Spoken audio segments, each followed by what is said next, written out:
Ronald Reagan in the White House, the Chicago Bears and New England Patriots, headed to Super Bowl 20. Say You, Say Me by Lionel Richie, the #1 song on the radio. Average American annual income, $22,400 a year. Gallon of gas, 89 cents. That's like heresy to say today. And on WWE television, all over the world, there was a green tongue wagging on turnbuckles from city to city, and it belonged to the man beside me, George the Animal Steele, prepared for a trip down memory lane. Do you want George or do you want Jim Myers?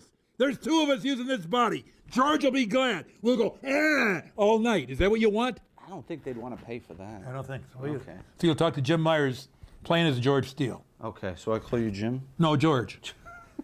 Confusing, isn't it? Okay, let's start in January 1986. State of the company. Give me the lay of the land a little bit. We've come off WrestleMania, the first WrestleMania. Turns out to be a very big success, was very much a crapshoot. Before then, Vince probably elated, maybe even a little cocky at this point. Not yet. Okay, so give me that. Give me the post-WrestleMania one leading into 96. All right, we're going to 96. I'm still teaching school. Right. And coaching. And the father died 2 years before, I believe, Vince Sr. Yeah. Okay, and I was very close to him. They call me up and they want me to come in and do this run. And it involves a long time. They talked about me quitting teaching. And wrestling was always a part-time job for me. Good leverage. Part-time job, I'd come in and do my thing and go back, teach and coach. So now we're at a point where I'm burned out from teaching. I don't realize I can get burned out from wrestling because it's a two and a half month job for me, or gig, or what do you want to call it. So I come in January. My football team in '85 was undefeated. We were rated #1 in the state. So I come in '86 in January. So right there, you know, the timing was perfect. I was crazier than ever because my undefeated team got beat. That'll drive you crazy. I mean, really crazy. So the show's over. Now I'm really going, you know, I'm out of my head. Anyhow, we come in and we do this thing in the Meadowlands. No, it wasn't the Meadowlands. It was out in Nassau Coliseum. Saturday night main event. And we don't know what to do with it. At least I didn't. No one told me, because I always kind of ad-libbed in the ring anyhow. So what we did was I went out there with the Sheik and Nikolai Volkov, and we were against the All-American team of the Dragon and the two Redundant and Wyndham. And so the deal is that towards the end of the match, they're not going to tag me, and I'm kind of going to be lost, and I'm going to get screwed, and I'm going to get beat, and that was the end of it. That's really where we left it.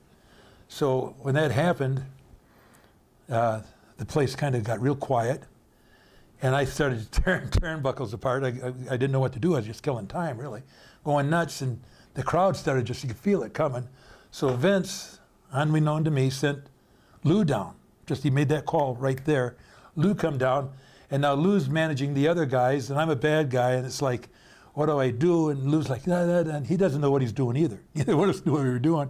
Finally, because I was totally lost, I dropped down on one knee, put my head in his big belly, and he started panting me like I was an animal, and the place just exploded. And right then I knew that this might work. Prior to that, I didn't think it would, because I'm a heel at heart. I love it. This popped. And from that time on, I was never a baby face. I was always a cartoon character from that point on. Prior to that, I was a brawling heel, become a cartoon character, never a lovable type of guy, because I was always doing crazy things.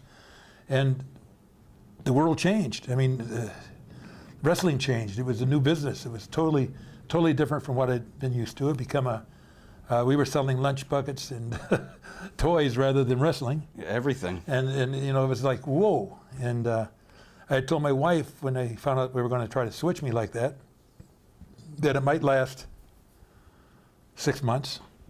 So I'd actually taken a leave of absence from school, thinking I might have to go back. And it took off. It really took off.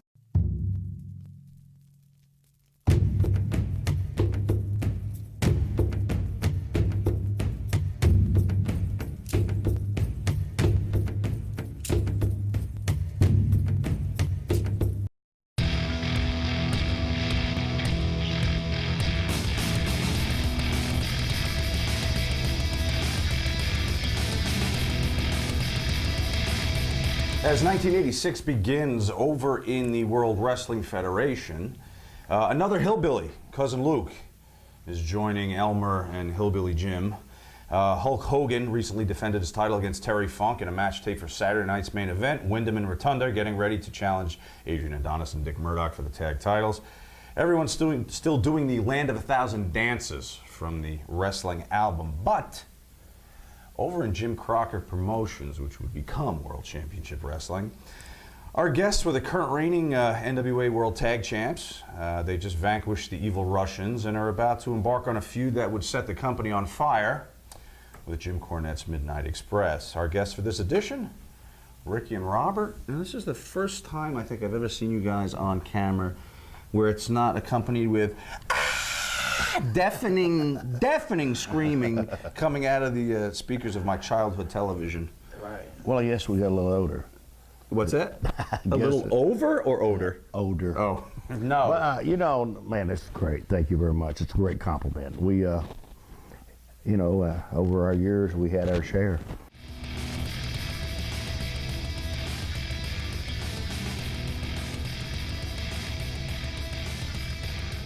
First of all, you had to get to know Ole. You understand me? I mean, when you first meet Ole, you know, Ole, you know, he don't like anything. You know, when I first met him, I said, bro, you don't even like ice cream. I don't even think he likes himself. You know what I'm saying? Just but that was Ole, and understand me, Ole broke into business up in Minnesota, I think through Vern Gagne's camp, I believe, and don't take my word for that, but you got to understand it was a lot different, a lot rougher. You know, when you got all these shooters up there, they're stretching in, they're fighting you, and Ole's friend, you know, Ole, you know, him and his buddy broke into business together. I don't know if you knew that they wrestled at the University of Minnesota. Did you know this? No. Okay, and they were real, and his friend was real tough, but Ole, then, and as you set your way through that, you know, and when Ole come down, after he's been in the business a few years, you know, and you got to realize, you know, I've seen 4 different generations of wrestling, decades, how you want to put it. 40 years of that, you know, and you got to go with the flow. And Ole took him a while to go with the flow. But he doesn't seem like a guy that you could object to what direction he was giving you. Some bookers, I'm sure, were more open to ideas, your ideas. He doesn't seem the type that would have been. Well, back in that time, we didn't really throw any ideas in. No, it was a booker's thing. But see, Ole, you know, it was his way of the highway. And I can tell you, for instance, you know, Ole, when he first came back into the NWA to work with Robert and I, you know, he really didn't want to work with us because he thought it was bad because we were too small. You know, we're not going to draw no money with you. Then we did that angle with them. And we sold out and broke records everywhere we went. But then it kind of changed his mind a little bit, you know. And it's like I was saying, you know, after me being in the business all the time, I went with the flow. Because, you know, you can't change it. You can't fight City Hall. Right. But Ole, you know, he was there bucking it his way. And he was, you know, sometimes he was hard to do business with, buddy. I mean, Ole wasn't booking at the time, but you certainly worked for him when he was booking. What did you think about his ideas? Was he a creative guy? Oh, yeah, he's a creative guy because, you know, I've worked under Ole when he was a booker before, back when it was Georgia Championship Wrestling.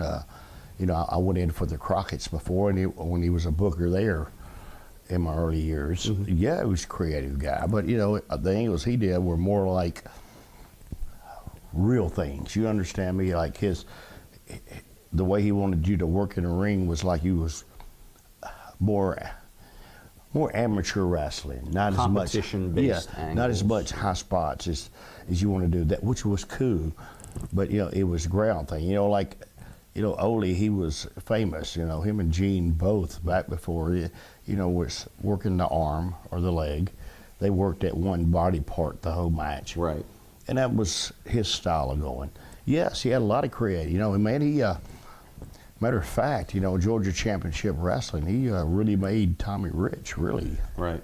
There. Sure. He sure did, you know, and it was a lot of his You know, and if you notice the things he did with Tommy, it wasn't like outrageous baby face spot things, you know, with a bionic elbow. It was wrestling. And believable in the way he Yes. did it with Tommy. Today, they would put him in and he'd squash somebody in 8 seconds to try and get him over, but he did the opposite. He had him lose.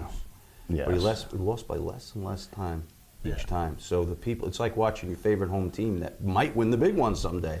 That's what happened. Got people invested in it, yeah.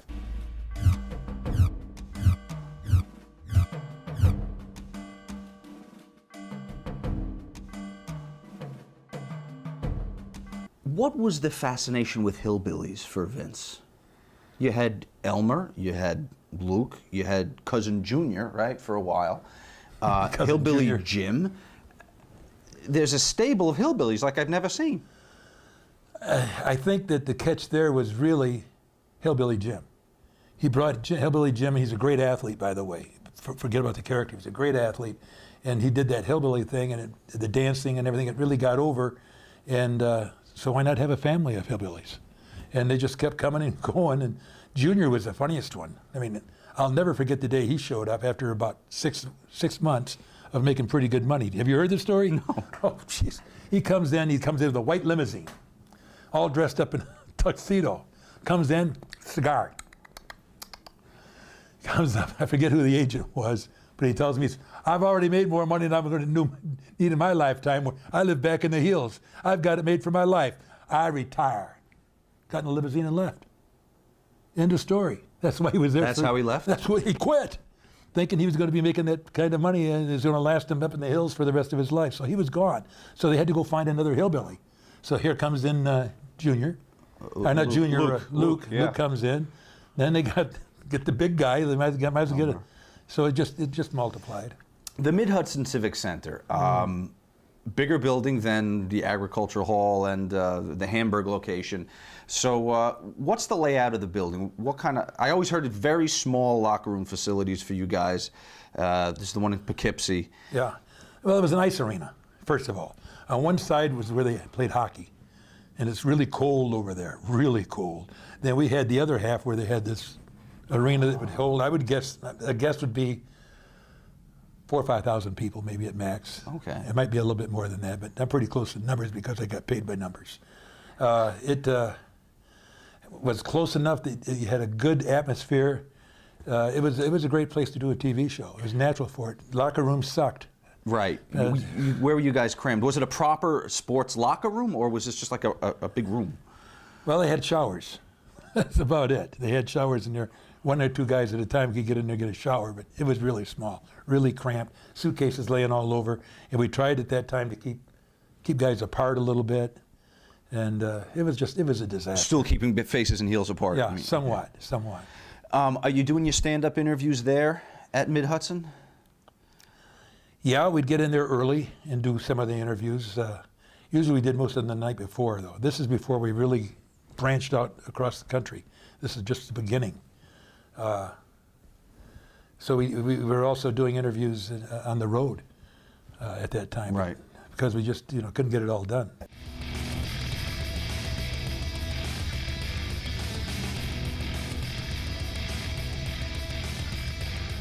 Tully was going to the Four Horsemen, right? Well, Is this the whole thing? well, so it was just to free him up to put him. Yes, Okay. Especially if you go into the Four Horsemen, you already have J.J. Dillon. I mean, and don't get me wrong, I'm not saying nothing bad about Baby Doll, but see, now she's in the way, but still she was a great commodity to the business. Mm-hmm. So they had to do something with her, so they turned her baby face and put her with Dusty Rhodes. Right. You see, then that way it took away where you had, Rick, Ole, Arn, or if Ole wasn't there, Barry Windham, Lex Luger, but see, then you had JJ, and Baby Doll wasn't there, being the second fiddle hanging on. You understand? What do you think about her pairing with Dusty? For what they done was good because I can really say this for Dusty. No matter what situation that Dusty was in, he made it good. He made it work. Even though when he went to WWE and they put the polka dots on him, He still made that work. see, he made it He was work. committed to it. So with Baby Doll and Dusty, He made it work. It worked. No matter which way it went, he still made it work. You know if they ever hooked up behind the scenes? Beg your pardon? You know if they ever hooked up behind the scenes? No. If he hooked up, what do you mean, if he banged her? Yeah. No, I don't know. I don't know. You'd be closer to that information than I. Have You to know, ask. That's what the fans want to know. We got to ask what I was fans never interested in seeing Dusty naked. Can you imagine that? It'd be like an episode of National Geographic. Well, I need to see him. Hit him with a hose. Whoa, buddy.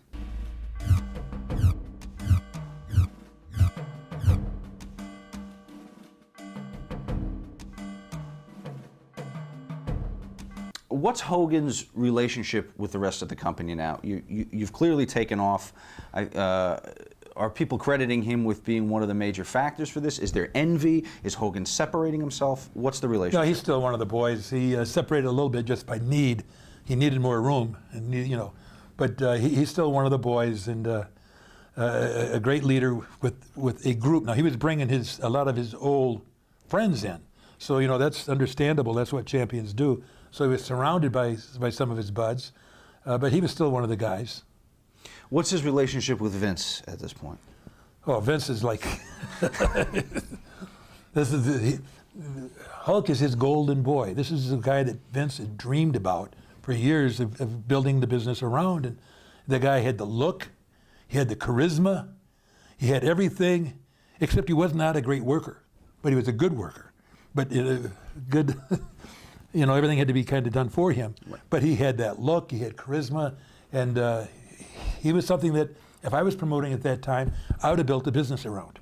I mean, to me, it was the right deal. He works with Terry Funk on this occasion. Now, Funk coming in to this kind of cartoonish environment with this big NWA ties with the Funk family, was this difficult for Terry to accept, that there was going to be a lot of clowning? Terry's a clown. Come on, Terry, it was made for Terry. He fit right in. He did his serious stuff in his fun way. He was always kind of a character. No, he fit right in. It was a great opportunity for him. Should they have given him a title run? No. Not at all. Why? The weakness with Hulk Hogan was he was too good. It was hard to do return matches in an arena with him and sell tickets because it wasn't believable that you could leave him laying. He was so strong, he was put over so strong that you only needed one champion. Now, if you're talking Continental Champion or something else, he didn't need it. Great workers do not need belts. Marginal workers need a belt. Does that make sense to you? It does indeed. And Terry Funk is a great worker.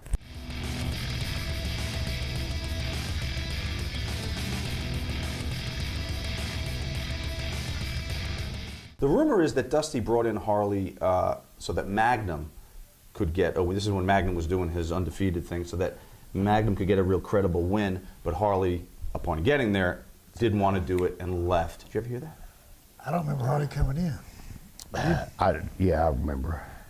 For Yes. a week, And understand me, I'm thinking about how to put this and word it. It's like you said, Dusty wasn't going to be the stepping stone for Magnum TA. And another Harley, thing, you mean? Yeah. Yes. Yeah. Okay. I'm sorry. Harley wasn't going to be the stepping stone for Magnum TA, even though that he's a former world champion, but he's not coming in on national TV to do a job to get somebody over. Harley still got a lot more left in him. Yeah. Okay. And that's what that's all about. And I don't blame him. I wouldn't have done it either. The rumor was that afternoon they, in the fracas, kind of got into it a little bit for real. Do you know if that's who? Him and and Magnum? No. That's okay. Bullshit. Okay. Yeah. 86. How would he have fit in with that roster? Who, Harley? Yeah, as opposed to the earlier run, like the 83 run. With guys like you getting over, a little flashier now, a little faster. Well, we're a little flashier now, but still, Harley's the former world champion. Now you got Rick to contend with. He'll be wanting to fight for the world titles, but that later on that, Harley came back and he managed Curtis Hughes. Right. But that's a whole different situation. You got to understand it being in our business, the shoes that Harley wore. Harley laid down a hard path too, Big shoes to fill. you know, to our business. And sometimes it's a hard, even though and you got to understand sometimes you runs over and it's a little hard to swallow. But, you know, but it wasn't time for Harley to do that. You understand me? It wasn't time for that. And I don't know where it was going to anyway, because I'm not sitting here criticizing nobody. You know, I know Magnum TA was a great wrestler, but Magnum TA couldn't have carried the load.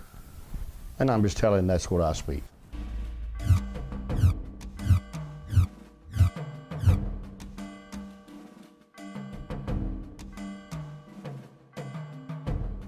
Ducky! Yeah, I do.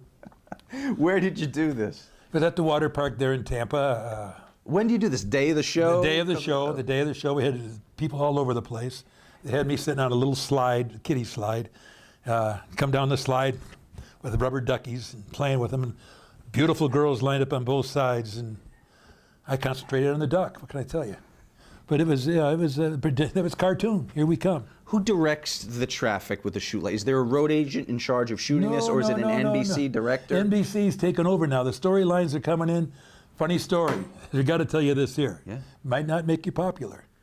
First time they came in, there's a guy by the name of Dick Eppersall. You've probably heard of Dick Eppersall. Of course. Great guy, and really had a lot of input and changed a lot of things that changed wrestling forever. I walked in. I'm dyslexic. Hi, Dave. He says, my name's Dick. His whole staff laughed. With me, it was like, okay, from then on, he was Dave. Every time I come to a show, hi, Dave, I'm Dick. So I had that game going with him, and he hated me. I was going to say, he didn't get the joke, clearly. No, he didn't like it at all, but everybody else did. And you know, you can laugh at a guy like that. Right. Have some So fun. this is an NBC guy that goes out with the remote crew with you. It's not like It's Jack Lanza or somebody directing. No, this is a production coming out. Okay. Now we got a whole production crew coming in. Everything is pre-written, what they want. They didn't tell me to say Ducky. No. You know, they give us a little leeway. Pretty much everything, you're going to slide down the slide, get in the water, and splash it. Well, Ducky, I mean. So it was everything was predetermined from that time on. In the ring, this drove me nuts because I never really knew what I was going to do when I went in the ring. But they wanted to know, for camera angles, what was going to happen in the match. It's like, what's going to happen in the match? I don't know. But they wanted specific things to happen at certain times so they'd have the cameras right, which is a whole new, which is huge now. Yeah. That's what the business is about. But back then it was a new take on things, and I'm not real good at new things. It was kind of like I was challenging all the time. So that was always a struggle, them trying to get you to predetermine everything. I never did. What about the interviews you did for Saturday Night's Main Event? Now, is that now up to you, or are they giving you some script? Hey! You're going to tell me what to say. What the hell am I asking? That's a great stupid question. Come on. Are they telling now you're are they telling Gene what to ask? Are they telling No, Lou it was all just left hanging. They never knew what I was going to do. I didn't know what I was going to do. If we were in there in a room, in a hotel room, or a hotel lobby, and I saw a big plant over there, when I come up for the interview, I might bring the plant and sit it down here and he'd start trying to get my attention, and no one ever knew what I was going to do. Right. Everybody else, they knew pretty much exactly what they were going to say, but no one had a clue with me, which I think kept me different. Off the wall different. Unpredictable, certainly. Very. Yeah. Now, I mentioned Mean Gene. Talk about his importance to the company in the 80s as a face of the company. Mean Gene made it happen. He was critical to everything. He was able to make everybody special. Without Mean Gene, I'm not sure we'd have had the run we had. One of the shows I had one time, I wrestled Mean Gene and Hulk, me and Fuji, way back when, and Mean Gene was more important than Hulk in that match, believe it. It was in Minneapolis, his hometown. But Mean Gene was just critical, as was the announcing. See, Vince was the announcer at that time. And the announcing that we had stood us way out above all the other territories. And then later on we had Bobby and Gorilla. They stood out. So I think the announcing, Mean Gene, and a very great run of talent, because we had the best in the country from all the territories. I said one time, I think my grandmother could have booked those shows. There was so much talent there.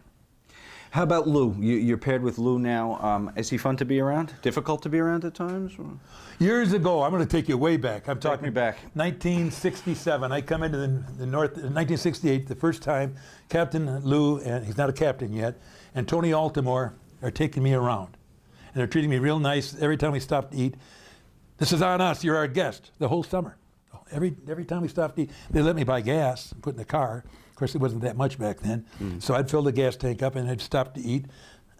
They'd buy me my dinner every night. At the end of the run, I'm getting ready to go back to school. They had kind of a little show for me, and they brought out this brown paper bag with all the bills that I had walked out on. They hadn't paid them. That was my introduction to Captain Lou. There's always a rib going on. To me, that was one of the great ribs in the history of the business. And a lot of those restaurants I'd gone in and out of 10 times. Walked out and give me that bill. So he was always a jokester. Oh yeah. So we went so far back, and I heard the same jokes in '68, actually '67, because he was in Pittsburgh when I first went there, and then all through the '60s, '70s, and '80s, and even in the '90s. Every time I see Lou, it was the same jokes. Same jokes. Are you traveling with him now that you're paired with him? Sometimes. Travel was, a lot of that, as we started expanding, was all by plane. So we go different places. Managers didn't necessarily go to all the Right. shows, so Captain would stay home and just get a check. Was his relationship a strained one with Vince Jr.? Was he difficult to control? No, Vince loved him. He Yeah? loved him, yeah. The wilder that Captain Lou got, the more Vince liked him. In fact, there was times when he was kind of quiet, and Vince would give me the Iggy and tell me to go get a large bottle of vodka and give it to Captain Lou to liven the show up. Then he'd go on, "You Irish son!" Starting people laughing.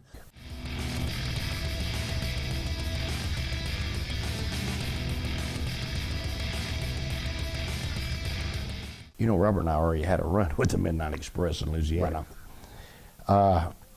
We had matches that were absolutely, and I like it, it's like rock and roll, solid gold. We had matches that went in history. So when we put things together, it was just chemistry that worked together. For instance, and you got to understand, and we here are, and I'm not here to insult anybody's intelligence. My business now, we know what we're doing. Back then, it was real sacred. Sure. That's what I called it when wrestling was real. We didn't prefer to it as sports entertainment. But when Dennis and them dropped me on the racket, and you really worked your angle back then. If you seen the blood come out the side of the mouth, and actually, at none of the shows, at none of the interviews, if you ever watched it, I didn't talk for 1 month. Right. We worked it. I didn't talk. I didn't do no interviews. But you see, that's how the people related to our business back then. I was really hurt. Right. That first match, I know that was fake, but that Midnight Rock and Roll Express, boy, that was for real. Yeah. That match was real. And it was like that. That's the chemistry we had with Jimmy Cornette and Bobby Eaton and Dennis Conridge, and it went on to Stan Lane.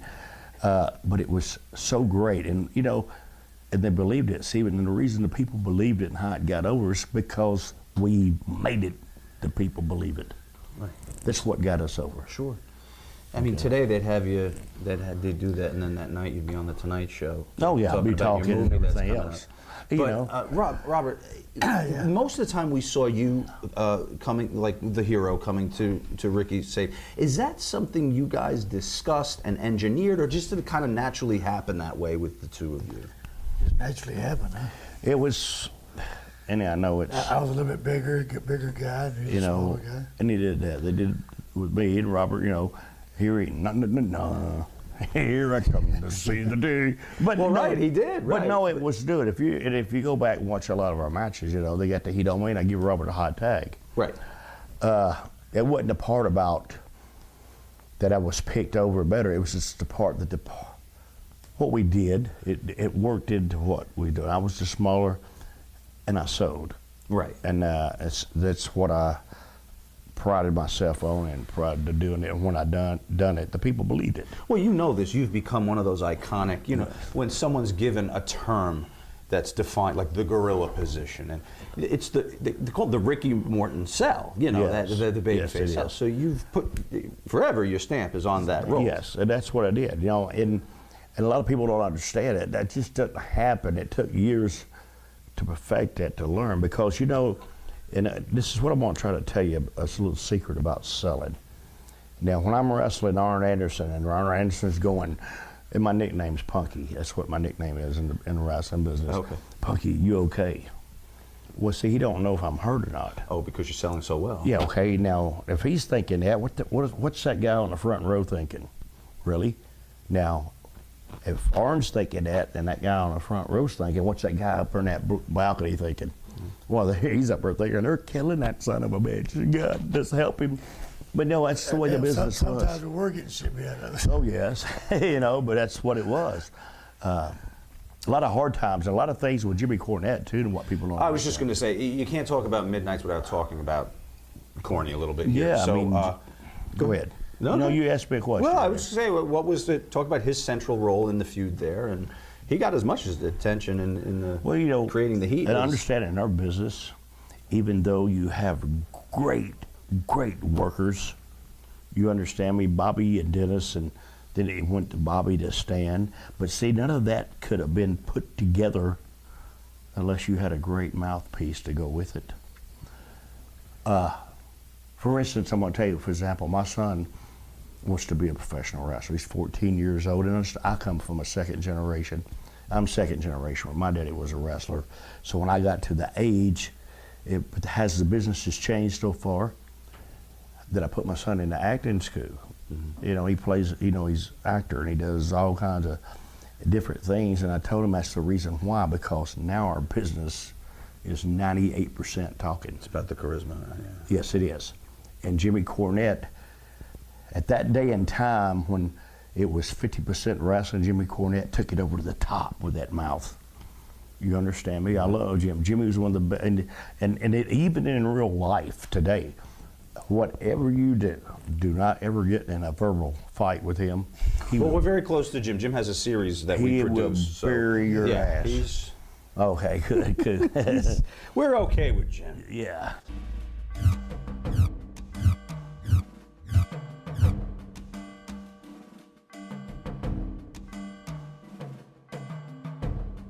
We're sitting at TNT.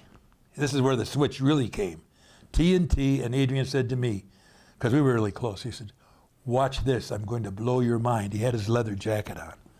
And he goes on camera and he comes out, throws his leather, I've changed my style, and underneath it he had all this makeup on and all this hair, and he became the lovely Adrian Adonis.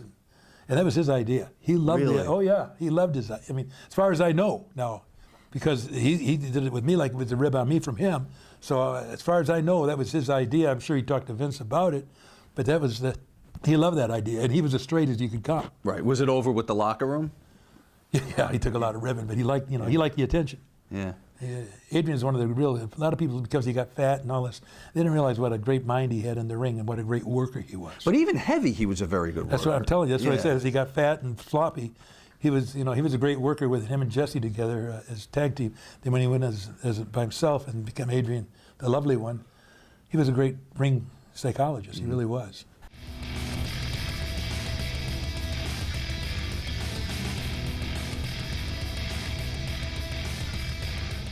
Well, good. Roddy was a tough, in personal life, Roddy's a tough son of a bitch, buddy. And no kidding. Mm-hmm. You whoop your ass before God got the word. Is that quick enough? I'd hope he would. But understand, Me, but- as it went on. Now, does this right here lead into the Miss Atlanta Lively, or does this right here, is that already bypassed us? And That was before. That's before this. Okay. okay, because all right, now it's the time for for Ronnie to win the belt from Flair, right? Yeah. Well, here we're kind of in the middle of the angle, right? Yeah, okay, here, because right? they're building him up to it. Yes, Ronnie Garvin. Oh man, look at him. He was, you know what? And there was something overdue for Ronnie, and plus Rick had to have somebody to drop the belt too. I mean, and I say this, I don't say it harsh or badly. There weren't many guys in business that Rick was able to drop the belt to. You understand me? Well, let me ask you a question. We're talking about charisma, and now Ric Flair had it in spades, obviously. So he was, but someone like Ronnie, would he have been? I mean, certainly the work rate was there, but did he have the charisma that he could have kept a title run going? Well, no. Well, see, this is where we're going back to Dusty being the booker. Dusty built him up to that part. Mm-hmm. Roddy didn't have the talk that most of them did, but he had the. And you notice Ronnie didn't keep the belt that long, but the part that he kept it, they built it up as far as they could go with it. Mm-hmm. You understand me? They knew what length they could go with Ronnie to hold the belt. Right, and they didn't overstay their welcome. Yes, and they didn't. Yeah. I mean, it wasn't a part about the here, but and it really, God put a boost in Ronnie Garvin's ass. You understand me? Mm-hmm. He was, then he was really over. He was a world champion. You know.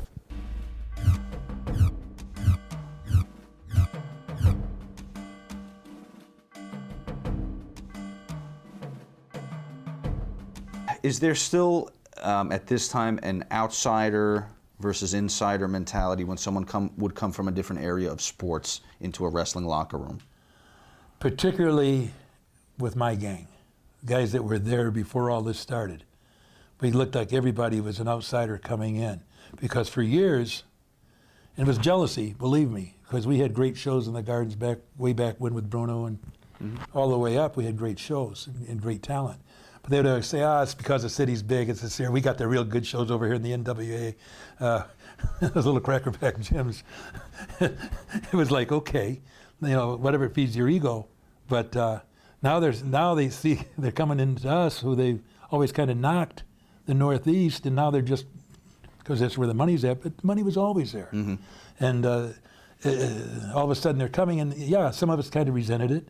This is our territory. It wasn't really. It was Vince's. But a guy like Ted Arcidi coming in as he's not even a strongest wrestler. Man. Yeah. Any of the boys try to test him? No, I mean, what's the point? If you know anything about wrestling and shooting, and muscles is the biggest handicap you can have in a lot of cases. If you don't know leverage and all that stuff, you're dead meat. Your strength goes against you. So it was never, I don't think he was a fighter. I think he was a really strong guy. Why didn't he amount to anything? Because he didn't have a whole lot of talent. I saw him years later. He was a comedian and did a great job, honestly. I saw him in Boston before they had a hypnotist that was doing a sexual show, and he was up before that, and he had a great line, and he was really good. But he just never had, he never had much going for him as a wrestler, other than strong. Yeah. Well, there's so much there for me to digest. Hang on. So he's a comic, and he's in did you say a sexual? No, I said it was a hypnotist show where they would have guys look at girls' boobs, and it was not sexual, really. Oh, okay. It was just it was no. Because you could have been describing a WWF locker room in the '80s too. Sometimes. Maybe it was. Sometimes they get mixed up. Exactly. No, not really.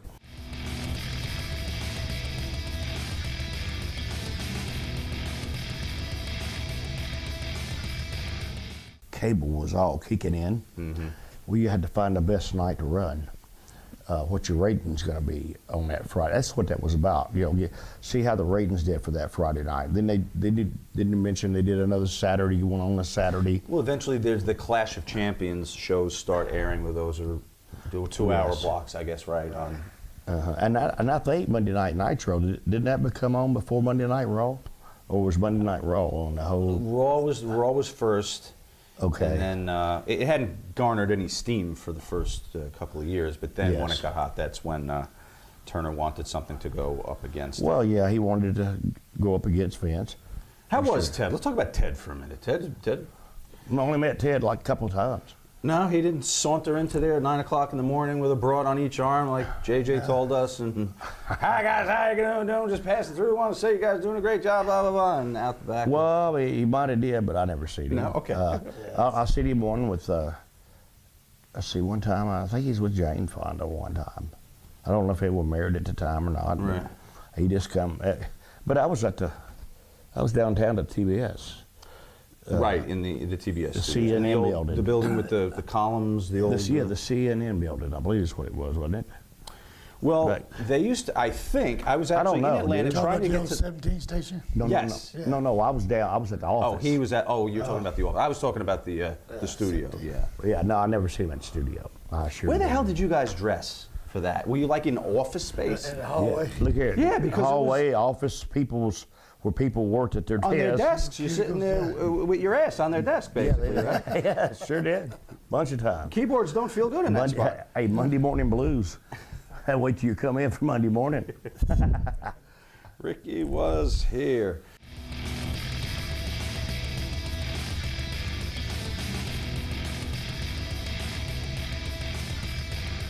This incarnation of the Midnight Express that beats you is Dennis Condrey. Now he's going to be replaced with Stan Lane. Compare and contrast them for me. Both of them great workers, different styles, but both of them were really good. Dennis is, I remember wrestling Dennis back with my brother. Dennis Condrey and Norvell Austin was a team. Then Dennis and Bobby got together, and then later on Stan. But they was all good. When you think back to the Midnight Express, is there one core that comes to mind? Who was the Midnight Express to you? Well, I'll tell you the real story. The first Midnight Express was Randy Rhodes and Norvell Austin. But when it come down to it, and understand me, we sit there talking, and a lot of people are going to watch this, and I don't know what happened. And basically, when it comes to somebody's personal life, there's none of my business. I didn't ask. But it takes a lot. It takes a hell of a man to do this. And it ain't but a few people in this business are able to put yourself in a situation. Dennis was the leader of the pack. He was the older one. Even all of us, our matches, he's out there, he's directing traffic. We're going through, Cornette's doing the talking, we're drawing the money. Don't know what happened. Just one day Dennis was gone. And when Dennis was gone, I thought to myself, wow. I mean, and then... It was on top of the world. And then we was right there. But then the next night we wrestled at Midnight Express. And there's Stan Lane there.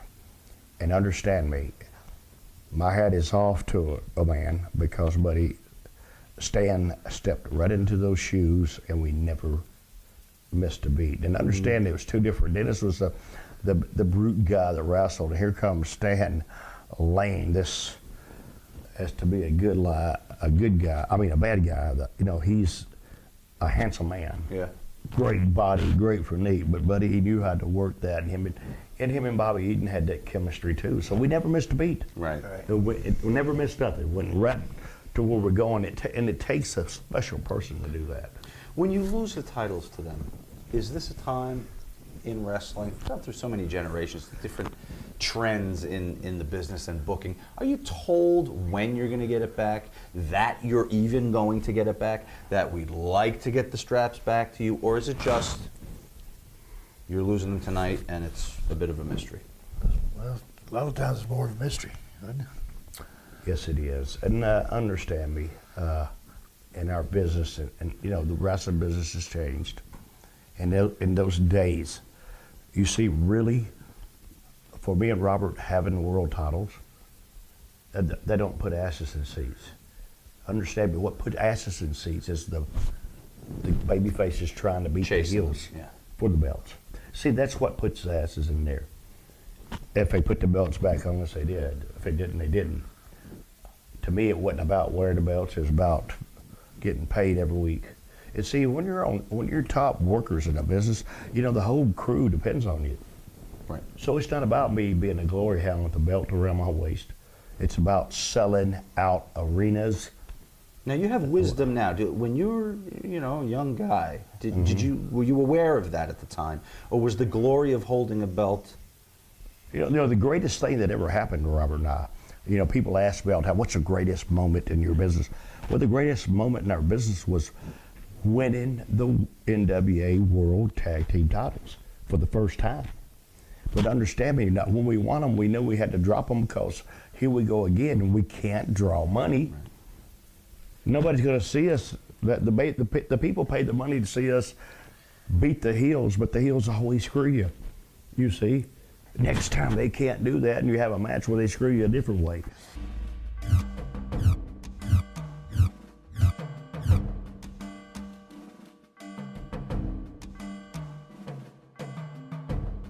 Who comes to you and first proposes the Beauty and the Beast angle? Strongbow. I mean, through Vince. It was Vince's idea, but Strongbow came and says, I got this idea. It's always got to be this. He said, I do better than that. And he wanted to do this, and I said, yeah, we could do that. It could be fun. And it just was a real natural thing. First of all, Elizabeth was really good candy to look at. She's a nice looking gal. Randy is very, very jealous. That's for real. Mm-hmm. So it was just a natural thing that was going to work. And so when I went out and gave her the flowers, and she didn't know what to do with it. She'd played it so well. And then Randy jumped off, and then the rest of it just took off. It was a great run, except it was very difficult every night.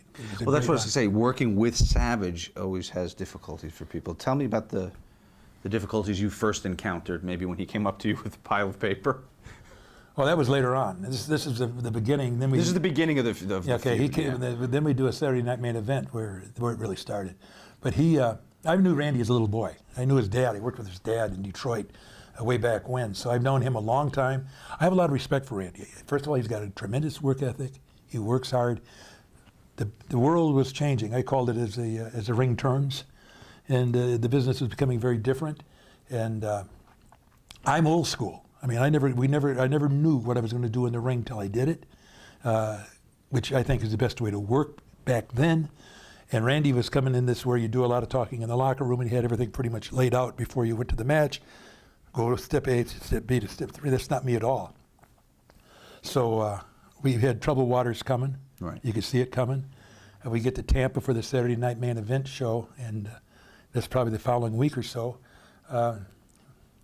He comes in, he's got this list like you got here. I want to throw him like you would, like I did. But he give me this here. He's got the match written out. I look at it, and I take the first one. It's on a wired notebook. I rip it off, and I rip it up, and I throw it in the garbage. As I did that, I went, ugh. Took the second one, ugh. Third, fourth, fifth one. Finally, I said, just listen to me, kid, we'll have a good match. And he was like, And these were all spots. Oh, there's a whole match. Not just spots, it's a whole damn match. We're going to walk through this thing like a dance, which I couldn't do anyhow. I'm not that smart. And I couldn't memorize it, and I didn't have a clue. So that wasn't going to happen. And so the next year and a half, just about, we worked almost every night. And there was always a little bit of a feud. And on top of that, he was very jealous. So, there was a guy that nobody remembers, I'm sure. It's called the Junkyard Dog. Mm. He was my tag team partner very often, and he loved to rib also, and so do I. And Randy would be so uptight, and JYD would throw the little barbs at him, and just tease him a little bit. And I would always, just before I go to the ring, he would be so uptight because we'd always be doing something with Elizabeth. That's my wife. You gotta. And I'd say, hey, I got a daughter older than her. Relax. But just as I'd leave, I'd say, but boy, I've had some runs with some of these young broads around here, and leave. And he was like, and I'm gone. So I had him right where I wanted him. When he come to the ring, really fired up. So he even had legit jealousy with the old man, the good-looking old man. Well, I'm That's saying unbelievable, right? No, I didn't mean from that. No, I am. I meant with somebody who he's going to work so closely with. Oh, absolutely. For so long. This isn't some young stud walking into the company trying to take his wife. It's a guy he knows for years. He loved his wife. He truly loved his wife. And I think the biggest mistake that a lot of guys made in the 80s was they brought their wives into the business. Not a good idea. Yeah. Not a good idea. And most of those ended up in a disaster later on because the wives now become part of the work. I mean, come on. But she was always good to work with. Oh yes, Elizabeth was. Down for anything you wanted to do. Here's what would happen. I'd be standing up like this here. Elizabeth would be here. Randy would be there. We're talking. He would get between us, push her out of the way. I'm telling you. This is in the locker room. Yeah. He just didn't want anybody. He was conquering space with Elizabeth. It was just a real uptight thing, which made it easy to work with. Yeah. Stop and think about it, because it was a real jealousy.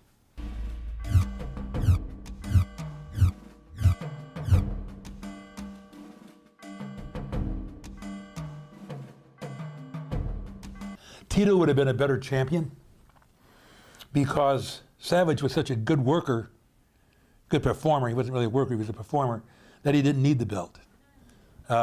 Tito was a great worker, but he needed that little extra push. So he'd have been a better champion probably. But they had big plans for Randy. I mean, Randy would fit into the whole program from day one on, and they had big plans for him. And the plan was, at that point, was for Randy and Tito Santana to have a big run. And because of the crazy character that I had with Elizabeth, Tito lost his run, really and truly. That was so much more over with fans that it knocked Tito out of the box. Exactly, exactly. I worked a lot with Tito in that period of time. He was really a good talent in the ring, but Elizabeth is what made it. I mean, Elizabeth made Randy, honestly. As good a worker as he was, that was the dressing he needed. You know if it was Randy's idea to first, I mean this is in '86, but was it first Randy's idea first to bring her in, or did Vince say, hey, why don't you put her on camera? I can tell you about that one. They wanted to get a lady for Randy. They wanted to add they was going to get a model. And Randy said, no, no, no, no, no, I got a model. I was sitting there, I heard this stuff now. So the first time she comes to Poughkeepsie, she's never done anything in the ring before. He makes her walk up the steps and teaches her how to go through the ropes, probably 150, 200 times, so that she wouldn't show too much leg, that she could do it very ladylike. And it was, I mean, I felt sorry for her. It was brutal, but he was teaching her how to get into the ring. And he was in control of everything that way. I mean, he was in control of, I think, everything she breathed, he was in control of. Was she unhappy? Well, she left him. But at this time, are you seeing No. She was in awe. She loved being in the ring also. She loved that whole deal. I mean, and she was really sweet on Randy. I mean, it was the real deal.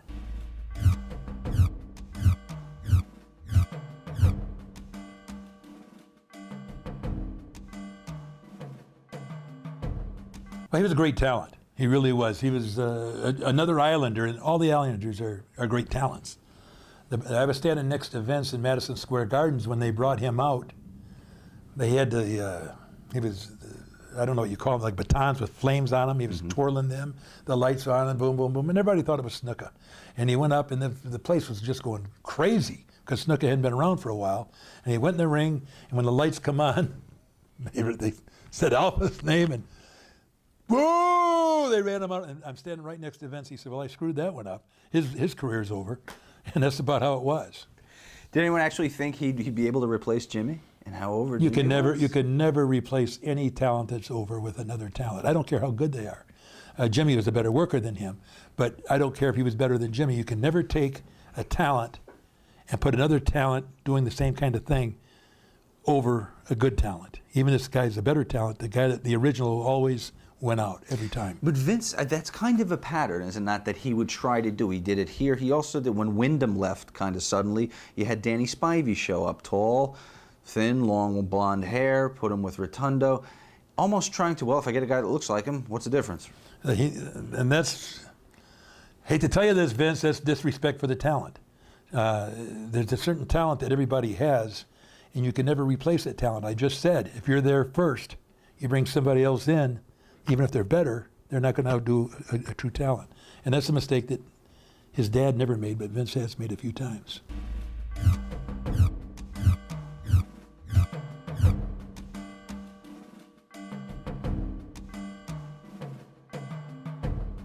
First of all, why would he allow kind of disrespect to the Funk name? Dory Funk Jr. is a household name. Why does he have to be Hoss here? Well, again, that's Vince and the control thing. I'm going to give you some more money, you're going to make a lot of money, and it's going to be done my way. And I think that's exactly what happened with Hoss Funk. And he was never happy with it. I think his work showed that. And he's a great worker, but he never had the electricity that he had prior to. And he was gone very quickly, but I guess because of that. It didn't work. It didn't work. And what you got to understand in this time now, this is critical for people to understand this. The wrestling business is changing. The biggest machine out there is the television. And we had so much talent. I said this coming from every corner in Nutbrook. We had so much talent there that you take talent in, and the television, and remember how the business was growing, is like a monster. And every time you get a new talent in, it eats it and spits it out. But every time it eats the talent, the television got bigger and bigger and bigger. So you had the guys that lasted were really talented people, because that machine, if you weren't talented and didn't get through that TV, you were gone. Right now, you were gone. And a lot of great workers were gone because they were swallowed up by the television. Jake the Snake, great worker, was able to overcome that machine eating him alive. The guys that lasted, the guys that you remember from that era, were all super talents that survived being swallowed up by television. Stop and think about it. Now they can't do that anymore because they're limited talent. The talent they have today is great athletes, but they don't have that showmanship talent. You don't have territories to pull 10 new guys a month from if Exactly. you need to. Exactly. So you're stuck with the same 6 guys on top.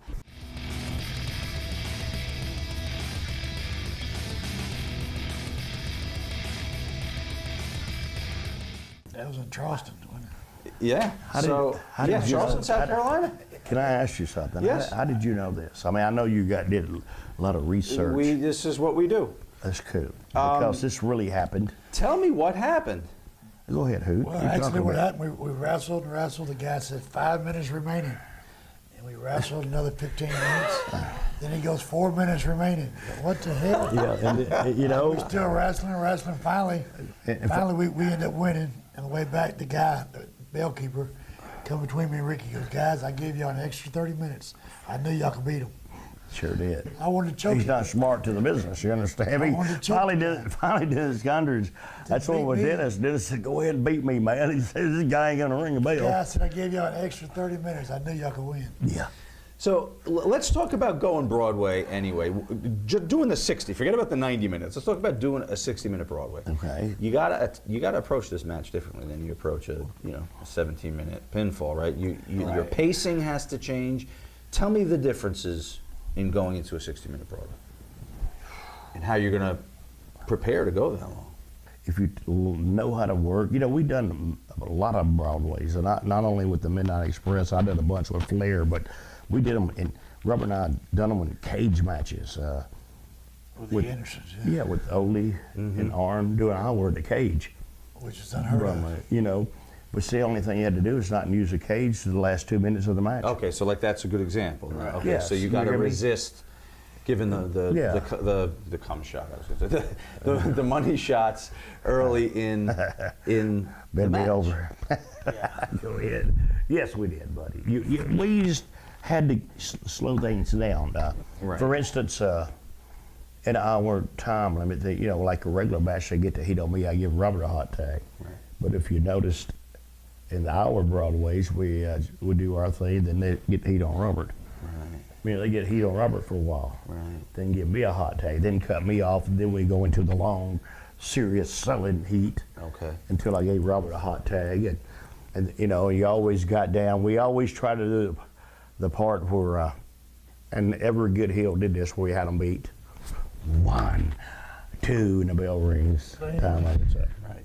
You see that good heel. See, a wrestling business is, most of your match is only based off timing. And when you got good timing, you got to get heels got good timing. You see, that's where you got people come up. Ric Flair, the Midnight Express. Instead of, they timed it perfect. Like William with the double drop kick, and they knew exactly how much time. And the referee too. Tommy Young was a great referee too. He knew 1, 2, ding, ding, ding. Time limit's up, and they're still laying there. Right. It's good things like Sure. that. A lot of false finishes before. Now, after going 60 minutes, you can't be hitting the Bennigan's and drinking all night, right? Are you going back to bed, or are you going? did. You did. Yeah, we did. But I didn't go to bed for 35 years. What are you talking about?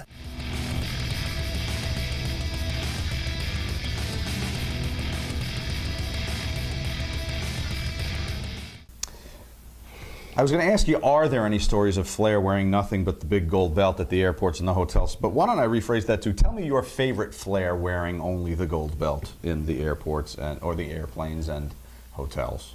Well, basically, we're going back to what we were talking again. The baby faces didn't talk to the heels, especially in the public and heel. But I have. But would you be on flights together? Yeah, but see, then we were able enough to buy private planes. Crockett bought us, we had a private plane in the jet, and normally Rick could get to drinking. You heard that saying, tequila, make sure your clothes fall off. No, he didn't have to drink tequila. He just got naked. His were the kamikazes, right? That was Rick's. I've seen him do it many a times. I've seen him we'd be at a bar somewhere in Richmond. We're staying there at the hotel, and Rick had disappeared, and he'd come back with his robe on. And nothing but a smile on up underneath it. But that happened a lot of times. But then it happened so many times that I just kind of ignored it. I mean, it's a natural thing for Rick. Day at the office. Oh, yeah. A co-worker. Oh, yeah. It's just whatever.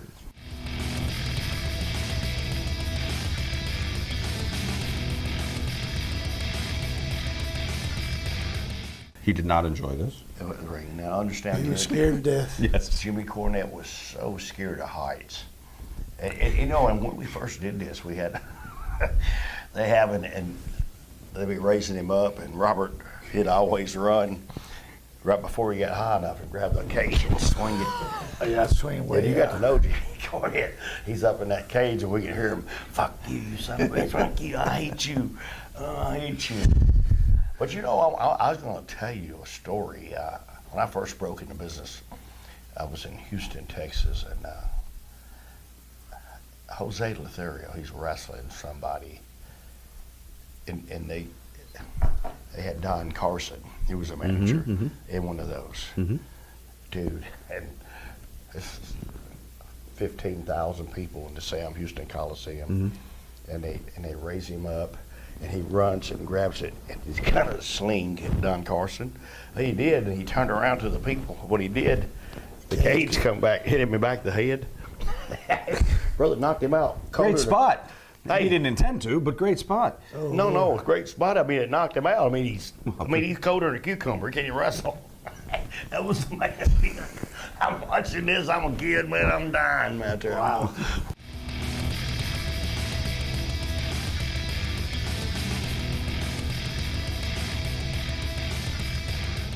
Well, to me, I thought at the time good enough was well enough.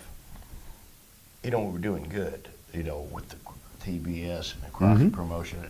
And I know that they're coming in with the Iron Glove from the North, WWE. But, I'm going back to a point that sometimes you just can't fight City Hall, dude. In my time, I mean, I'm going, why should we go to the Meadowlands and wrestle when that night we can be in the Omni and settle it out? Do you understand me? Or we can be in Tampa settling it out. Why go to Meadowlands? And see, and I know you guys are from up here, and it's a lot higher to live up here. Tickets are a lot more. Your expenses are a lot more. And see, to me, I thought it was just a waste of time. Right. Even if it's two promoters that's going into it, but it's only going to be one cut. You understand? It's only going to, only one person is going to get the first count. Okay. Do you remember there being a lot of politics backstage Yeah. when all you guys were together from all these territories, all these promoters running around? It seemed like everybody was trying to get on Crockett's wagon. Well, even that, but nobody wanted to put nobody over. Right. Right. The AWA, if you notice, they didn't put me and Robert against the AWA champions because who's going to do the job? Right. You understand me? Sure. And you can't have a card full of disqualifications. So, no, you can't. Somebody's going to win. And it's not me. I'm a businessman. Right. But you think Crockett's going to let Vern's guys beat us? Well, no. And Vern ain't going to let Crockett guys beat him. Because here you go, you got Vern, he's a hard-headed asshole promoter too, which I loved him, don't get me wrong. But he's stand his ground. He don't give a shit. he's going to stand his ground, and there Crockett's going to stand his ground. And, you know, and plus you got to understand there was a lot more promoters then. You out of Kansas City, Pat O'Connor, and all them. You know, all this stuff was happening at one time. And what about being with work? Forget about the promoters. What about workers from the other territories? Was there a competitive nature to everybody being together like this, or was it still a brotherhood where you all kind of felt you were in the same boat? Still brotherhood, huh? Well, dude, it's, you know, we depended on each other for a living. Yeah. We never had contracts. Right. You know, and I didn't. And everybody could say everything. Well, Ricky Morton worked on top, blah, blah, blah. We never had a contract. You know, these guys here, and I'm serious, some of them make more in a week we made in 5 years.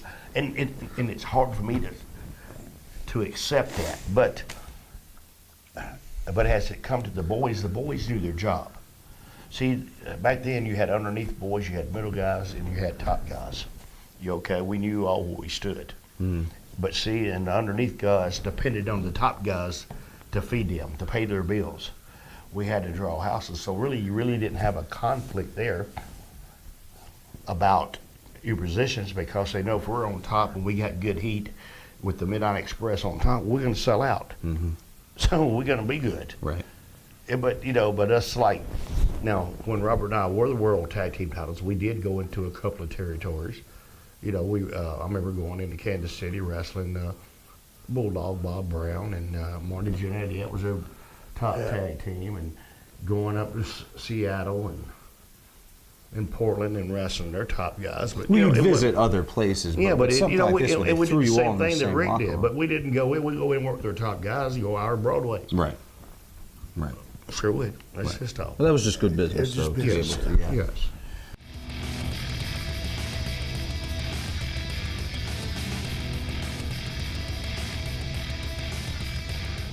When I broke it we wasn't wrestling the Midnight Express on TBS. It was No, it was after a match. Yeah, it was Joel Deaton and somebody, and Joel Deaton come off the top rope, and he hit right here, and my finger went this way, and I finished the match. Understand me? I walked back through the dressing room, and Dennis Scott was standing there, and I went, "Oh, Dennis, man!" He looked at me, and Dennis, he just look here. He took my hand, like there's anything he's going on. He goes, "Who is that right there?" And I turned around and looked, and he went, "Whop!" And he popped it. And when he did that, actually, no shit, I leapfrogged him over the top of him, back, and I ran plumb out in the parking lot before I realized that he fixed it. You know, you ever seen the cartoon with they don't want to wake him up and he'll run the hillside? Ah! That's what I did. You ran outside. This, oh hell yes, it hurt like a son of a bitch. And that, you know, it's like had that heartbeat in it throbbing. But off of that, you know, we worked it, and you know, but see, I had to work that night, and I didn't get to go to the doctor. And by the time we got to the airport, my fingers were this big around. Right. And I never forget, Dusty was standing there, you know, and I told Dusty, I said, "I think I broke my fingers." We was in Atlanta airport, and he went to the ice cream machine and got him, you know, those popsicles that had 2 sticks in it, yeah. and took that out. made He a ate the splint. popsicles. Of course. And then he sat there and he taped that on my hand. That was on a Saturday. We flew, I think, somewhere that night, did an hour Broadway with the Midnight Express. That Sunday we had a match in Asheville, I believe, North Carolina. And then and I didn't go to the doctor until Monday morning. And then he told me it was broke. And then they put a big cast on it. Right. Look here, I got back home, I got to wrestle that night, and I think Dusty Rhodes cut that off. And then we taped it back up, and then Jimmy Crockett went and had me one special made for it, you know. How difficult is it to wrestle with a cast? I mean, it must cut your mobility. Even just a body slam. Well, it's just the first one they put on me was horrifying. Right. But then, you know, that's when they come out with the fiberglass ones that were real light. And it's, you know, you just had to watch keep from potatoing somebody. And it's awkward in a match because Yeah. you're just not you.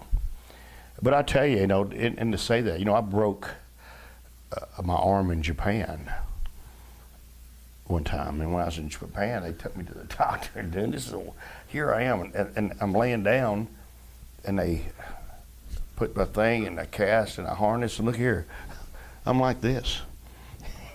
I come out like this right here. Now they put me on that airplane, fly me 24 hours back to the United States. Here I am like this. Look here. And finally I got first class out of it because I'm on the plane with the Japanese people. I'm hitting everybody. Oh, ita. Finally they put me in the first class. But still it wasn't no better. And I got off the airplane, my wife was standing there and she's going, what the fuck? I went, take me to the hardware store and cut this son of a bitch off me. I was no kidding.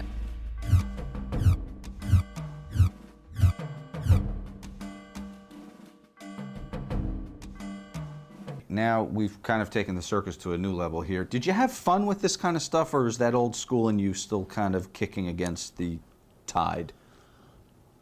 It's a great question. I resented it, but I liked it. I mean, I'm making more money than I ever made in my life, and to me, the money, it was about the business always, and the money. Later on, when I first started, they took me to the gym in Detroit, and they used to beat you up, and then they started, because I knew how to fight, they quit beating me up real quick, started showing me how to work, and I got angry because I was an athlete, and I thought they were challenging my integrity as an athlete, so I hated the business. Early on, I hated it, but I needed the money, so I'd go out and work a match, but I hated doing it because it was challenging my integrity as an athlete.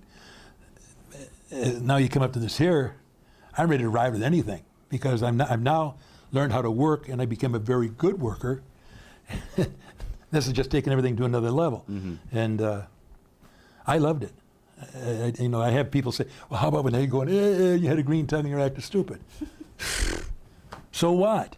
I mean, it was at that point, it was a show. If it had been 25 years younger, I might not have done it. But different time, timing was great for me. Speaking of that era, one of the things that helped change that was that rock and wrestling marriage between MTV and the WWE. Cyndi Lauper and David Wolf, two of the people responsible and Captain Lou. for that, and Captain Lou. Do you remember David Wolf? Oh, absolutely, I do. Yes, I do. I remember that whole thing pretty well. It was it was kind of like, really? But I love Cyndi. She was just a great. I liked Wolf. I really did.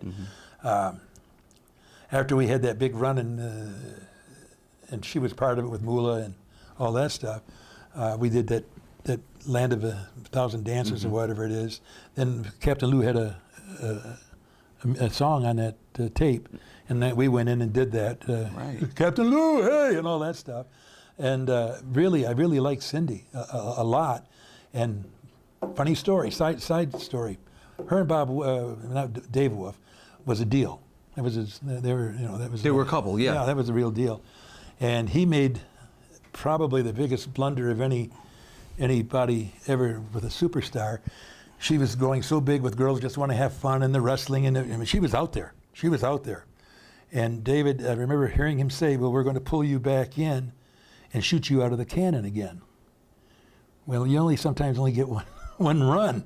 And so he pulled her back, and a little girl from Detroit came out, and Madonna replaced her. Well, she was put on the shelf to gain a bigger momentum. Madonna grabbed her, her run, and it was over. So it was a huge mistake. As far as and I could see it coming when he said it. I heard him say it, and I'm thinking, why would you sit her down, right now? Because she's hot. But bad decision. Talk about that album for a minute, the wrestling album that came out. Were you paid for the recording, and did you get royalties on the record, just like, I don't know, Chicago or whoever else would record a record at the time? I left school to come to Poughkeepsie to do the tape. So I left school. I got paid from the school. I got zero. To record it, and you never collected a royalty? I never got a dime for it. I got zero, as probably everybody else, honestly. Wow. Because that was like a stepping stone. It was presented to us like, this is our TV. You're gonna, you don't make as much money on TV as you do the house shows back then. This is gonna blow us through the roof, and it did. It paid in the long run. That night wasn't real lucrative. Well, listen, somebody got my $7 in Somebody, 1986. absolutely, and I'm sure it helped build the business too. Yeah, I guess. Well, where'd you have to go to record that, by the way? Do you remember? Poughkeepsie. The record? Yeah. Oh, are you kidding? I didn't know that. You mean the song and everything? The song, yeah. It was in Poughkeepsie. We did about all that. The girls and that was all people staged out in front of the stage in Poughkeepsie. Oh, when you shot the music video. Yeah. But what the recording of the song? That We did that. We did that in New York, Studio 9. Okay. Is that where? I don't know if there's. What was this? Is it? Okay. Studio 9 was huge.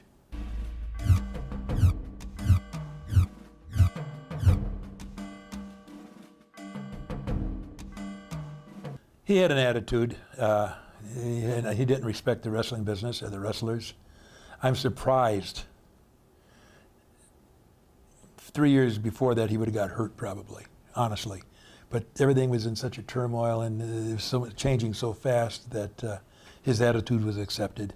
Did anyone step in on his behalf, like Vince, and say, "Listen, please"? No. Not that I know of anyhow. Okay. Hulk kind of sheltered him, which would be the right guy to do that because that's where the program's at. But no, he again, it was a business decision, and people kind of rode with it. A lot of people are like, who do you think he is?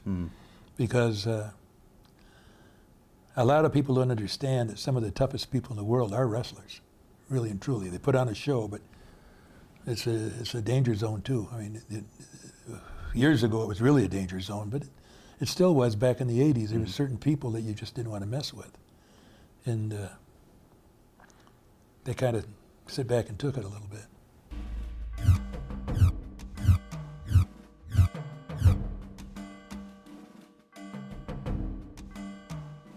You got all the talent in the world. You got the greatest TV. You got everything rock and roll. And how can you make a bad decision? You could put Mickey Mouse out there and promote it right, and you got it done. So I think it was a great decision. I'll tell you a funny story about it. Strongbow was an agent at the time, and about maybe 2 months after that, Bundy, who's a good friend of mine, was, well, you know, I'm one of the top guys here. The chief started laughing. He said, you're not one of the top guys. You had one top shot. You know, the top guy's got to be around 4 or 5 years. You won't last that long, son. And that's kind of the way we looked at it from the old school. Not knowing how that TV is going to eat people up and spit them out. And Bundy stayed around a while. He turned out to be a pretty good talent. Why was he picked over everyone else, do you think? Anyone ever offer any insight into that? Why is for the second WrestleMania? Morocco and I are very close. We were very, very close. And the first time Bundy come around, I'm looking at this guy, I'm thinking, God, this guy, eyebrows shaved, big brown head, looks really mean. I said to Morocco, I said, who in the heck is this guy? Where'd they get him from? He started laughing. He says, don't you remember him? I said, no. He said, and they told me who his brother was, and they used to come in on TV and get beat every week. He had a hair, kind of looked like a little gayish guy, big pudgy guy. He said, you beat him 20 times on TV before he shaved his head and cut it. Then I realized who he was. He was doing jobs? Oh, yeah. Yeah, in New York, Northeast, all around here. He's from New Jersey. Yeah, from the shore. He was doing jobs way back before he went to Texas. And my original manager way back when in Detroit was Gary Hart. So he cut the eyebrows off, shaved them, gave him another name, and here's a guy that was doing jobs, becomes a superstar.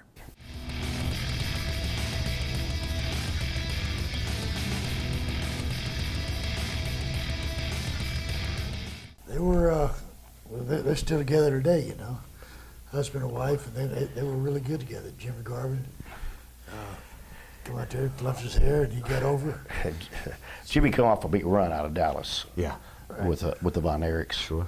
Him and Michael Hayes are really tight. Because they had a big run out there. You know, part of Jimmy Garvin with Precious and everything. And and this is the time that new characters were coming in, and they was a step ahead. And Jimmy was a step ahead.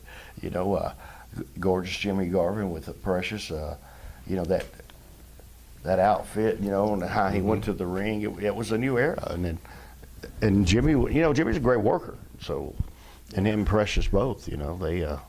How was she? Yeah. Was Patty well liked by the boys? She was loved. Yeah, she wasn't liked. She was loved by the boys, Excellent. and all the boys respected her, and she respected us. Could Jimmy keep up with the partying with you guys? How was he in that area? Well, no, Patty was with him all the Patty time. was always with him, right? Yeah. How about her? Could she keep up with the partying with you guys? Could she have a couple cocktails herself? Yeah, she could hang. Very good. She could hang with us. You want a good story? I love it. You want a good story? Yes. Because I'm not afraid to tell you how. Well, Jimmy Garvin used to fly the airplanes, you know, and he flew a Cessna, and we flew into a place. Here is my wild days, and so I get the limo driver to go get me an 8-ball cocaine. Well, I wanted a bump of it, so Jimmy's on the airplane, and I'm fixing to do it, but you know Patty wasn't doing it. But I told Patty, I said, stand in front of me for everybody on the plane can't see me do this, you know. So I knew she wasn't going to stooge on me. So right when I went to do it, Jimmy Garvin hit the motor on the airplane, right? That's $300, and it all blew right in Patty's face. Oh, jeez. Now, see, cocaine goes in your pores and your eyes, and I don't care. I went right in her face, and just instantly she would. Her guys going. Come on down, she's talking 100 miles an hour, and I'm a mad son of a bitch, man. I told Jimmy, I'll kill you, man. You did too. And look here, we're on the plane, Patty's sitting in front of me all the way home.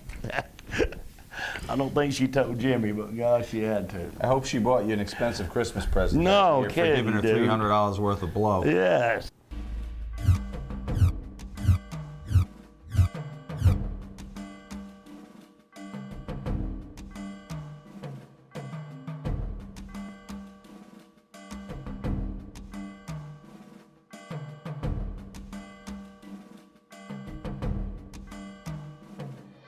How come matches like this with two seemingly very well matched guys didn't happen more often?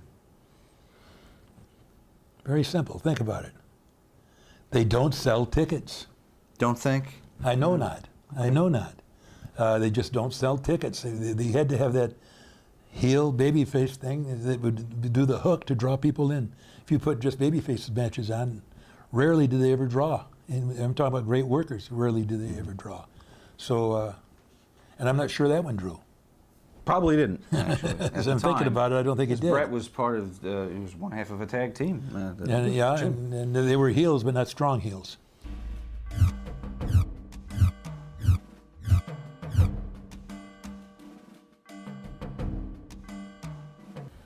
Well, everybody knew he was a great talent. His dad was an agent, and we knew a lot about Jake. And we knew that he was a great worker.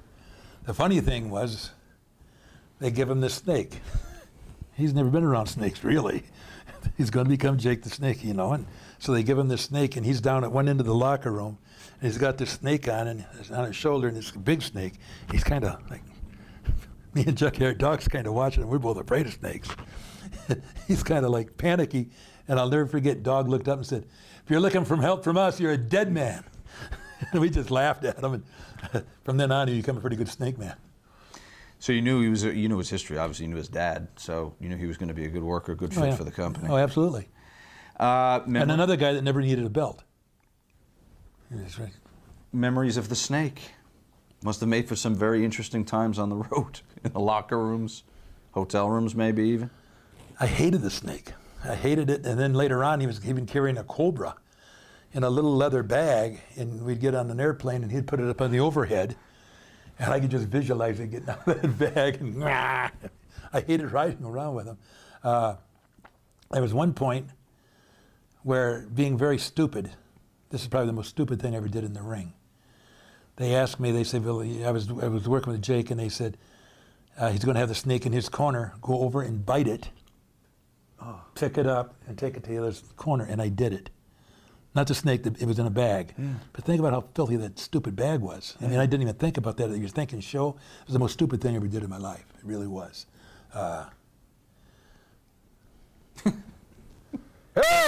Now you're going to drive me crazy. You know what I mean? Talking about snakes. Well, you really don't like them, huh? I really don't. Okay. You had snakes, you had dogs, you had birds, you had everything back then. Zoo. Talking But about, I won the Slammy as the best animal. yes, you did. Good for you. The All-Star Wrestling tapings in Brantford. How do we, of all cities, end up there? Is this just because I know they had taken over that TV slot that the Montreal show? What year is this? 86. You start taping the B show in Brantford. You have any idea why they chose that? Well, it must have been because it was close to Detroit and I could go home. I'd come through Well, the that's tunnel and for you, drive. It must yeah. have been for me. I don't know. For you, yeah. Yeah, it was a stupid place to go. It was really, it probably got great rent. I mean, who knows? Yeah, I guess. And we took it, put the production in there. We could do it, but it was another. I remember at that time I was working with JYD a lot, and we had done a match, and we come back into the locker room, and this kid that had worked with us walked in, and JYD got up and hit him, and ran his head into the wall, and bloodied the wall with the kid's head. I grabbed him. I said, and Captain Lou and I grabbed him. What are you doing? He said, did you see what he did? He said, no. He said, well, I used my power slam, and he beat me up. He didn't sell it. When I watched the TV, and he was absolutely right. Later on, I watched it, but they come in to clean the wall, the maintenance people. I said, leave it there. It's a good reminder for some of these guys if they don't want to sell. That's just a great, leave it there for a while. So it stayed for about 3 shows.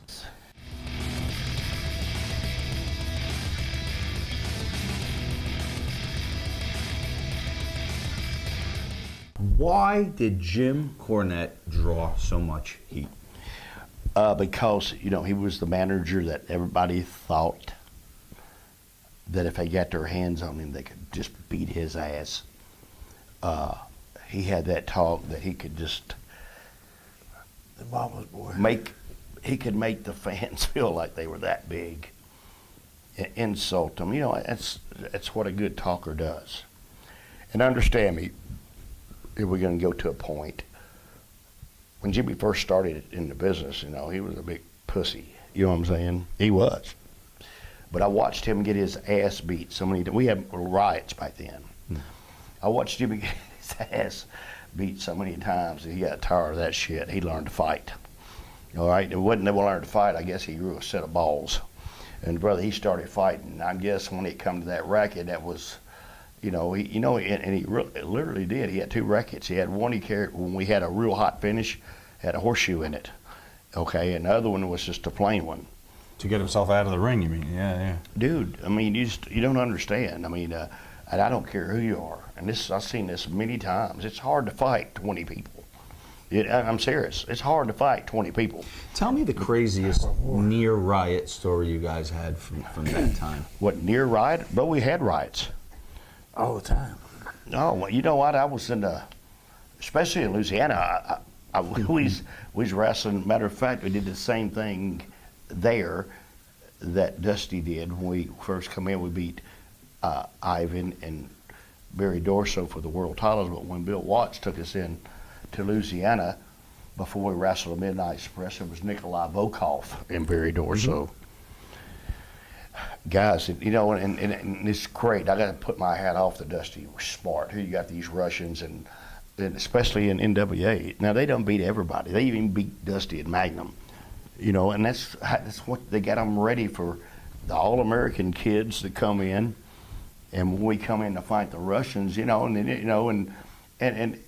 seriously, the fans really thought we had about as much chance as a snowball in hell to beat them, but we did beat them. But see, it's the same thing, and here's Barry Dorso, man. I seen these people.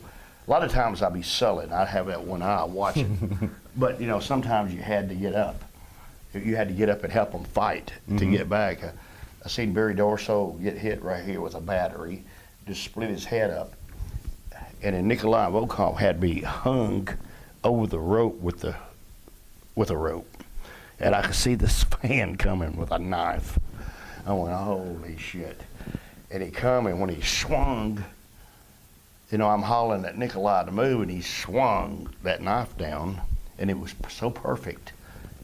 It didn't cut him, but it cut his boot Look, he took a step in his wrestling boot this high. It cut his wrestling boot all the way down to the bottom of it. You know, and he stepped right out of the boot. But see, that's just one situation. I seen, man, oh my God, them heels fight. Yeah, that was the rule that they made in Mid-South, that the heels could not leave. Nobody could leave till the show was over. And the reason why it was over, because they had rights during all the, you know, the main event and semi-main event. Was that the craziest city for you guys down in New Orleans, or in Watts' territory? As far as angry fan reaction. Well, but you got New them Orleans was Cajuns. pretty rough, yeah. You got them Cajuns, man. You go down them freezer areas, and hell, they don't even speak English. Let me tell you, I remember I said Dr. Ted Steve Williams down there one time. I told him, I said, Doc, watch these fans out here. I said, man, they you know, they don't even speak English here. Fuck them. Okay, fuck them. We're having our match. He's getting heat on me. I don't know. You wasn't there. That was a single match. Oh, years old later, he's getting heat on me. He's going, hey, Ricky, make a comeback. I said, what's the matter? He said, man, the fans coming in. I'm laying out. I says, oh, I thought you said fuck them. Get up and beat me. He said, beat me right now. And then, look here, I beat him. Brother, he went out of the ring. They fought him all the way back to the dressing room. They burned him with cigarettes. And when he gets to the dressing room door, the door was locked. He couldn't get in the dressing room. Funny shit, dude. Yeah, I seen some funny, man. I seen the fans jump off the balconies, second-story balconies on top of the Midnight Express. When they're leaving on the ramp? That's Oh, when they're coming back. Yeah. Especially, yeah. especially if they screwed us in a match. Oh, they'd jump They off. had to fight their way. Then Rick had to get out and go after them to get the people off them, get them back in the locker room. Yes.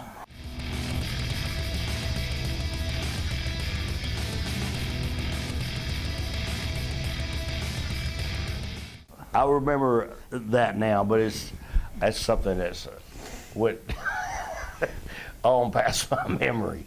But I do remember that. But What about job? Would job guys ever come in and try to take some liberties? Oh God, I seen all the You know what? It's on one of the TBS tapes Where he knocks the guy's teeth out. where Ole thought it was a rib because Going after his he's knee. wrestling. The guy keeps leg diving him, and he's looking at Arn because Arn, I mean, he thinks it's a rib. He's laughing. Then finally he figured it wasn't, and Ole just starts headbutting this guy.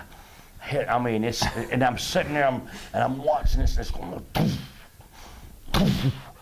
and all of a sudden this guy's face All his turns. teeth are knocked out. Yeah. Oh yes. And this is live on TBS TV. Right. Yeah. Oh yeah, a guy coming in don't want to sell for him. Yeah. You know, oh yeah, well, you get That was that. a mistake. Back then, you'd get that all the time. Wow. You know. Talk about Dusty as a boss. I mean, he's all over the TV shows back then, particularly on TBS. How do you think he did with managing his on-screen persona and being the boss? He's gotten a lot of criticism for Dusty had a great mind. working on top and being a booker at the same time. All right, Dusty had a great mind for the business. For what we had, Mid-Atlantic Wrestling, what we had for TBS, Dusty did great, and we drew great houses. But when they started to expand, well, so did Dusty. And it's only so much you can do with yourself, you know.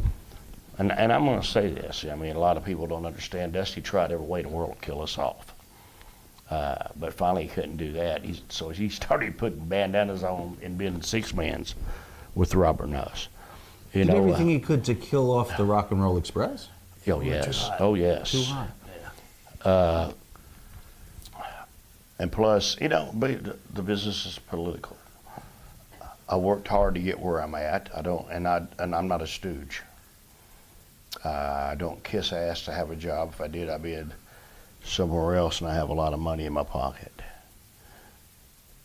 Yeah, but for instance, let me say this to you. This is a quote, and I heard this other day, and somebody asked me about this. This is, yeah, but you wrestle. Now, if you wrestle, that's your job.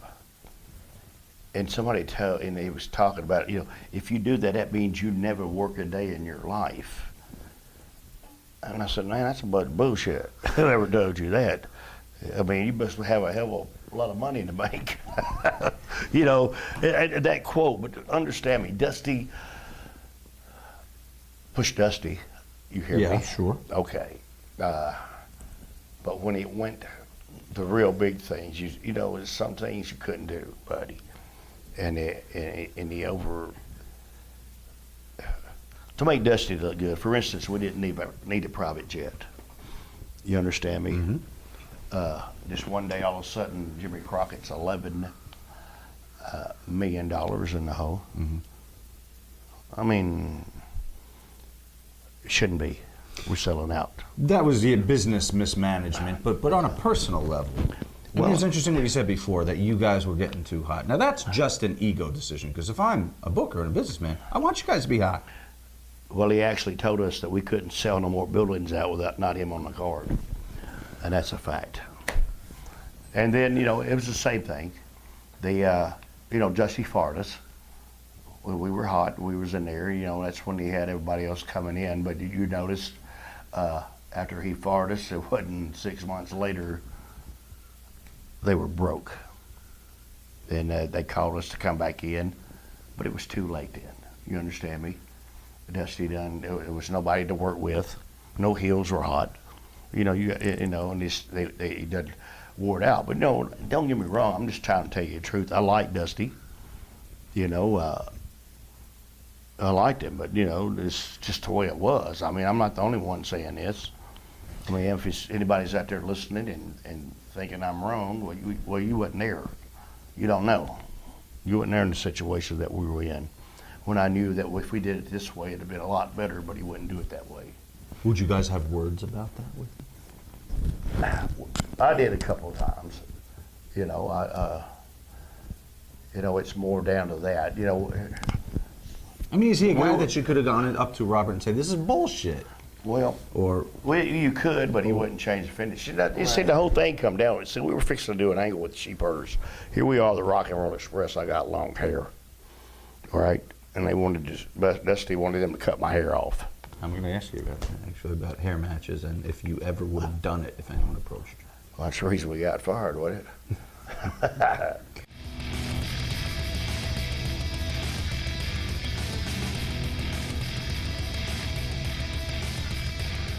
A lot of things were ad-libbed. They were. Mm-hmm. A lot of things were. That day, I knew when I come out of the ring, Rick was going to be at the podium, you know, and he was going to call me out there because we couldn't start a little angle. You know, he pulled the little bra out. I really didn't know he was going to have the little bra. And if you watch this thing, it's really cool because we knew how to kayfabe, we knew how to do things. See, a lot of things nowadays, it just happened.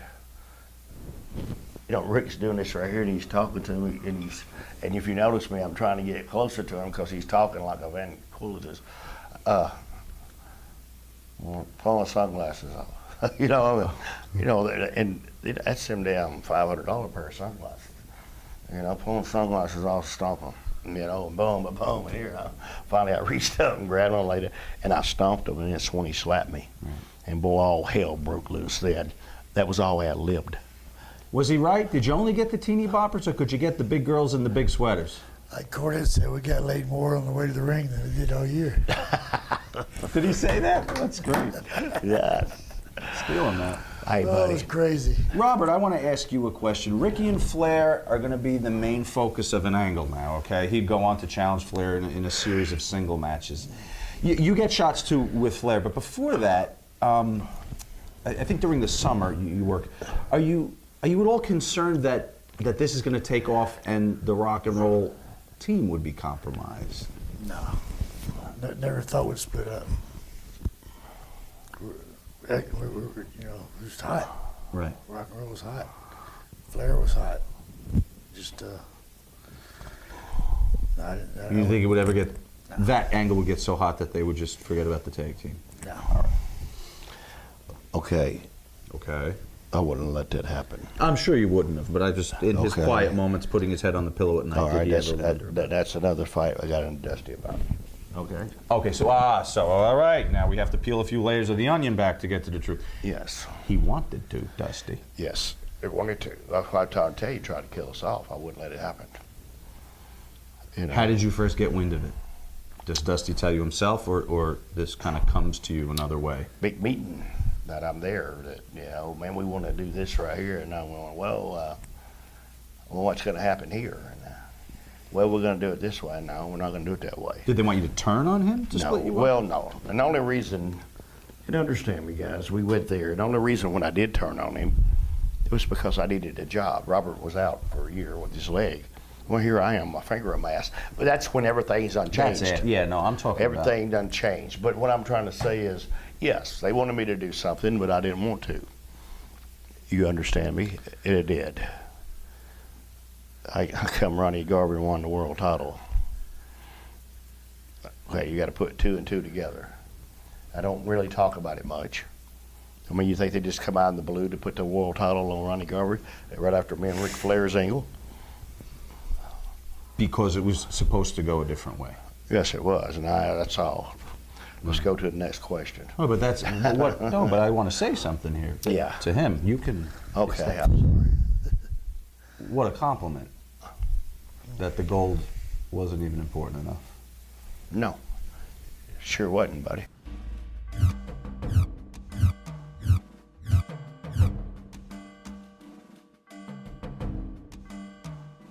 I was sitting next to him out in Long Island, and here's the deal. The whole business, every dime he's got is riding on this pay-per-view from three different, the whole deal. If that fails, he's dead. We don't know if the satellite's going to work or not.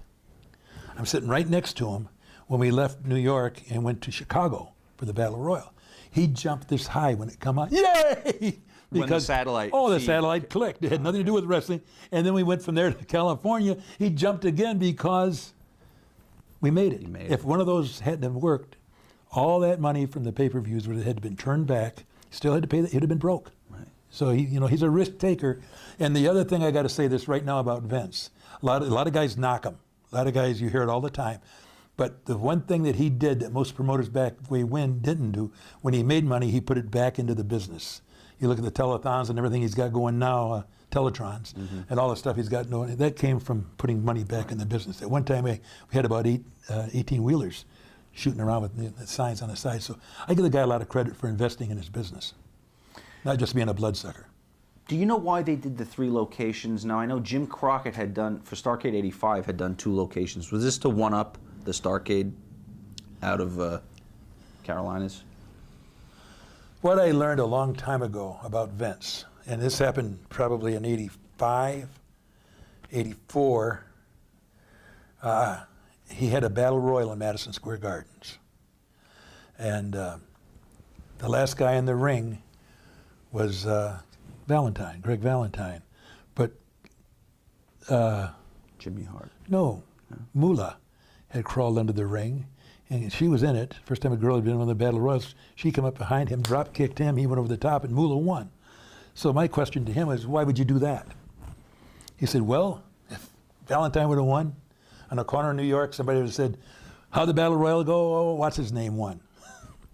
You know, whoever it was, it didn't matter, just another guy won. But when Moolah won, hey, Moolah won. So it's a big talk. In this business, you got to make people talk. And I think if you look through our whole history, Vince has been a master of making people talk. Now he's got people that try to figure out his finishes for him. What are they going to do next? And he's got them talking. And that's the key to promotion, I think. Who's in charge in Chicago, Los Angeles? I can only tell you about New York. And in New York was his first booker, George Scott? George Scott. Right. He ran that, yeah. Vince just sit back, he was a spectator. Oh, okay. So he's not even being hands-on in the locker room? No. He's sitting there watching. Who would have been sent out to Patterson, maybe, in Los Angeles? Or, I have no clue. Yeah. I have no clue. Probably Patterson would have been a good choice to be at one of them, and Strongbow at another one. In fact, as you say that, I don't remember seeing either one of them in New York at that time, so that's probably who they were. That was his top henchman.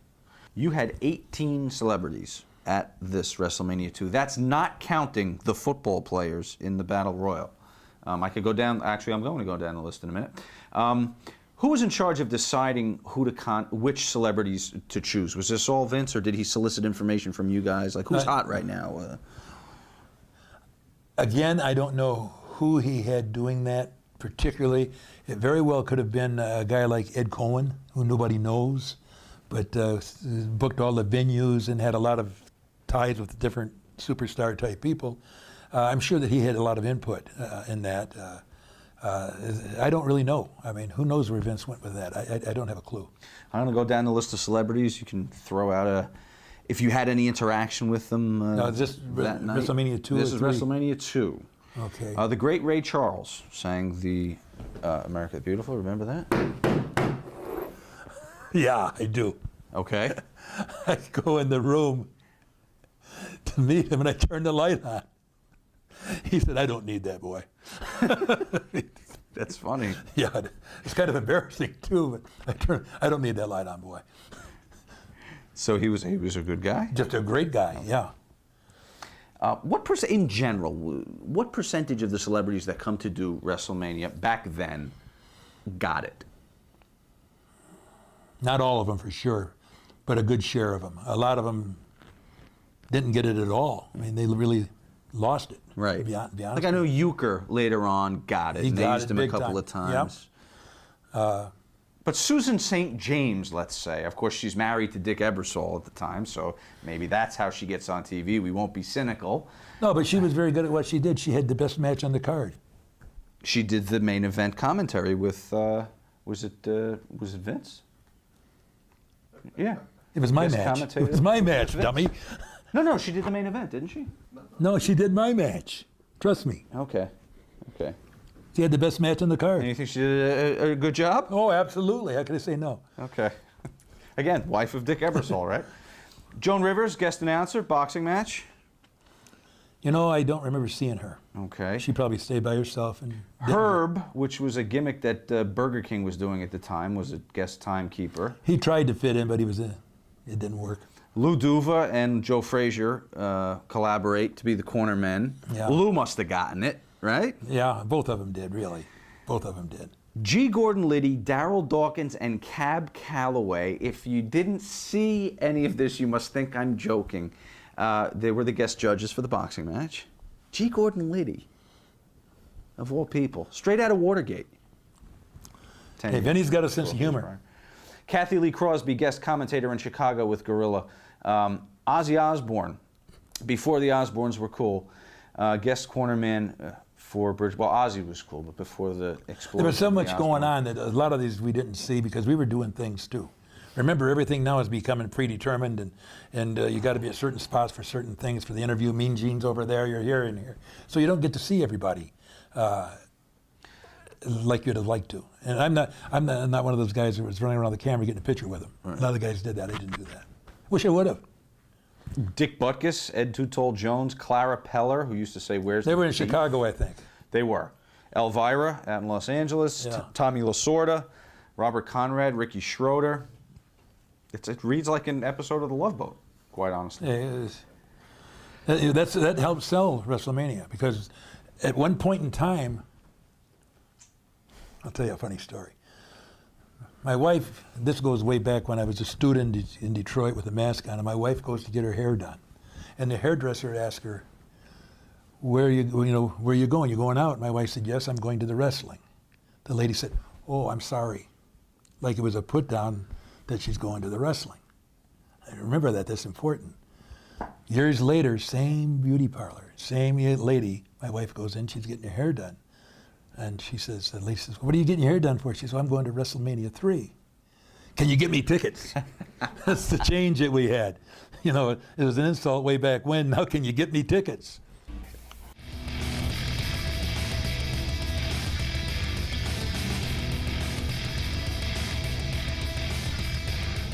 How aware are you guys of what's going on in the competition? Is it discussed in the locker room? Is there ever fear, anger, whatever emotion? Or are you guys just so busy doing your own thing you largely pay no mind to it? We're so busy doing our own thing because our territory was hotter than a firecracker. Vince was hotter than a firecracker. And understand me, I'm looking at it from one of the boys' stand view. I'm not in office. You understand me? I don't care what Vince did. You understand? I don't care what they did. All I'm worried about is me and Robert wrestling that night, and we sold out the Greensboro Coliseum. A lot of people, a lot of money. I mean, you hear things, but actually, you're in the dressing room. Yeah. But the guys that are unhappy, They're the ones that went to Vince. Right. And they're the ones that are unhappy are the one that's bitching. Do you watch the other product at all? Never had time. You know, I never watch it today. No. I never watch wrestling on TV. You know, People- back then, we wrestled 9 days a week. Every day, twice on Saturday, twice on Sunday. yeah, you never stop. I'm not even We watch it. did, All right, now there's got to be a story here. You guys, the hottest thing for so long for Crockett during the years, there must have been an attempt by New York to get the Rock and Roll Express. They did call, but we was happy. Let me express something here to you now.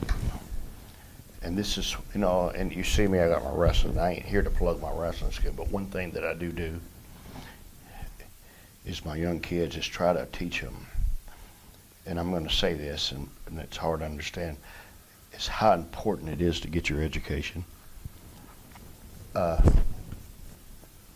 Because at the time, Robert and I were on top of the world.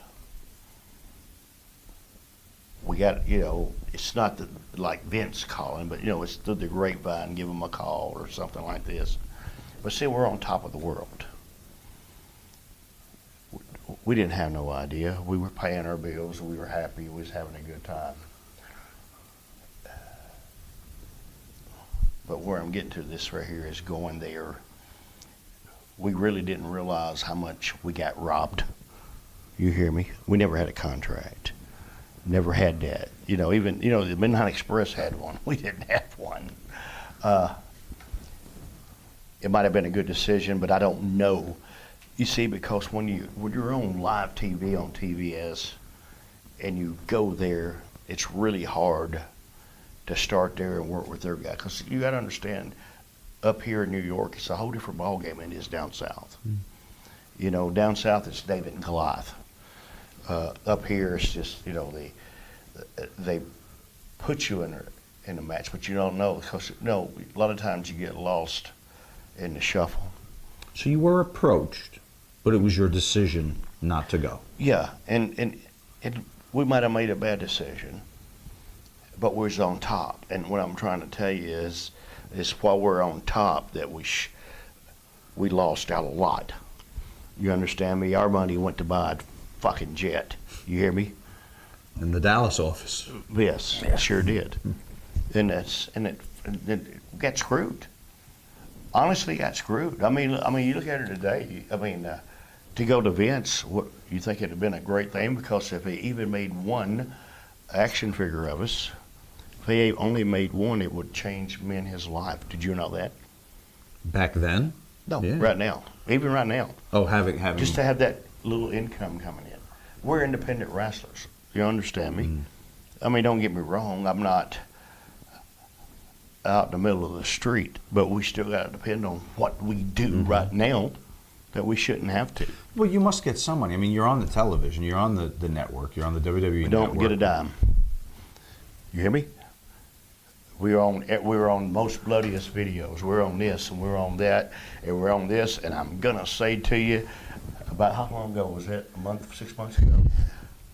I went to my mailbox and there was a damn check from, there was a letter from WWE. Now this is all this year's. This is from the network.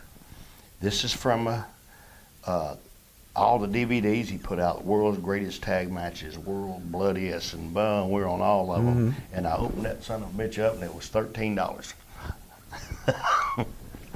Swear to God. How much was yours? something like that. $13.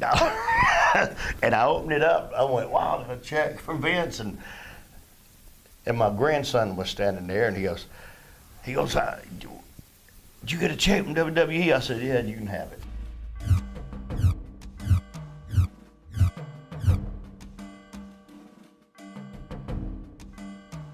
There were rumors at the time that the original Intercontinental title match at Mania would have been a rematch between Savage and Santana. Now, I guess this harkens back to what you said. You basically stole the spotlight. Right. Yeah. And it was changed to be you. For the next year and a half. Right. But that was true, that they were headed in the direction of Oh, absolutely. Tito at I WrestleMania. was shocked. I put Tito a couple times to get him ready for Randy out in L.A. and so on. And then got swept in the boom, here we run. It was a great decision. Fantastic decision. Another My retirement. Come on.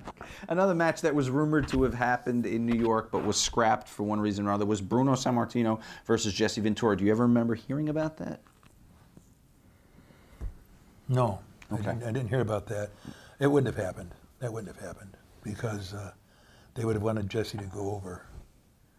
And I don't think that would happen. Do you think they would have put Jesse over Bruno? I know damn well they wouldn't have. Bruno wouldn't allow it, but that might have been what they wanted. Yeah. Bruno was doing commentary at that time, though. Yes. So, you know another funny story? Bruno and I were very close. We did a lot of good things together. And we're at Poughkeepsie. Yeah, it was Poughkeepsie. And Bruno comes up to me. He says, George, what do you think about all this cartoon stuff they're doing? No, I haven't done a lot of the cartoon. This is right when this is a little bit ahead of this stuff.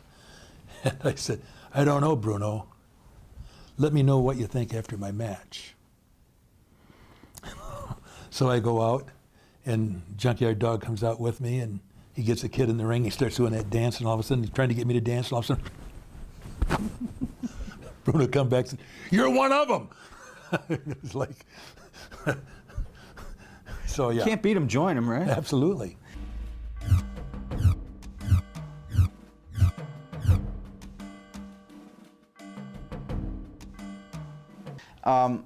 Worked boxing matches in wrestling, does this ever work? Are these ever good? We've seen some attempts at them. I don't think they've ever turned out. No, they've never been good. The best one that they ever had was probably when they had the champion of the world, Ali fighting the Japanese guy. Inoki. And they had different matches all around the country off of that pay-per-view. And Inoki laying on his back kicking was terrible. But I understand we had a match in Toledo that night, and the Sheik worked with somebody, and I worked with somebody, and we had some pretty good matches there with a boxer and a wrestler. And I understand that Gorilla Monsoon fought somebody here in New York, and it was a blowout match. It was really a good one. And it was not George Foreman, but it was one of those kind of guys that were pretty good. And they had a heck of a match, but it was a half a shoot, too. Mm-hmm. And Was it Wepner? Was it Chuck Wepner? Chuck Wepner. Oh, okay. The Bayonne Bleeder.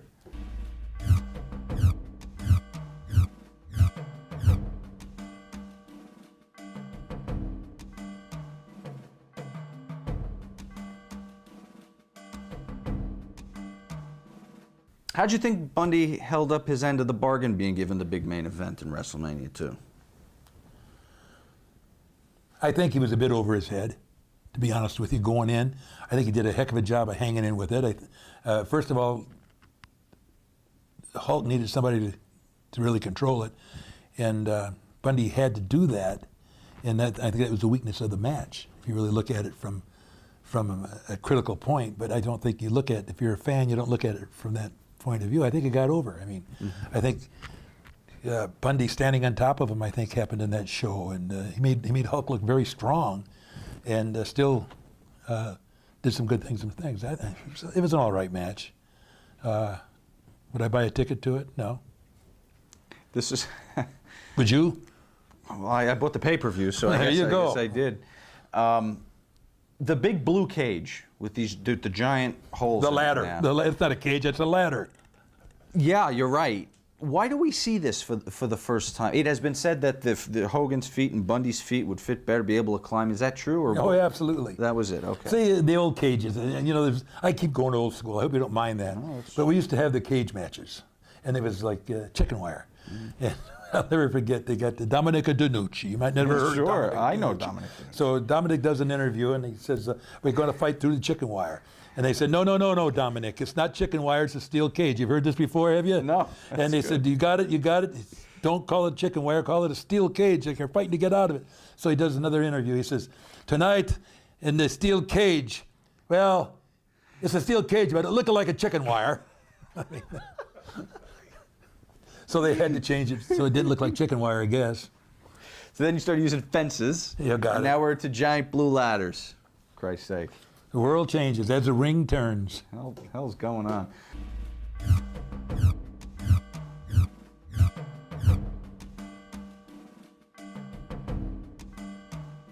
I worked with the dads and the uncle a lot. Great guys. And when the kids come in, what's the two names? Jacques and the other one. Raymond. Raymond, great guy. Jacques, he was hard to get along with in the locker room. He had a little bit of an attitude. Of course, he was second generation. Didn't get it sometimes, but a hell of a worker. But just, I don't know. Maybe it's just me. Sometimes I. Did the French Canadian wrestlers kind of have their clique? Oh, absolutely. I was up working for Jacques' dad, and we were going from Montreal to Chicoutimi, and we're in a car with 4 wrestlers. I'm one of them, and I know they all speak English. All of a sudden, they're all talking French. And guys that know me know that I'm pretty outspoken. And I said, "Stop the car!" And they stopped. They go, "What's wrong? What's wrong?" I said, "You guys go on without me. I'm not going to sit here and listen to that French crap. First of all, it's rude talking French in front of me. And you know I speak English and I don't speak French. If you don't want me here, just let me hitchhike. I'll get back to Montreal. Screw you." So they all come on. Now they talked English all the way to a boat. We took a ferry boat across. Then they started this French crap again, and they ordered my meal. I got a little bit of everything. Oh, wow. So that was my little payback. They made good. Oh, absolutely. I think I bought all their meals. When you go on an overseas tour like this, same people going with you, same people in charge, road agents, or is Vince going too? No, Vince doesn't go usually, unless it's a TV pay-per-view something type thing. He went when we did the thing in Wembley Stadium, but usually it's an agent or two. Talent. Together, the same guys every night, same thing. Gets kind of scary at times. There'll be ribs, and some guys will be late to the bus, and just testing you a little bit. I didn't mind it as a worker. As an agent, it was a pain. Right. It's a different outlook.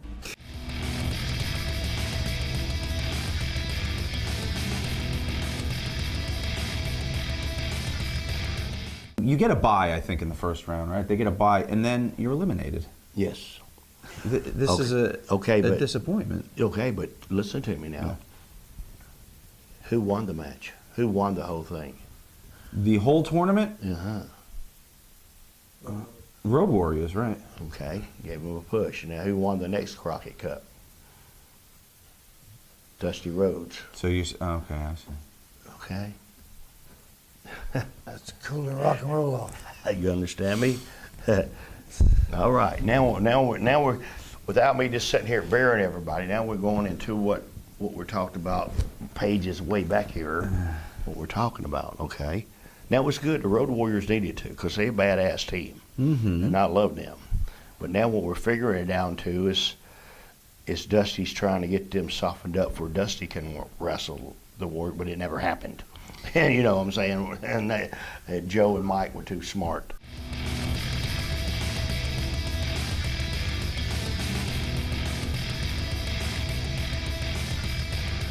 This is the whole thing where me and Flair, it's and then we're going to start our single angle. That was leading up to that. Okay, we're going to start a single angle. And this is 6-man. I beat Flair in the match, and we go to the dressing room. Now, if you understand, it's like again we ad-lib things. I know they're coming in the back to beat us up, but if you notice and watch the things, the little things in the business that people don't understand and they don't watch our match. If you notice, right in the middle of the floor is a little drain there.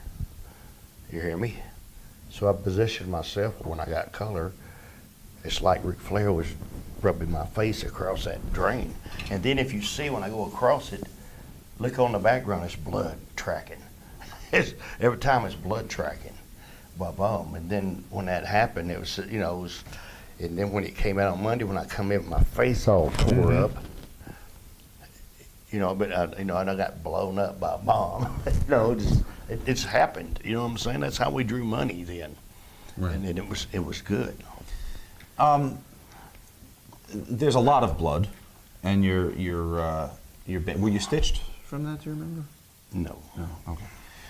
Did you sustain any real damage? Because I mean, people think everything's fake in Yeah, wrestling. I mean, it's pretty hard. See, my face was all tore to pieces. Remember, it was all on there. Right. So what I'm saying is, so that was legit. If I tell you, I'd kill you. Yeah. Wow.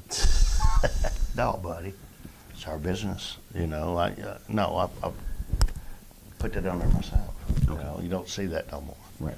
It's one of our secrets to our business. I mean, you know, it's just a fake scab. I hate to say fake, but it was a scab. Turn it over. Yeah. Turn it over. Luthes just turned over in his grave right now. He's been spinning a long time, I think, Yeah, from all the I shit think. that's out there. So don't worry about it.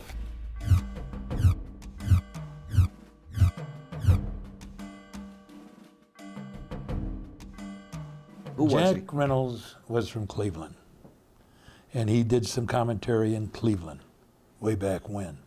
He didn't fit into our mold. But at this period of time, if you look at it, we had a lot of different TV people coming in from different territories. I'm not talking talent now, I'm talking... And Vince would bring people in and learn everything they knew and get rid of them and bring somebody else in and learn and that's exactly how he built the business. So obviously if Reynolds was just there for a short time, he didn't know much. I know all you know, get out of here. Next. Now bringing in Ken Resnick from the AWA. He was Vern's top announcer at the Yeah. time. Is this again just to continue to stick it to the competition? No. They tried to use Resnick, and they used him for quite a while, if I remember correctly. And he was pretty good, except we would give him greasy food. And he was really quiz you, and then we started eating greasy food. We made him throw up a couple times, just trying to... Really? So we played with him a lot, yeah. He's a good guy, though. He really was. Are the announcers the subject of more ribs than other wrestlers, perhaps? No, God creates everybody for different reasons, and there's some people that he creates for ribs. Some of them are announcers, some of them are wrestlers. You know, some of them are just there, Finkel.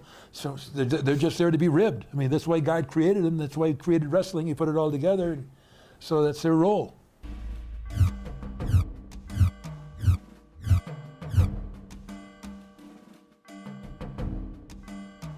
Yeah, he was very good at it. Adrian, I got to laugh thinking, he was a great worker. A lot of people don't realize that. Even when he was overweight, and he came up with some ideas and did some things in the ring that just were phenomenal. he got to put a lot of nose candy. Yes. And got really was- carried away with the nose candy, and that really ended his run. It's too bad, because he was smarter than that, but he got real bad Yeah. toward the end there. Unfortunately, I was working with him a lot. One night we were in a town in Iowa, and I used to do a thing when I was a heel where I would boom, boom, boom, throw a table in the ring, fold the legs up on one side, and sit that on the floor, and then have the other legs hook it over the top rope, and then go to take the opponent and throw him in, and he'd reverse it and throw me in. The people would pop. I'd do a bumped out. So I'm working with Adrian, and I'm the lovable cartoon character now, and he's the heel. He says, let's do that table thing, but he didn't know how to do it. So he goes out and he throws the table in the ring.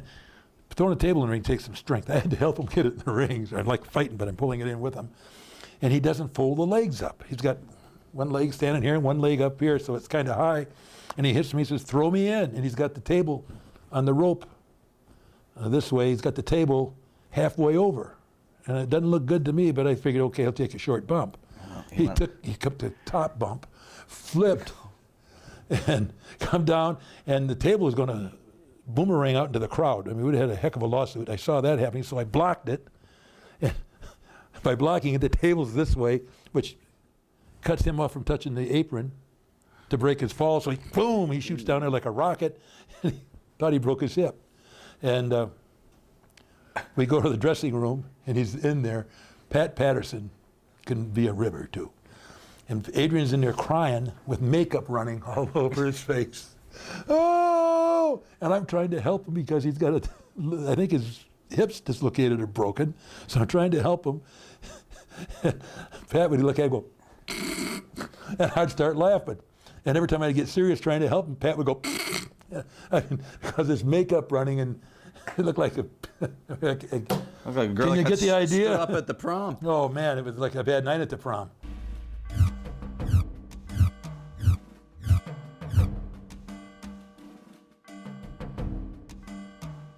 Did Haas want out?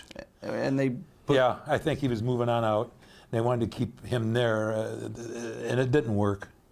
It didn't work. Funk was a good guy. He was the wannabe Funk. What was his real name? Was it Jesse Barr? Yeah, he was a good guy. And he liked to get out and party a little bit, but he was way over his head there. And another role, he would have been good, I think. Just trying to be something that somebody else had already done better than him. Right.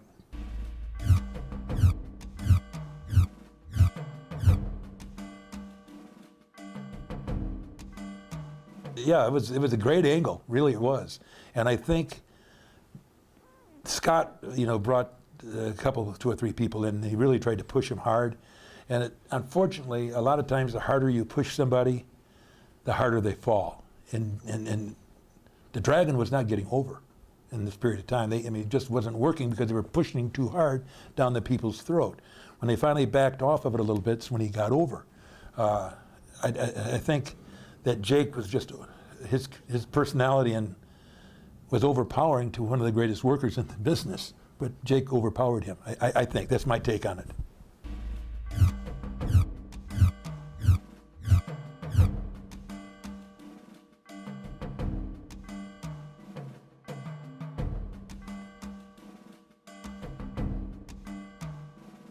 We did a show in Kansas City, and Harley showed up. Now, I knew Harley from way back when, St. Louis in the 80s. I'm sorry, the 60s, 70s. So he's a good guy, but he shows up at Kansas City, and the word was that he was bringing a gun and was going to shoot Vince. I mean, everybody, we expected something really to bust out. It didn't happen. It didn't happen. And I think everybody, regardless of what they think of the cartoonish things, everybody is a businessman, and when he had an opportunity to make a run and make some pretty good money, he jumped at it. Now the big funny thing about it was he was really captured in a big rib. One of the biggest ribs that I remember in the 80s was on Harley Race. When we made him the king of the ring, he had to carry that silly crown and that cape all over the country. I mean, he had this wardrobe that he had to travel with, and everybody's going, but he was proud to be the king. It's coming. We'll get to it. Oh, yeah, absolutely. It was 86. Is it true that one of the original plans for him was to wear Jimmy Jack Funk's outfit, carry the mask and noose, and be the hangman Harley Race? I hadn't heard that. Okay. I hadn't heard that. All right, so somebody maybe thankfully nixed that before it got too far.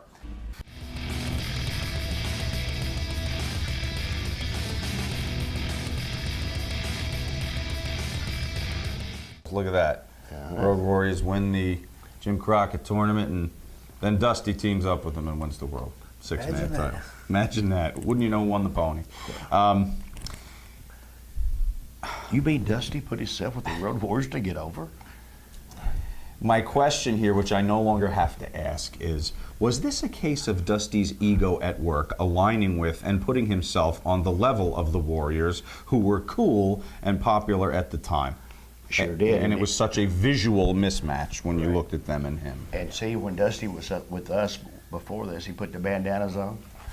Dusty had the Road Warrior paint on when he went to the ring with them. Y'all forgot about that, did you? Okay.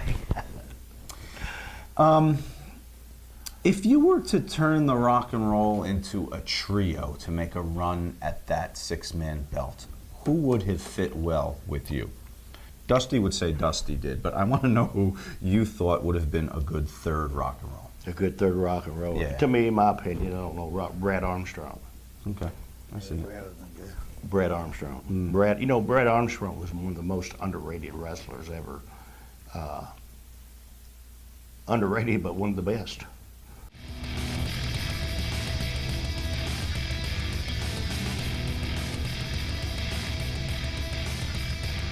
Let's talk about the Mulkeys. Everyone wants to talk about the Mulkeys. Okay. They got this little cult following with fans. I I guess. Mulcomania. As the best jobbers of all time, they call them. What was it about them that was appealing? Was it just a physical thing? Well, they never won a match. Correct. Yeah. But a lot of guys never won a match. But Yeah, what but- about them was so comical? Because the bumps they took. You know, they took some of the craziest bumps. And let me tell you guys, they didn't wrestle every night. Because if they wrestled every night, they wouldn't have made it 3 days in our business. I love the bucket man. I know Randy and I know all of them. But you got to understand, we did this every night. So they come down to do TBS on Saturday mornings.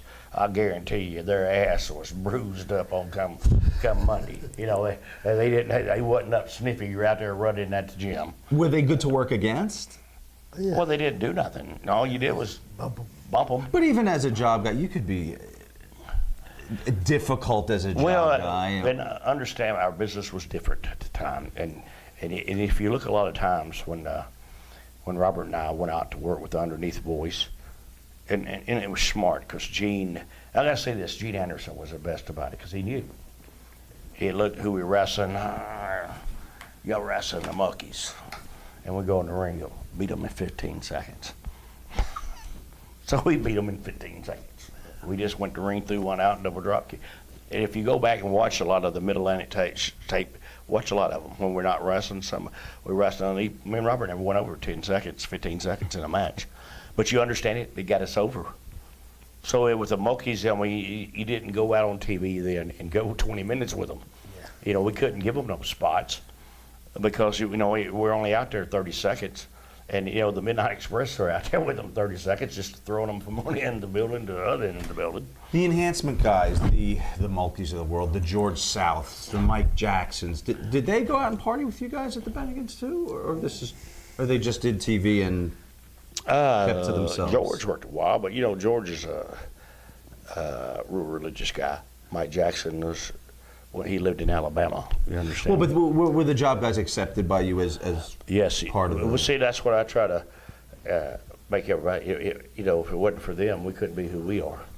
And no, I mean, yeah, they would sometimes, but they wouldn't on every card with us. Right. You know, especially when you were out on the road, you had all top guys.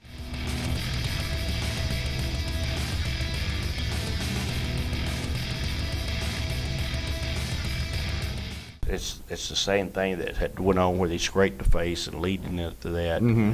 And he did the gimmick where he dropped the knee on the back of my. I think wasn't that before that though? Wasn't that? No, I have That was after that. the nose coming after the face scrape. Okay, that's where he broke my nose, Mm-hmm. and that's where I had to go to wear that damn mask.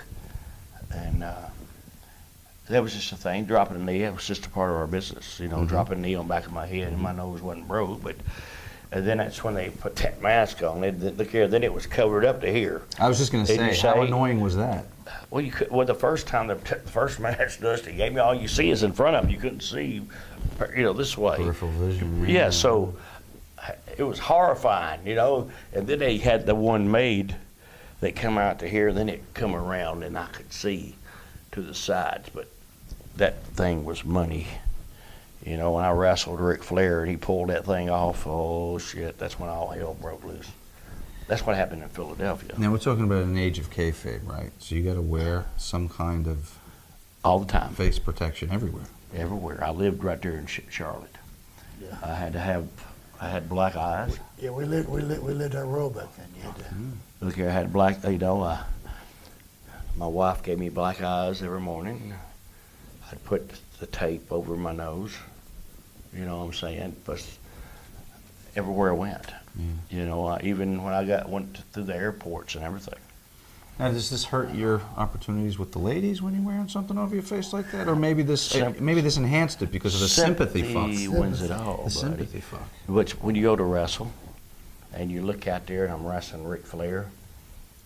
When I broke my arm, the girls who come up have broke arm cast on them. They put fake cast on their arms. When I was wrestling Ric Flair, they put the tape over their nose. They was there with me. You see, that's how much they were into it.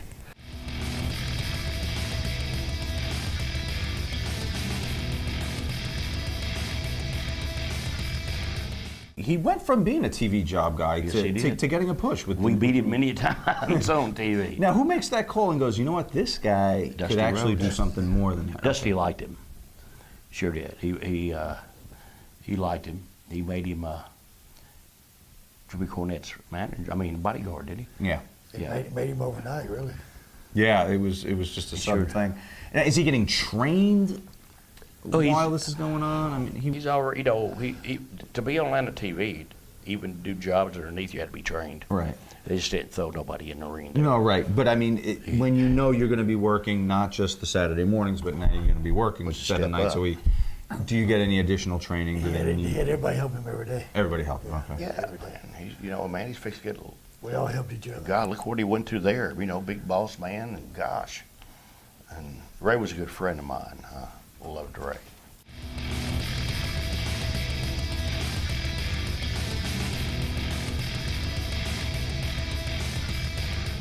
Magnum, you know, Magnum.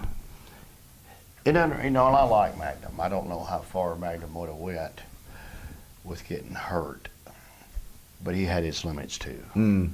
You know, and he did. He had his limits. You know, they were thinking about him being, Yes. they were setting that path for him. Let's talk about Bob Geigel for a minute, who comes across on television as a fountain of charisma. How's he behind the scenes? Hard ass? I was all right. I mean, now you're sitting here with that mountain of charisma. Yeah. You know, Flip flops, bare feet. I mean, you know, Mr. Personality. I mean, you ever talk to Bob Geigel? Hi, Bob. Hi. Call you on the phone. Look here, Bob, call you on the phone. Hey, Ricky, Bob Geigel. Yes, sir. Hey, Bob, how you doing? Oh, I'm doing pretty good. Bob, you called us. Well, I'm still waiting, though.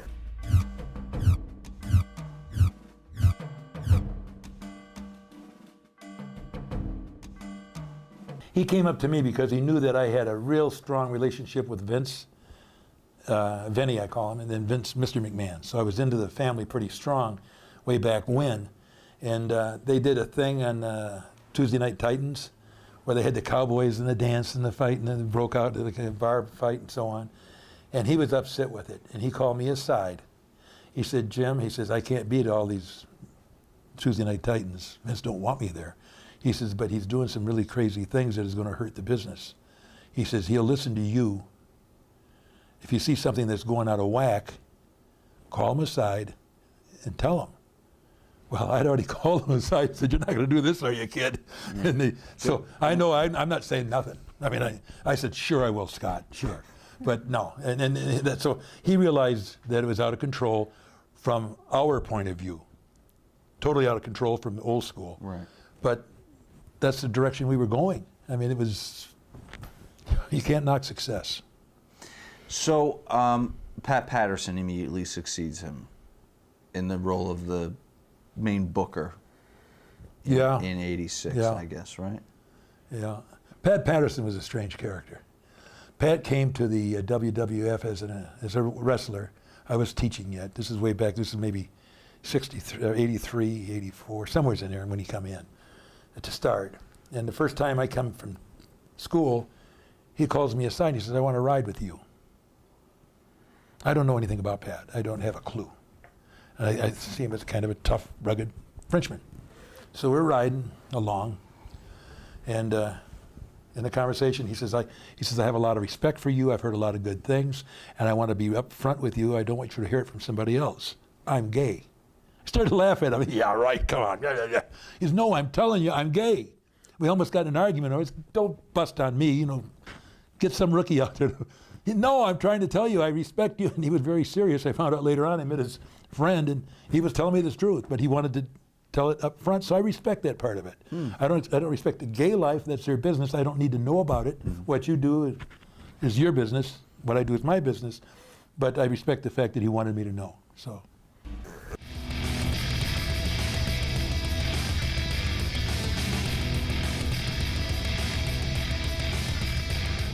We were talking earlier about the talk. Arn Anderson was a great interviewer. When Arn Anderson approached the Four Horsemen, here Ric Flair, here's Ole Anderson, himself, and Tully. I mean, that was a big force in our business. I mean, God, they was the top heels that we had in the territory. Dude, and they were just instantly, boom. Yeah, But a lot. Out of them four, you could put any two of them four together in great matches. Right. Yes, but the talk, Oh, they're on top. their charisma on that microphone and the way they held themselves. You know, God, here's Ric Flair, you know, no telling what he's going to say, but the greatest shit in the world. And Arn really educated. Then Tully and them, and then JJ. You know, it's really good, man. Right. It just clicked like anything else did. We talked about the Ricky Morton cell before, but tell us about Dusty's ability to generate sympathy from the crowd and get them behind them. He was always pretty strong on the cell, also. Would you not say? Dusty was a great worker. Great worker, yeah. Great interviewer that you could ever imagine. But you look at all your top baby faces in the world, even Hulk Hogan, what got him over? What got Hogan over? What got him over? The comeback. Yes. So what they had to do to do a You comeback? gotta sell first. You had to sell. Okay. That's what it was. Okay. That's it. If you could sell, And then they were both good on the mic. yeah, you know, and Dusty Sale make that comeback with that bionic elbow. You know, here goes the roof. What was the best, I asked you before, the best incarnation of the Midnight Express. What about the Four Horsemen? What was the best incarnation of the Four Horsemen? You could probably make an argument for What are you talking most about? of With them. all of them together? Which crew was the best? Was it the original? It's original? always the original. You know, like that's me. Don't get me wrong. Barry Windham, absolutely wonderful. And he got put in the Hall of Fame with them as a Four Horsemen. And in which they were great. But when you had the thing with Ole, and Ole, you know, especially matches if, All in Arn. you know, and if you go back and just look at some of the top boys in the business, when, you know, I heard Steve Austin not long ago doing an interview, and they asked him, he goes, is there a favorite match? And they was talking about him that you like. He said, yes, I got a favorite match. He said, it's the Rock and Roll Express against Ole and Arn Anderson. He says, the greatest match in the world. He said, I watch it at least once a month. Wow. Yeah. And that's cool. But see, because it was that chemistry that the first Four Horsemen, you know, after that you had 17, you know. You even had Paul Roma. Yeah, yeah, sure did.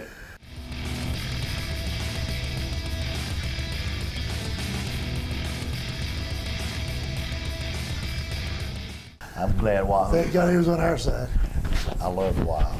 Ed McDaniels, great. I seen him, boy. But no, you know, a lot of people, you know, but see, Wahoo could work. You understand me? And our business was different then. You know, there was sometimes, and people did it. He chopped them very hard. But now, you know, nowadays if you go out and watch the match, it seems like every match somebody's got to chop somebody hard before they go woo, just to get a pop. Yeah. Right. You know, do you ever see a pop of somebody trying to tell a story in a match? And you know, and even though I mean, I know I'm older, and Robert and I are too, but we still go to the ring. We still can perform, and we can still get the people behind us. And I never thought of chop in my life, but that was about Wahoo, though. You know, Wahoo's hands were this thick, and boom. I mean, that was his gimmick. You know, in our day, Ric Flair and Wahoo were the only two that chopped. Nobody else did. You know, and that's what made the chop get over so good. You know, Ricky Steamboat chopped. You Yeah, know, sure. but Ricky done. That was gone to later WWE. on, though, too. But Ricky done went to WWE. But understand me, you know, I wrestled Rick a million times. I never chopped him back. You know, I never chopped him back. That was his thing. And I'm just saying that to nowadays. So you just stop and watch the matches. I didn't watch tonight, but I know that was, they set the indoor record for chops. It just happens every time you go to one.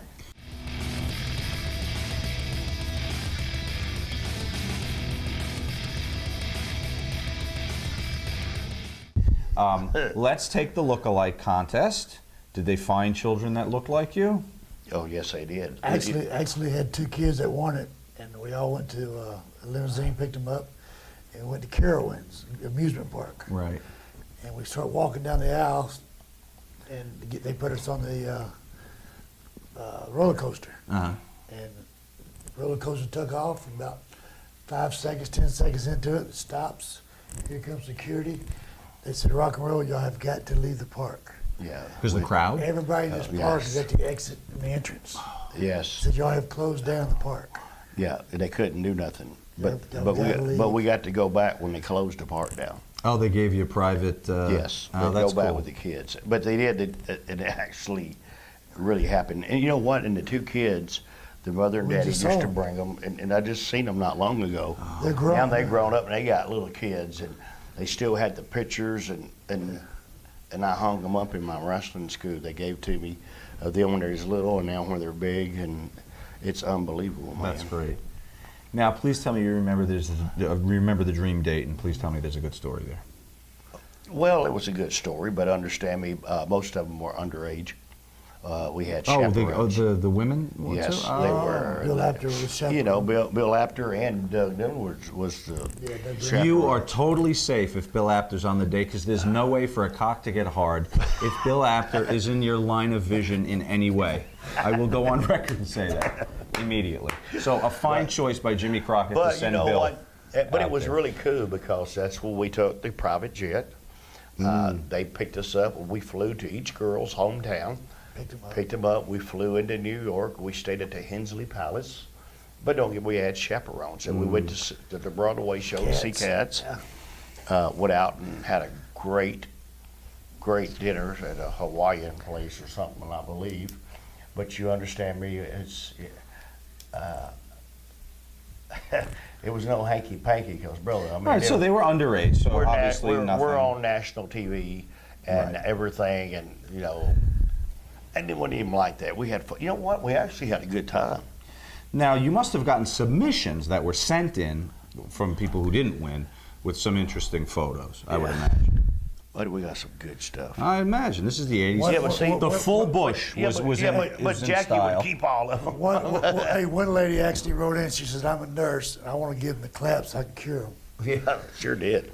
Said I want to give them the clap for I can So I can cure them. for I can hear them. Dude, that's something.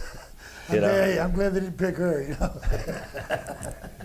Hey, dude, it stacks the mail. Who yeah. kept the phone numbers from those girls? I don't know. Baron von Raschke, maybe? Jackie Crockett used to come back and go, "Look at this one here. Look at this one. They would Read come- us a letter." They would come in bundles of just letters. Yeah, a lot of them. I mean, a lot. But it was really a legit thing. It worked out good. We had fun, man. That was. They picked them out. But it's what we did. Craziest rat story from your run. Whoa. Let's hear it.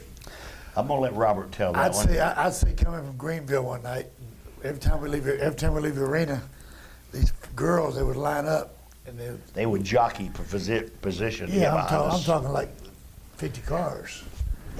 And that's not exaggerating. Oh, to follow your car? Oh, We left. They was already lined up. They'd follow us. And we're going down. We left Greenville. Me and Ricky, like I said, they jockeying for positions. Finally, this one girl is on our butt so quick. We act like we're gonna get off. We exit at the rest area. No, we're gonna get pulled in the rest Like area. rest area. And so Ricky makes a turn in. When he does, Ricky turns back out. And they were already committed, so they had to go through the rest area. And we're doing about 90 miles an hour out here. They're going through the rest area at 90 miles an hour. Look here and come out right with Right us. beside us. And me Right and with Ricky's going, we're waiting to see a big crash. You know, somebody back out. Yeah. Thank God nobody backed out. They didn't hit anybody, but they got to the other end. And Ricky done stopped the car, got out, and he kicked the shit out of that car. Did you ever have to get out of the arena in a different car or hide or somehow like? At Greensboro Coliseum, and this is how Robert just bought a brand new Trans Am, Yeah. and we pulled up in Robert's Trans Am, and I'm serious, dude. That's before they put the fences and stuff up. We were literally, they rushed the car into people faces like this Yeah, on the I had a window brand new 88 because Trans Am. they're backed up. They were pressing You know, against the up car. against, we were literally stuck in the car for 45 minutes. Right. And I'm they were blowing the shaking horn, it back screaming, and "Get it the forward. hell off the car." And Brandon shaking it back and Transman. forth. And finally, they had to get the police out there. 45 minutes later. You know, get the police, get them back, get out of the car. Robert's car, like they took a goddamn sledgehammer to it, and all beat up. 45 minutes later, we got but you out. know, and then we're going. But I know where you're going on this question. Bullshit. I didn't even get there. I know where you're going on this question here, but you know, it's a lot of things I tell people, Happily married. and half of them, when I tell them, they go, "Oh, that's bullshit." Okay, so don't ask me no more to tell you a story. All right? I would believe So, anything you told but me about understand that me, era. Now this with is the two of you. But you got to understand that was just one night. You hear me? Well- that was just one night. Yeah, sure. Okay, but when it comes to that, man, we seen some crazy shit. Yeah, you think I was going to ask you about, you know, the wild orgies in the hotels, but actually, I want to talk about the dark side of that fame Okay. and popularity, which is where you went with that, what could have been a 50-car pileup on a highway that a baby could have been in, or Oh, I seen one do that. One of 'em hit destroying bridge a one car time. because they're climbing on a brand new car. Yes. Or you must have had some bizarre shit sent to you in the mail, or weird phone calls, or people stalking you at home and shit. We'd actually had to have a cop out in Charlotte at his house and my house. Right. The cops actually parked out in the front yard to keep people away. Did that. I was at my house at Indian Trail, It's still and full of it's bats. just women that try to do that right there, and I'm laying here in bed, and all of a sudden my wife come in here, and she said, "Hey, there's a girl at the door." She says that you've been seeing her, that you seen her, and what the fuck? And I wake up and I'm going. I walk in there and I look out the door and it's great big girl, and my wife says, she said, "You've been seeing," and I looked at my wife. I says, "Let me ask you something, honey. If you was me, would you fuck her?" My wife beat the piss out of her. She said, "Hell no." She beat the piss out of her. I went back, got in bed, went to sleep. And she never mentioned nothing to me more about it. Can you believe that? But, yeah, I stole that line from somebody, but it worked at the greatest time in my life when it happened.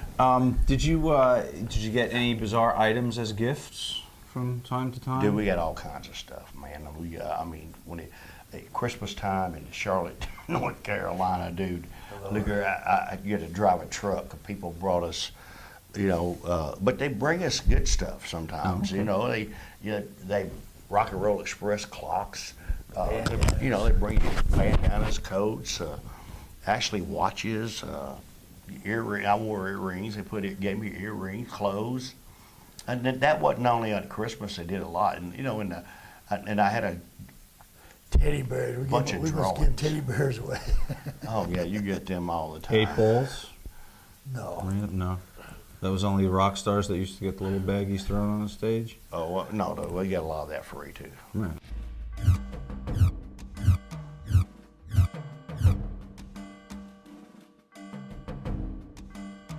Did you ever see Haku, King Tonga, display any of his legendary toughness?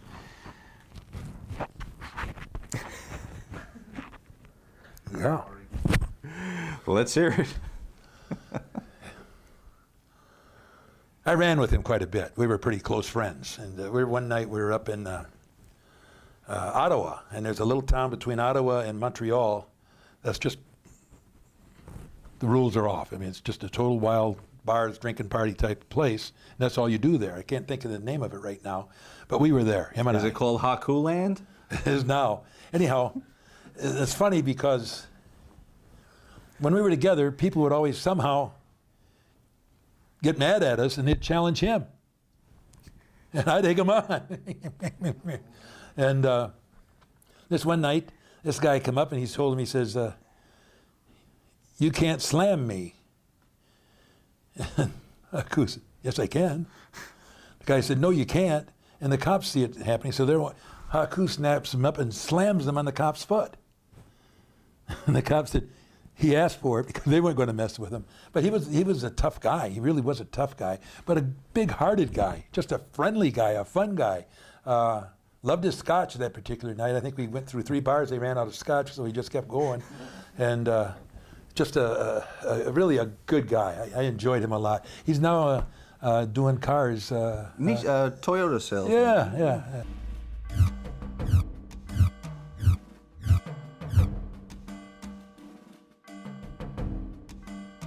We've now added Komodo dragons to the traveling roster here. I guess to combat Jake's snake. How is travel for these animals being arranged at this point? He had this dragon looking, I don't know what you call it, reptile or whatever it was. They told us that it was just a vegetable eating thing, So the guys would, before he would go out with it, particularly the guys from England, the tag team. Bulldogs. The Bulldogs would take cigarettes and hit the thing and burn it a little bit, so it'd be and the dragon hated to pick it up, so he was very cautious with it because he never knew what was happening to it before he picked it up. The dragon gets away. Now they've convinced us that it's not it gets away in the Connecticut area. It come back, it was 7 pounds bigger, and there was cats and dogs missing all over the neighborhood, so. It was out in the street. Oh yeah, it escaped.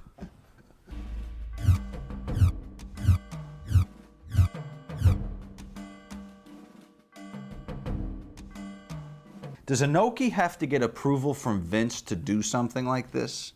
Yeah. Because Andre's a New York guy. He's not going to do it unless he's told. But Andre did. Yeah. Well, Andre was always a businessman. Andre was, just a phenomenal businessman and athlete.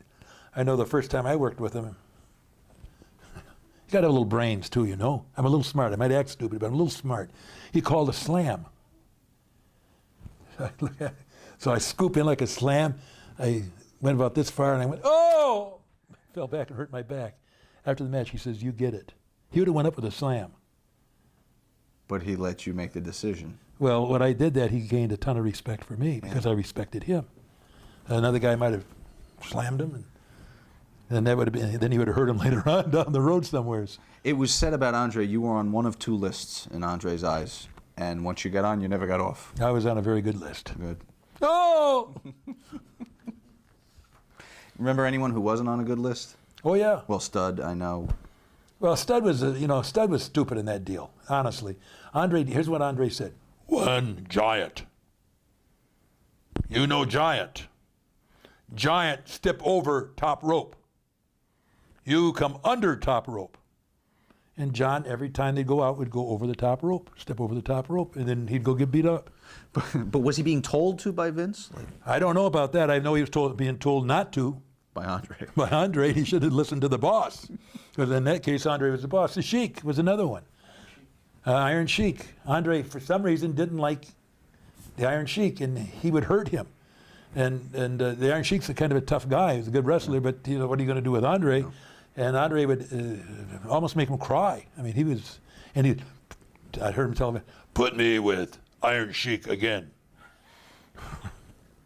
He liked it.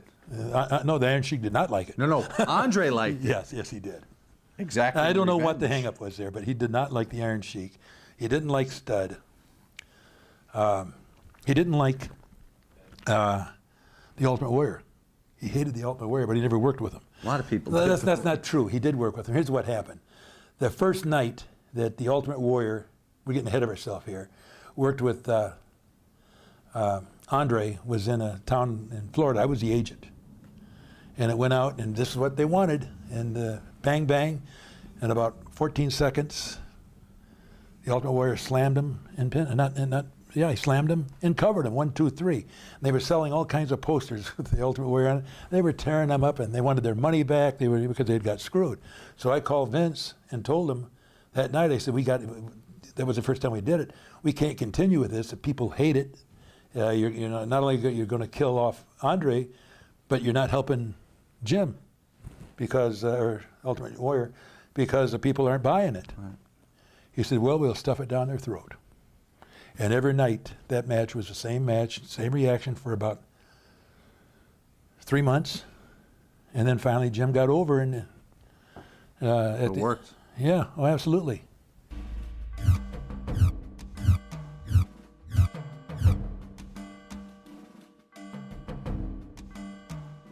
You know, he's a tough guy. He was a tough guy. Yeah. And there was a guy that lived in the Boston area, and we did a show the night before in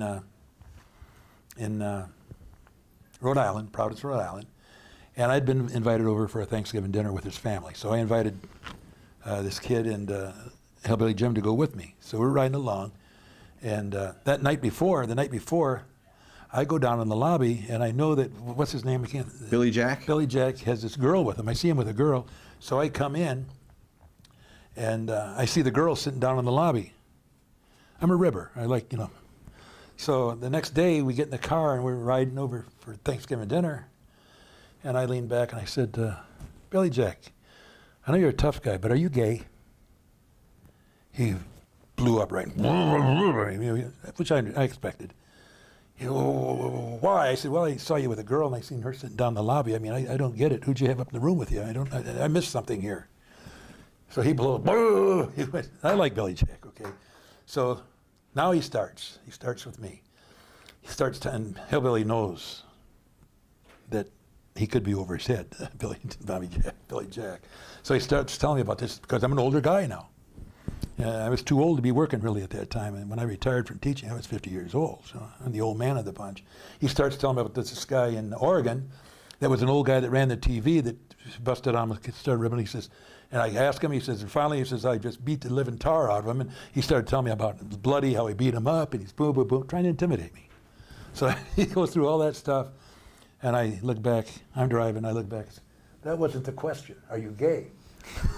He didn't know what to do. He was like, "Whoa!" And Hillbilly knew it was coming. So he's just like dying laughing. But he was a good guy. He just, again, the machine, he wasn't the kind of talent that was going to get past the machine. He worked hard. He had a good look. But the TV machine gobbled him up. He made allegations about people in the office there having sexually harassed him and physically touched him. Do you know believe what? any of that? No, I think everybody that fails has an excuse. And we've had so many guys come through, and you know, I know there was some things that I don't approve of going on, but 99% of the things that you hear, the talent was never involved in that kind of thing that I know of. I know of the blow up they had with the guy in Green Bay that time. Said that Vince grabbed him, but he was set up too. If you're riding every night and you're working the main event with a guy, and the guy's teasing you about how you're not getting as much money as I am, and you believe it, because that's the easiest way to break a rookie into the business is to bust on and you're getting screwed every night, and then they'll go on and blow up at the office. Is this Nails? Yeah. He was Kelly? kind of set up. I don't know if he did anything. I wasn't in the room. There was only two people there, but I doubt it. You know, I really doubt it. It'd be stupid on Vince's part. Come on. Nails, would he turn you on? No.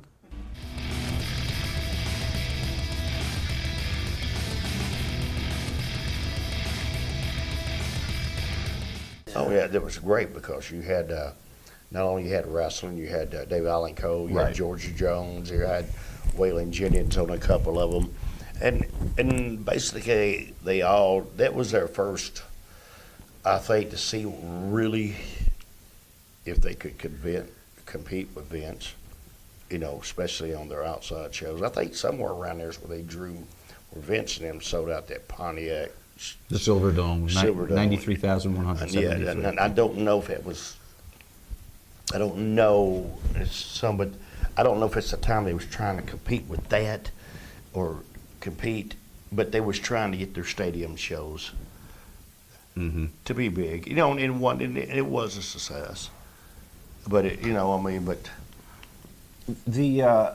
talk to me from a worker standpoint about working a giant outdoor stadium versus an arena.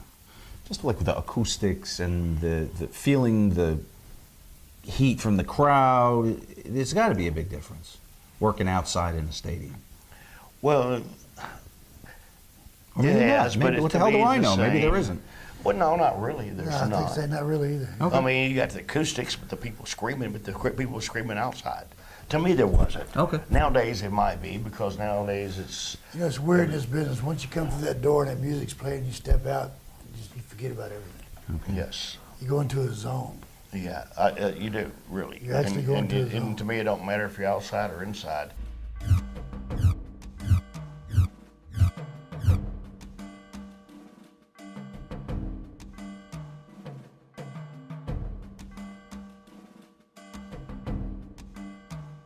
The rib is on. I already told you about the rib. The rib is on. Now he's got to carry the crown. And he hated Vince. He was going to kill him. Now he's carrying a crown. And one of the greatest workers in the business is walking around very kingly. Every airport, you see him carrying all this stuff going. I mean, poor guy. They do an elaborate coronation ceremony. Tell me about it. I was there. Middle of the ring.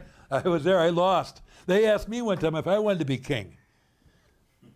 You said no. That's when Randy Savage got it, because I didn't want it. Then Randy came to me and he says, Jim, he says, you're going to make me, I got to carry the, I said, no, design your own hat. Remember he had like a cowboy hat? Oh, that's right. Yes. Yeah. But did Harley ever express distaste? No, he loved it. He did. I mean, he was the king of the ring, king of wrestling. And he played it to the hilt. As far as I ever saw. So as in Who did I wrestle in that thing? I was in that. Wrestled Harley. You wrestled Harley. That's right, I did. That's exactly right. Good. Hey. It was in the first round. Yeah. Talk about wrestling outdoors for a minute. You're in an outdoor stadium there. Different challenges, right? Horrible. Acoustics are terrible. The crowd can't get into it. Horrible situation. I remember the first one that I was ever involved in was in Shea Stadium with the Pedro and Bruno, and it was a great match, but people so far away, and it was lost. It really was terrible.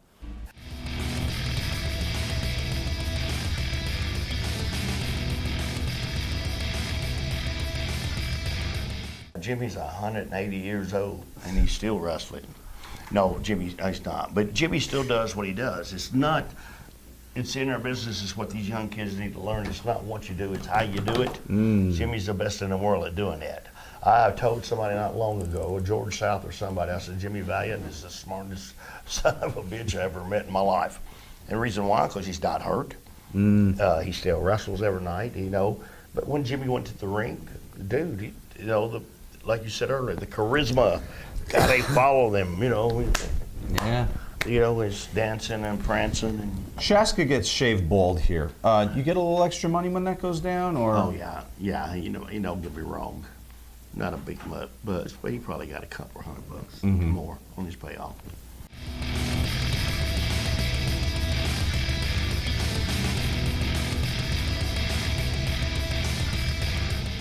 Oh man, it's the greatest experience ever, buddy. To have an opportunity to even wrestling a Rick. To me, Rick is the real world heavyweight champion. And that's one thing about wrestling, Rick. Even if you didn't go an hour, you still went 56 minutes. Because when you paid to see Ric Flair, you got your money's worth. And he doesn't care who you were. I mean, you just had to be in shape to wrestling. But I learned a lot. You learn how, this is an experience of doing matches like that, knowing that you put yourself in a position that you could, and see, that's what I was talking about earlier about another person, to get yourself in a position that you can carry that belt. Not everybody can do that. And I was talking about that earlier, but it gave me the experience for now that I can look back and teach kids what to do, how to get ready for that, how to keep going instead of just having you a 6-week run, you're having a lifetime run.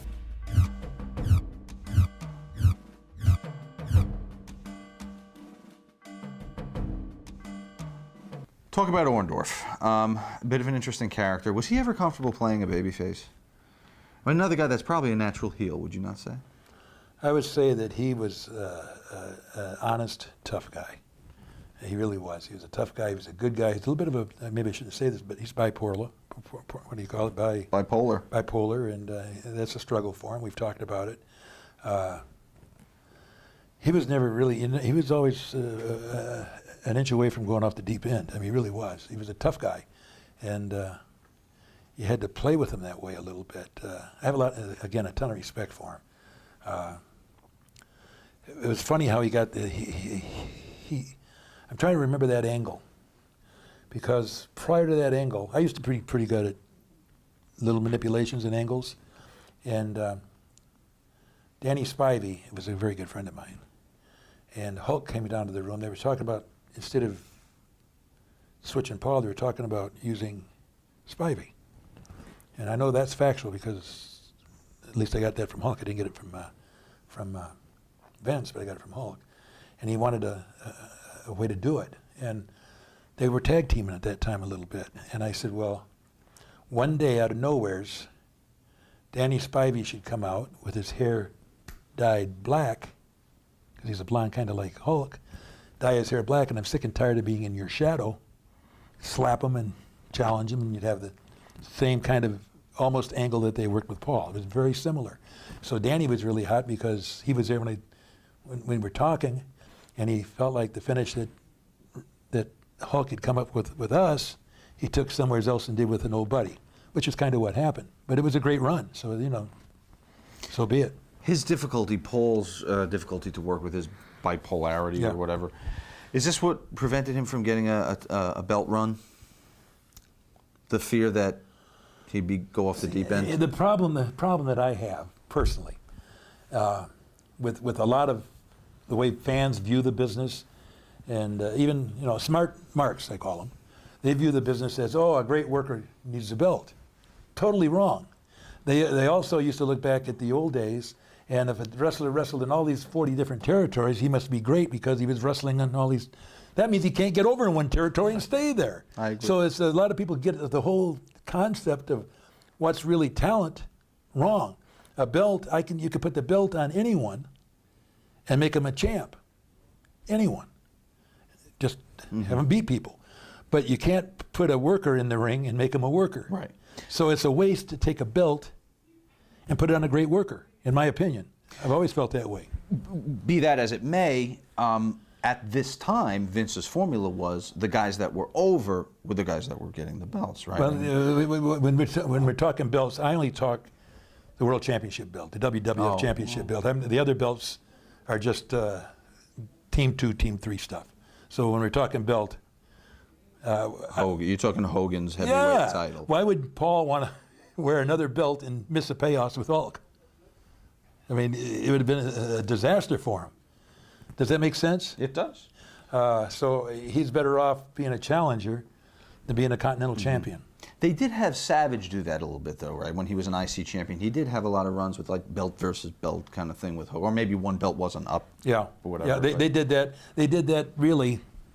That was more like in '89. That was after I got sick, and then they finally give Randy the belt. But that was because he ran out of people to work with. Hulk did. Like I said earlier, Hulk was such a powerful talent over with the crowd that if you did a return where you left him laying, which you usually need to do with a champion, you couldn't draw because he didn't buy it. The only time I ever worked a return with a champion my whole career, and I didn't draw, was with Hulk Hogan in St. Louis. We did a great finish. We left him laying. My manager was Fuji. Threw salt in his eyes. He got counted out. People were throwing stuff in the ring. They were hot, really hot. So I'm thinking we're going to come back, and I'm still a heel at this time. We're going to have a heck of a house. They didn't buy it. I mean, you know, Hulk was too strong to do returns. So that was a problem they had, and I don't know if they ever really figured it out. At this time, Bobby Heenan engineers this this heel turn. Talk about Heenan and his importance to the WWE over the years. Bobby was a fantastic talker, but he could also work, take great bumps, and he was smart enough never to come over strong. He was always the weasel, and he was just a great handyman to have around as a utility guy. You could use him as a worker, you could use him as a manager, you could use him on the mic, you could do anything and get over. Very important at that time. Then later on with him and Monsoon, his announcers was just a home run But Bobby came in, was immediately accepted by everybody. He's just a good guy.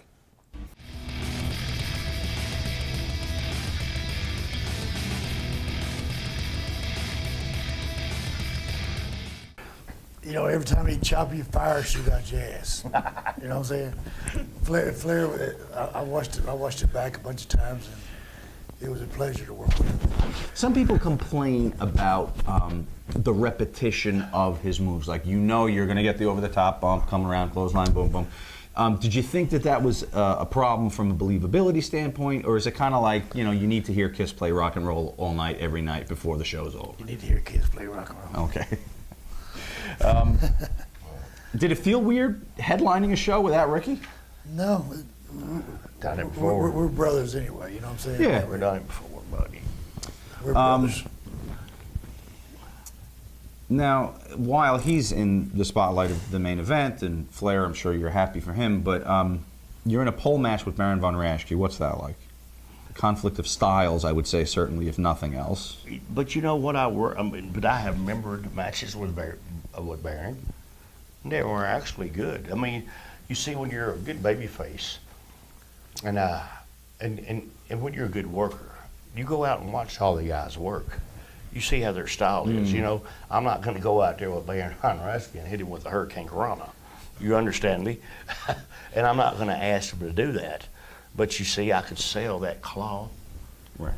But, you know, I can make a little comeback and break loose from the claw, spin back around, he grab me again, and you can go all night doing that. Right. But, you know, I imagine, I don't remember, but going up the pole match, and we must have had a hell of a match because I always enjoyed wrestling Baron. You know, good guy. He's a funny son of a bitch. He really is.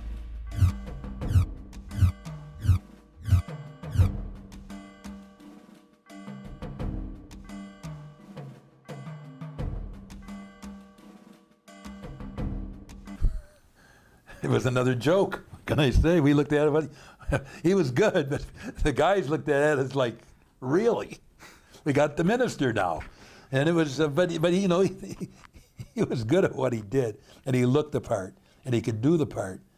But it was never, none of us took it serious. It was like, it was kind of a...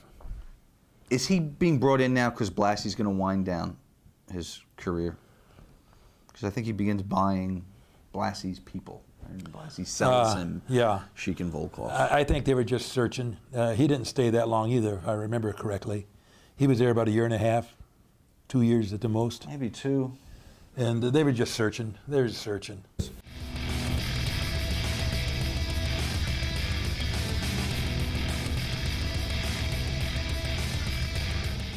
These are really classic tag team matches because it's 2 great tag teams. It's not 2 random guys thrown together to further a feud. Masters of tag team psychology working together, you and the Andersons. So, having said that, please give me a 101 course on tag team psychology. Okay, tag teams. Well, one thing it is, you got to know that you got to understand that when you're a tag team, you're not just one individual in the ring. You have a partner. Now I watch, you know, and I hear this shit all the time. Oh, tag team wrestling's dead. No, it's not. You don't know how to do it. Okay, and that's the main thing around it. You know, first It's of all, funny you say that. Ron Simmons the other day, one of the wrestlers came back, one of the new guys. He said, "Ron, the people ain't with it." Ron says, "It wasn't the people." yeah, In other words, it wasn't the people. Yeah, it wasn't the people. You didn't do your job. Yeah, but it's knowing. Involved them. And this is what I was saying earlier. You know, when you work with a tag team, mostly they work with you too. They know what things you do and what you don't do. We do, but you noticed every time that Robert and I, if I'm not selling, that when I tag him, we always go into something double team. And then when they're getting the heat, we didn't put the heat on the referee, we put the heat on the wrestlers. I'd come in and get the referee's attention. See, nowadays, they just come in the ring and cheat, right? They don't give a shit if referee's standing there or not.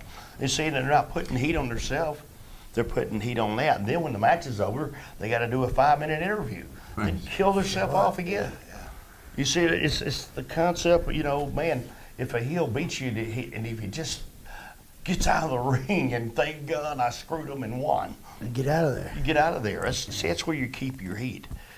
It's the concept of knowing what your partner. You know, Robert and I worked together so long, we could, we knew what each other was going to do before we even done it. And it was the same with like Ole and Arn and them. When we went out there, after you go a couple hour Broadways, dude, you got it down to pat. But see, I would never do nothing in the ring to put the heat on the referee. That's the main thing today in our business today. Quit putting the heat on the referee, put the heat on yourself, and learn how to keep the heat, and then you have a lot better match. What went into you? I'm going to talk about selling and comebacks, a basic concept of tag matches. First of all, what went into your selling that was so compelling? What are the little things you did that other people may overlook or not think to do when selling? Well, I didn't sell like a fish out of water. So what happened to him? What? Understand me, I didn't oversell. I didn't lay there and flop. For instance, I would make the heel, understand me. If you watch, and here we go, but nowadays you watch a match and a heel will hit the guy 74 damn times. But see, I can just do it with one punch. Hit me one punch and I can sell it to you. Come back and get me. Go to the concession stand, get a Coke, hot dog, come back, I'll still be there. Because I'm not worried about it. Nowadays, these guys are not worried about it. And see, that's what got it for it. And then you gotta learn that magic. See, when you learn that magic, do you understand what I'm talking about, that magic? Well, but you also, your magic, I think, my humble opinion, you never hid your face. What's that? You never hid your face. Well, the people's got to experience. Anyone can grab their fucking leg and fall I made down, some faces but too, you can I? gave the audience your face. More so than the leg or the arm, whatever. What you were giving them was your face. Yeah, they have to see my pain. Right. And I reach out to them to give them. But see, and then you had to work it to the greatest time spot ever. And you had to work it till both heels were in the ring. One heel's down, he tags the other one. Then that's when I would tag Robert. See, because both heels When you are in have the there. time because the other ones. Boom. When Robert come in, see, they're standing in the middle of the ring, feeding him. God, I watch hot tags today. Hell, one heel will be over here by the floor, the other, and you're trying to do a hot tag. They don't feed in. Oh, I'm screaming. I seen somebody at my wrestling school. I had a show. Man, I went back there and I said, dude. He said, I'm just gonna do a one-man feed on the comeback. And I'm telling him, I said, what's that sign say out front? Don't it say school? Why did you do it my damn way? I said, it sucked. It was horrible. When do you know it's time to make the comeback? Is it listening to the crowd? Yes. You gotta feel him. Yeah, you sure do. Listen to you on TV and you go out and you got a time limit. You gotta feel him. I never asked a promoter. I never say when. When I go out, I know when to go home. Don't tell me to go 10 minutes. Or don't tell me to go 20 minutes. Or don't tell me to go 30 minutes. You might not feel him in 10 minutes. It might take 12. You might take 8. Right. But you definitely know. It's a definitely obvious thing to you that it's time. And that's not a gimme. I mean, you gotta learn that. Right, sure. Yeah. That's part of learning the magic. Yeah, you gotta learn the magic. You also can't teach that. I know you go to school and you're probably a great teacher. Well, but that's an intrinsic thing. That's a feeling thing. That's a great point. You can give me a guitar, but I'm not going to play it like Hendrix. Yes, okay, and that's a great in the point that you just said right there. Because my daddy, when I broke the business, my dad said, I can teach you how to arm drag, and I can teach you how to hip toss and how to make it come back. He says, but what I'm trying to tell you right now is listening to the people and learning how to work. I'm better off talking that wall because you don't have a damn clue what I'm saying to you. But he said, one day I promise you, just like that, it hit you. It's gonna snap. And by God, it did.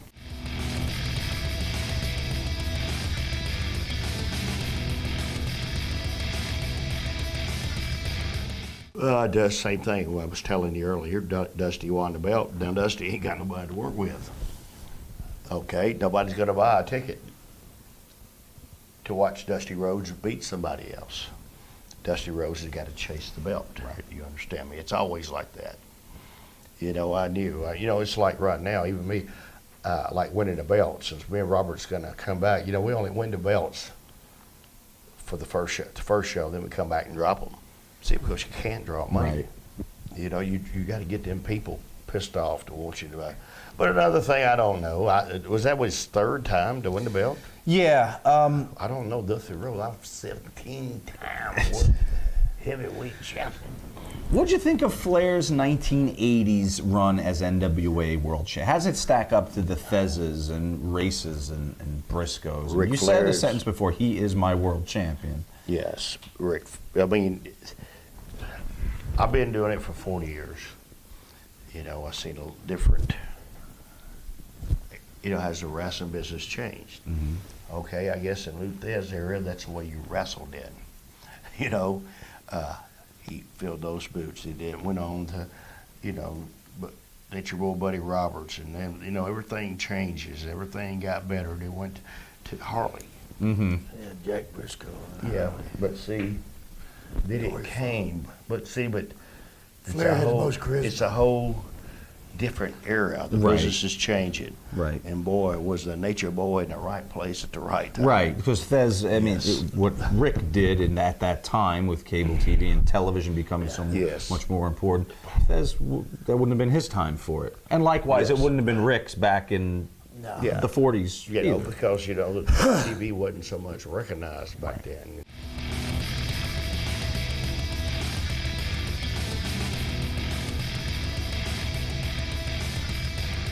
We talked about Buddy with Magnum, who covered the year '85 with us on this show.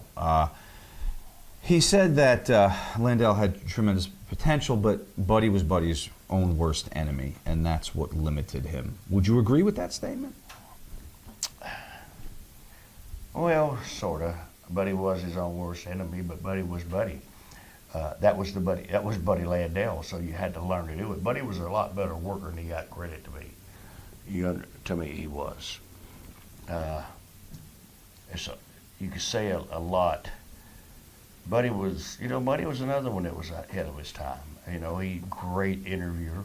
Mm-hmm. You know, I mean, no, you didn't want to challenge him in a verbal fight on TV. But a bad attitude that politically made him Well, you know, unbookable. Buddy didn't make good decisions. Right. You hear me? Buddy would, you know, what he didn't keep it a secret. He didn't give a shit who'd own it. So that was Buddy's fault. Right. Okay. How about Bill? How about Dundee? The superstar. I love Bill Dundee. Bill Dundee come in as later on in his career. You know, he was managing, wasn't he? At the time, was Bill wrestling or managing? He was doing both because here he's just with Buddy Landell. Okay, but see what I'm trying to say is Bill was, He tried to keep Buddy straight, but he couldn't. yeah, no. Oh, so you're saying outside the ring he was. That's probably why they had Probably Bill. why they had Bill there to keep him straight. Yeah, to keep him straight. But Bill Dundee, you know, himself, he's a great mind. Bill's one that really made Robert our first run in Louisiana. He was the booker there. We did everything, you know. And then Bill come back, and hell, he hadn't worked, I guess, in 4 or 5 years. You know what I'm saying? Because he booked. But that was probably the reason Bill Dundee was there, was to keep Buddy out of trouble. Because Hell. this is Buddy actually coming back after having been fired in '85 when they had enough of him. So maybe Yeah. this was a listen, you can come back, but you got to stay with. Yes. That's exactly what it with was. Bill.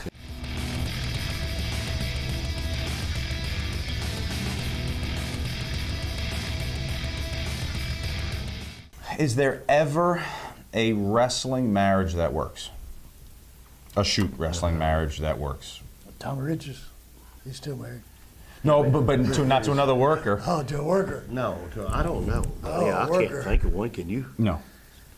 I can't think of one. Yeah, Miss Linda and Yeah, but they've Asian been married Street. before too, Robert. They Jimmy Garvin and Precious.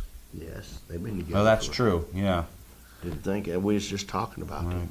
I don't know. Me and Ricky. Yeah, we've been married in this business.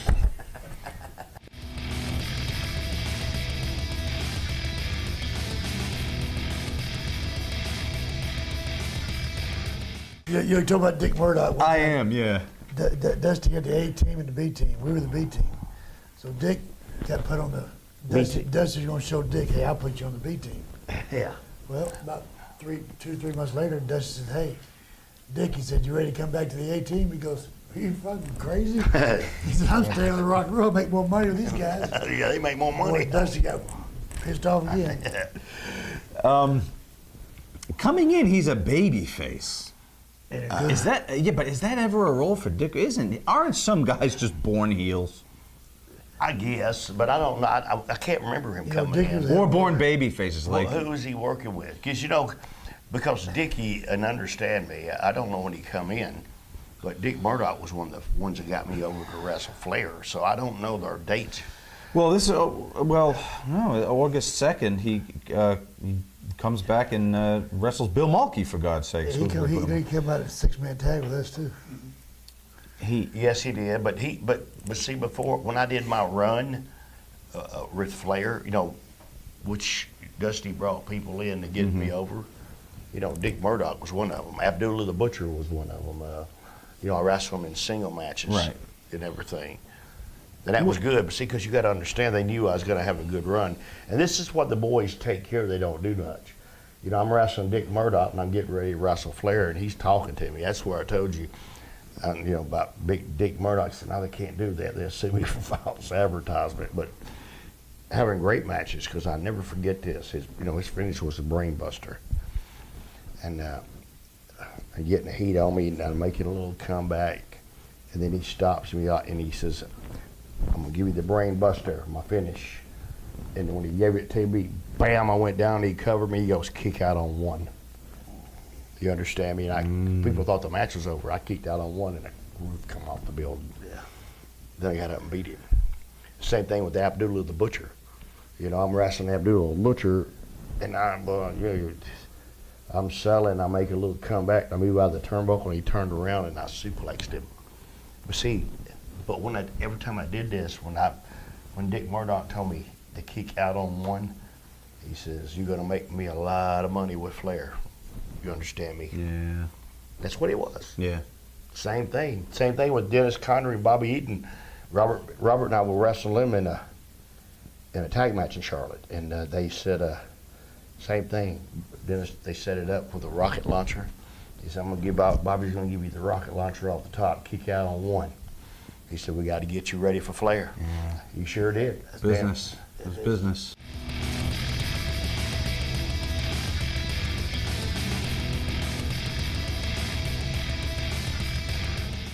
That was all small towns. We sold out all of That them. was Dusty's.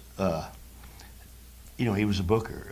Understand me, now we had the bus. Right, I was gonna ask you and about all the the tour girls, bus. all the girls that won on the girls that, they picked a bunch of them to go with us. They all rode on the tour bus with us. Great thing, real fun. We wrestled small towns. Mm-hmm. And it's something when you pull into Florence, South Carolina, and they normally draw 500 or 600 people, and you pull into the football stadium, and with the Rock and Roll Express on the side of the bus, and this fucking football stadium is sold out. And I'm talking the ground too, both sides. It was like that every time. You talking about electricity. That's Mr. Electricity. God almighty. Talk about the pay here. Is this like bonuses on top of what you normally would draw? No, we got paid, but it's not like what you think it was. Back then, if you got paid $1,000, boy, you thought you was rich. Even though just the marquee of Rock and Roll Express Summer Tour drew that city, you weren't given a larger share? Wow. No, we should have. Actually, we should have made probably $15,000 a piece. Look at the house. I'm serious, and it was like that every morning. Oh yeah. Then that's even that, What about the live performance aspect of it? Of what? Playing. Playing music? Yeah. Oh, that was horrible. I did the boogie woogie dance, all that son bitch went plywood. And, what? I play a little music, but you know what? It was. We had a good band behind us that covered us up. That was Dusty shit. On August 10th You in would have to say that, Asheville. would you? What's that? You would have to say that, wouldn't you? Dusty. But this is another thing that you don't understand now that came off of this. You know, they did during this. They did the rock and roll package that you could order. When you got the life-size poster, you got the 45, the fan club stuff. Newsletter. Okay, now but you got. And for that, you were paid a fortune, I bet. But see, you got to understand me. Even that little Boogie Woogie Dance Hall record that was so horrible it went gold. It sold 1 million copies. Now I want you to tell me something. That's 1995. 86. No, 1995. Oh, late. Oh, you're talking about later on when they put this on Okay, sale. no. Yeah, No, but for it the sold. fan club. It sold for 1995. They sold over 1 million. Oh, the of them. price. Oh, right. Yeah. That's $19 million right there, Yeah. isn't it? Well, You were given at least half of that, obviously. Oh yeah. I tell you what, we got nothing for it. And when they filed bankruptcy, Robert and I sued them. You understand me? But they went bankrupt. Now, we got what, 3 cents to $1? Yeah. We got 3 cents to $1, and we still got over $12,000. So how much money did they make?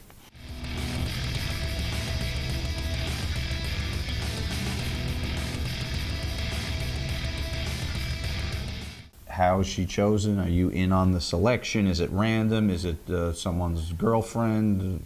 No, she was legit chosen. She was a legit show. You know what? We basically got the fans to do it. We had them all out there.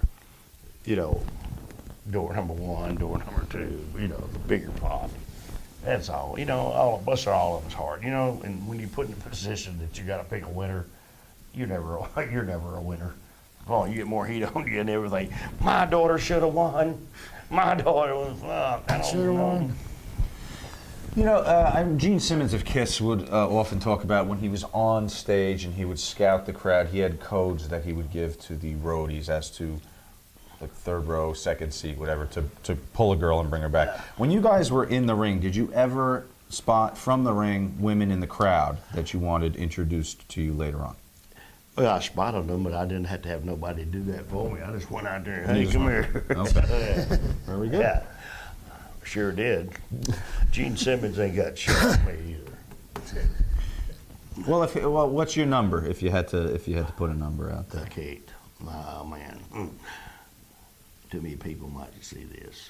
Well, do you think anybody that you know thinks you didn't get pussy? Dude, I mean, I can't. I couldn't name that. I don't know what to tell You wouldn't you. even know, right? You know, I was drunk the other night. and this Most girl- at one time. This We girl can walked do up to that. me. I mean, I was sitting there. You know, I had me a few drinks, and this girl sitting there, and we're talking. You know, I'm loaded. I said, "What's your name?" She goes, "You won't remember." And I went, "Did I fuck you before?" She said you didn't remember. You know, hey, buddy, they come up all the time too. God damn. You know, this is 35 years later. Remember me? Oh shit! Please tell me I didn't.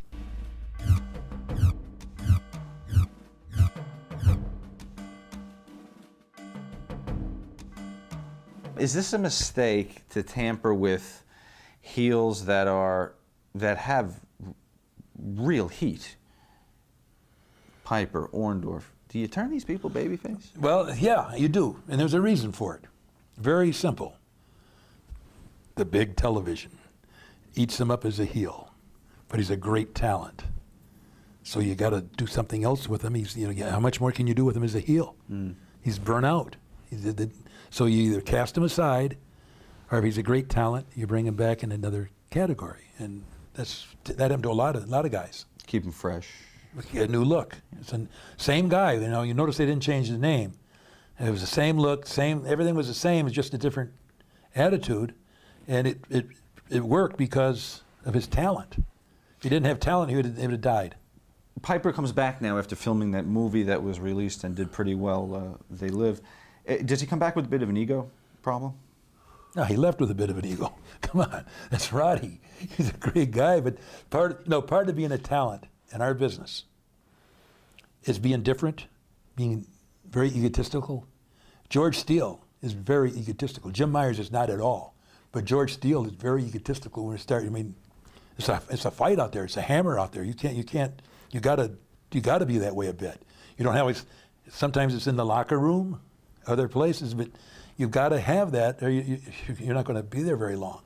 And there's nothing wrong with being egotistical. is, in our business, very important. In fact, you tell me somebody that really made it that wasn't. Maybe in all walks of life, yeah. Yeah. If you don't believe in yourself, who else is?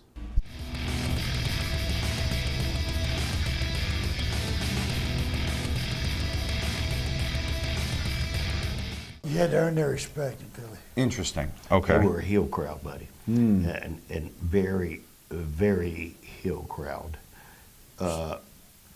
Especially when I wrestled Ric Flair there. That's when was that you we was talking to earlier?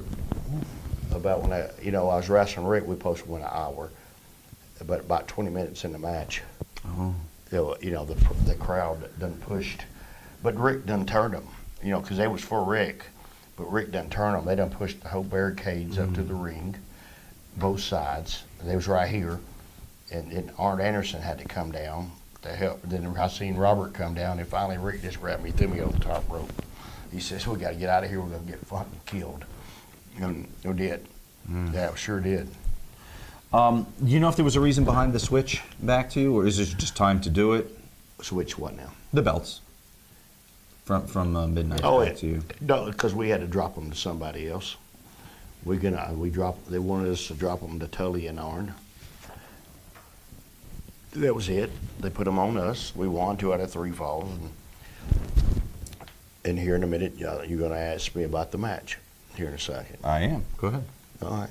And we just go on through it. That's what it's all about. It's but Dusty didn't really try to kill us. I mean, but that's what we got to do. They got to get the world tags off. They want to put them on the 4 horsemen for them to carry them, but they got to go into an angle with somebody else because Bobby Eaton come out on that TV show when we dropped the belts on our way to the ring, hit me in the shoulder with a chair. But we had to defend the belt, so Robert had to wrestle by himself. Yeah, Tully and Arn. And then I was in the back, and I came out with a, Spirit of '76, Johnny come marching home with the band. Oh my, and I can't. And Robert won't tag me, won't let me in. Finally, I tagged Robert. Then they come in and. But see, that was smart. I threw the towel in on you.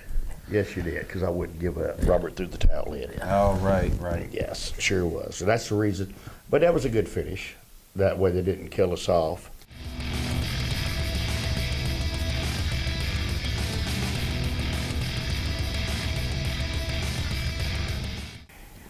He was greener than owl shit. Stiff. You ever talk to Nikita? You ever meet him? Sure. Asked him a story one time. I first worked with him. Worked a tag match, and I lock up with him, and he headbutts me in my head, and I step back and went, "Damn, that's an accident. Damn, it hurt." And I go lock up with him again. Bam, he headbutts me again. But see, when you work and you know our business, you always keep your head up. So, bam, he headbutted me again. I walked over to Robert. I said, "Robert." He said, "Yeah." I said, "Pull this big motherfucker off me." I went to lock up with him, boy, and that elbow, it hit him right here and split his eye open, blood coming down. But when I went to lock up with him again, that head was No back. headbutt. Oh, yes. That's true. Ask Nikita that. I tell you, man. Magnum loses here. Do you think his losing the best of 7 series to the Russian hurt his momentum that they were building for him? I think they were trying to build Nikita because I think they were fixing to turn him babyface. Actually, with Yeah, I Ivan. think that's what it was.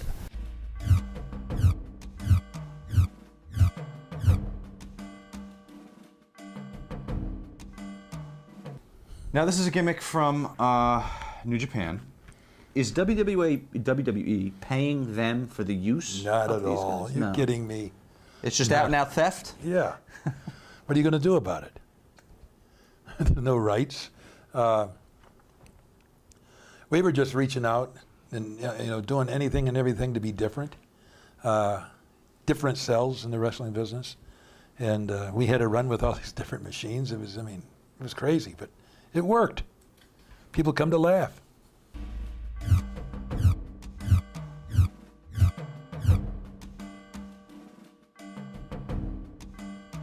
What do you attribute this kind of gait to? Is this just returning there after having not been there for a while, or is the heat of this angle that potent? 5 count. Funny story. We had a show in Ottawa. I was the agent. This is down the road a bit, and Randy is working with Hulk. The business is no longer about the wrestlers as much as the brand, WWF at that time. So the brand is very important. So this is an outside show in Ottawa. We got another crowd, just like in a huge outdoor crowd. And the newspaper guy is there, and he asked to do an interview. And I'm the agent, so I okay it with Hulk, because I know Hulk can handle any interview you want to give him. So the guy come in and he said to Hulk, he says, we know that wrestling is all a show, and kind of, work that way. And Hulk said, well, whatever it is, look at the crowd. Rather than argue and making, whatever it is, look at the crowd.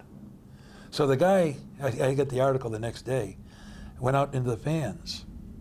And he's saying, well, this is just a show. Why did you come? Why are you here? And this one guy said, he said, when Hulk threw that punch for the finish and missed Randy by that much and he took that bump, you could see that, couldn't you? The guy said, yes. But just think what would have happened if he'd hit him. And the fans are working who? Just think what would have happened if he'd really hit him. So everything was promotion, and they wanted to see it, and they didn't care what it was. They really didn't.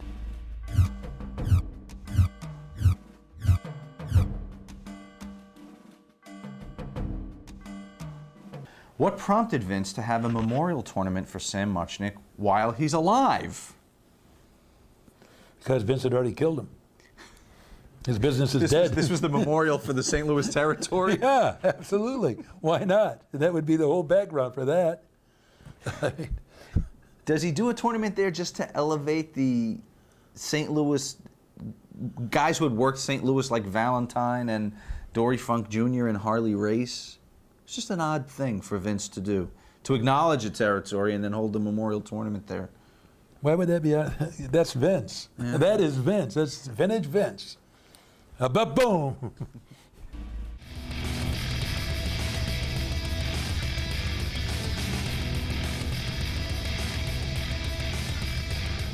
Well, but they had to pay for them jets some way, because the manager wasn't giving us. Now, there was probably, I would go to say, no partying after the final match of the night. Well, we lived in because you Charlotte. were exhausted. We all lived in Charlotte. So you went to Bennigan's? No, went home. You went home, okay. Went home to my wife that night. Bennigan's. You must have heard stories about Bennigan's. Yeah. September 1986. I was coming home one night. Me and Wahoo, we'd been up flying. And Wahoo been on a bench for about 3 days, and he come off that son of a bitch, and he was hungry. And they just come out with a new thing, the El Rancho Nachos at Bennigan's. Now he's telling me the whole time, God damn, I can't wait. Get to Bennigan's and get me some El Rancho. Dusty Rhodes was there and somebody else. So boom, I jump in the car, I'm riding with Wahoo. Boy, we're doing 90 miles an hour. We drive into Bennigan's. We get to Bennigan's and this place is absolutely packed. There ain't nowhere to go, so we're standing over by the Pac-Man machine. We've been there drinking all night, and Wahoo orders his El Rancho Nachos, right? They come. They're good and hot, and the lady lays them down on the thing. And as soon as they lay it down, this girl picks them up and puts them over here and puts a quarter in the machine. Wahoo looks at her, he grabs them out and puts them back there. The girl grabs them, takes them off, right? So Wahoo said, oh, since you want them so bad, you could have them. He takes it and mars it all over her face, all over her dress, right? The cook in the back, I guess, seen it. His girlfriend? I don't know. He come running out, and on these big mop handles, he come running up and hit Wahoo back in the head with that son of a bitch. And Wahoo turned around and went, it's just like Big Bubba Rogers. Hit him across the head, he turned around and went, why, you son of a bitch. He chased this son of a bitch back into the kitchen. Oh, I went, oh, shit, we're all going to jail. And I run back in the kitchen, and Wahoo's got that son of a bitch's head up on the water, drowned in him. I'm going, I'll kill you, you motherfucker. Look here, man. I pull Wahoo back and said, God damn, Wahoo. Next thing I know, there was 40 cops in that son of a bitch, man. They took Wahoo to jail, took that girl to jail, too. Poor bastard never got to have his nachos. Fuck no, he never got to eat them. That's the tragedy. Never of the got whole his El Rancho nachos.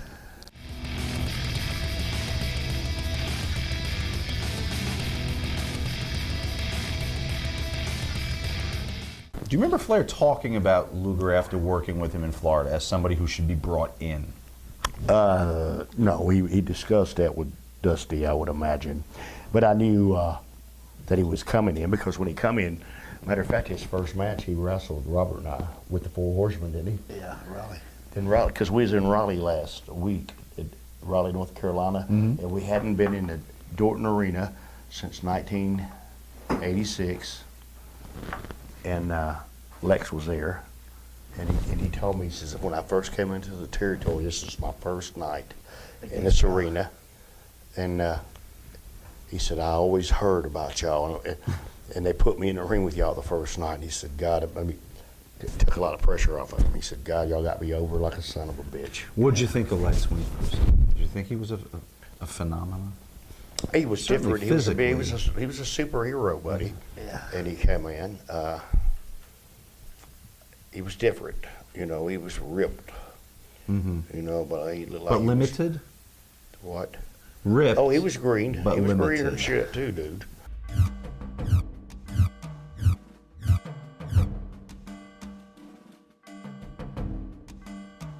Talk to me about how this changes a TV taping. Not at the Mid-Hudson now. You're in a big arena. Does this change production at all? Wires. Wires. When I first come in the business, it's black and white TV, one camera, one microphone, 2 wires. Now you come in and it's like snakes all over the place, wires all over the place. And they come in these trucks, these 18-wheelers, and they start unloading them in the morning, and they got, I mean, it's like, all it ever meant to me was wires. 5 cameras over here, da-da-da, bing, bing. We want to make sure the camera don't miss you. How could you miss it? If you got 5 cameras, how are you going to miss? You got a hard camera, you got this, you got that, and wires all over the place. It can kill you. That's what it was. I mean, wires. But now you get better facility, I would assume, right? Your locker room is now far bigger at these big arenas where they have hockey games and stuff than it was in Mid-Hudson. Oh, absolutely. So that's a fringe benefit. Not like they told my wife, you know, I'm sorry, the old school, now can I get tickets? Yeah, there was a big demand. The price was bigger. We could go to places fewer times. We used to go to the Gardens about 11 times a year. Now maybe it's 3 times, but the prices are so high they can't come every month. And that's around the country. So they move around and they put a lot of wires out and they make a great production. It's about production now. The WWE, WWF in my era at the end was about the production, not about the talent. I've said before, they could make Mickey Mouse a pretty good wrestler with the production. And that all started with Saturday Night Main Event, and there we go. And Vince learned everything he could from those productions, and they continue to do it. I was going to say, is the look now that they're moving to when they go to arenas with the audience being lit and 5 cameras, did Dick Ebersol largely create that WWE look? Well, go back and look at a Saturday Night Main Event, and you answer that question yourself. Yeah, I think we just did, yeah. Absolutely. The one thing about Vince in production, and I love this about Vince, he will go absolutely crazy if one camera picks up another camera. I mean, so the directors, they're calling them the camera work. If they get a camera caught in there, just think what that does to the mystique of a wrestling show. So in Vince's world, it's perfect. So everybody around it has got to make it perfect. I mean, if a 25-cent battery didn't work, somebody's dead. It's got to be a perfect world. The last thing that Vince would always say, and I love this about him, when we'd go on a live show, remember it's live. There's no mistakes. So whatever it is, you go with it. It's live, which is what I loved because we didn't call everything. So to me, that's the way the business should have been. Whatever it is, it is. Whatever, you know. This featured the debut of the Fedorettes, which were ringside girls coming to retrieve the jackets. This really doesn't last very long, probably a few months. Was this a disaster from the start? Funny story, the head Federette, Suzette, I think I did a TNT with her, Suzette. She's from Detroit. And she calls me up. And she's beautiful. And she's got another girl, they look like twins that are beautiful, and they want to manage the Animal against Randy Savage and Elizabeth. So, you know, good idea. So I called Vince up and I told him about it. He said, well, have them come. We had a show come up at the Joe Louis. Have them come to Joe Louis. And he spotted her. She was gorgeous. She was gorgeous. And he said, we're not going to waste her managing you. We got to have her by the ring all the time. So that's the Fedorettes were brought in, and she was at the ringside every match. She was things out for about 2 or 3 months. She was the head Federette, Suzette. And they brought, before they ever used her, they brought her to Saturday Night Main Event. And I'm in love, and I'm smitten over Elizabeth. That's their show. Uh-huh. So they put me on a couch. I don't know she's there. They put me on a couch, and Mean Gene's over there talking to me. He says, we got a surprise for you. We got Suzette. And she comes out, I mean, she's not really exposed, but she's gorgeous. And she's trying to get my attention. She's leaning up to me and coming on to me, and I'm thinking business. I'm thinking Elizabeth. And she's coming on.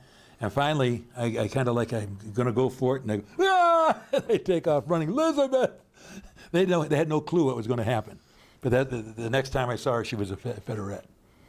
Da-da! A Detroit girl.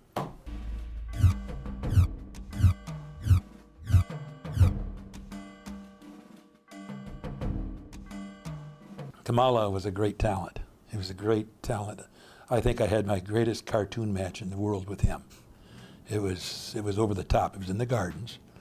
And Kamala, you know, so we go in the ring, and at that time I'm about 300 pounds too, and he's about 400 pounds. And he's got this thing, and so he comes, and I go.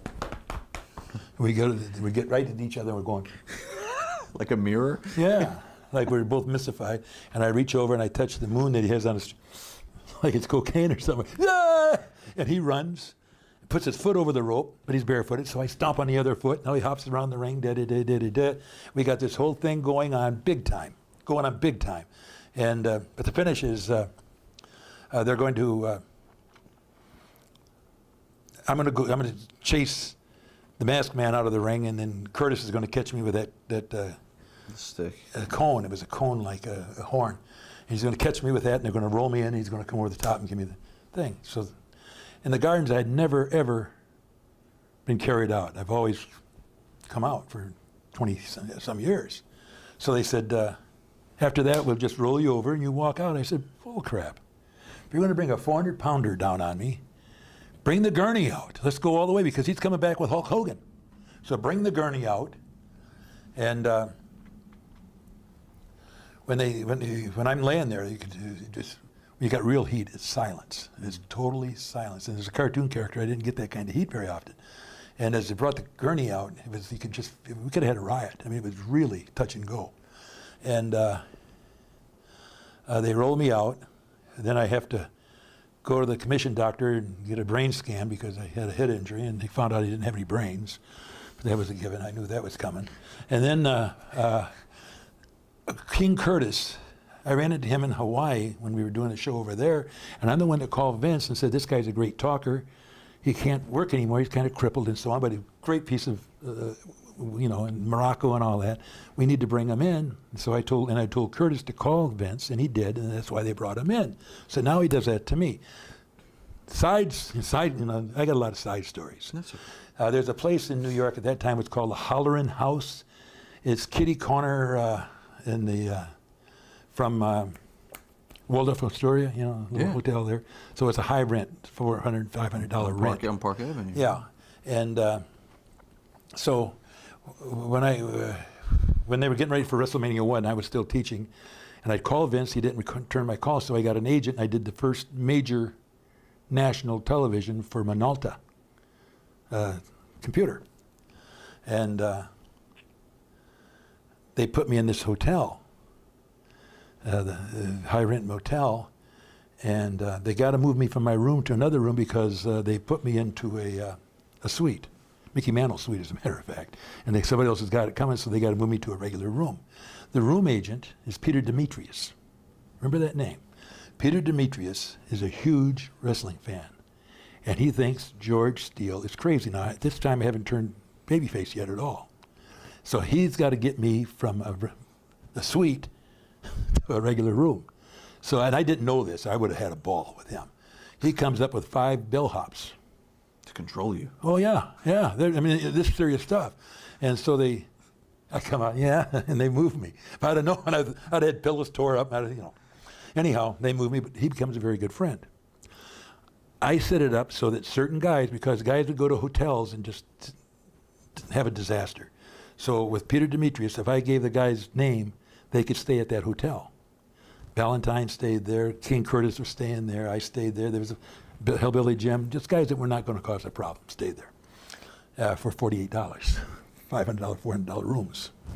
But he was a wrestling fan. Now that night with Kamala, he's at ringside. I got in the corner seat, ringside. We do the things, they carry me out. He's so pissed off and hot. He goes back to the hotel, has them go up to King's room, take all of his stuff out, pack the suitcases up nice and neat, and kick him out of the hotel. True story. He comes back there, he gets kicked out of the hotel because he hurt George. Yeah. That's a great side story that most people don't know. Well, that's when fans cared. Oh, yeah, Believed. absolutely. Oh, they believed it 100%. And then he just kicked him out of the hotel. And so I see King the next day. He says, "I'm sorry, I didn't mean to." Can you get me back in the room? No, you're out of here. Kim Chi, the masked handler. Yeah. Was this Lombardi back then, too? No, I know Lombardi it couldn't have later. done that. Yes, it was Lombardi. It was always Lombardi.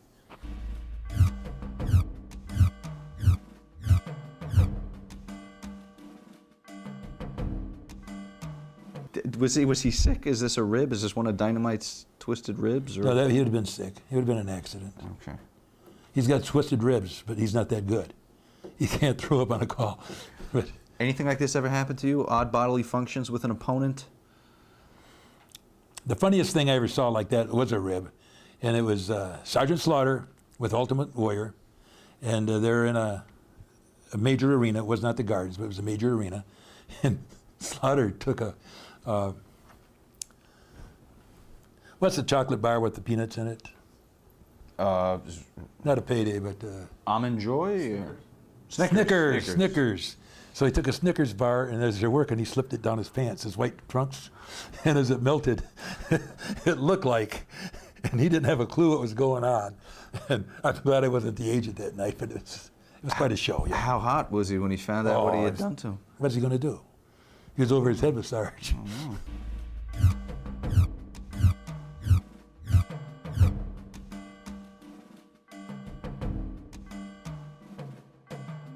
First, do you remember young Shane Douglas doing TV absolutely. jobs for you?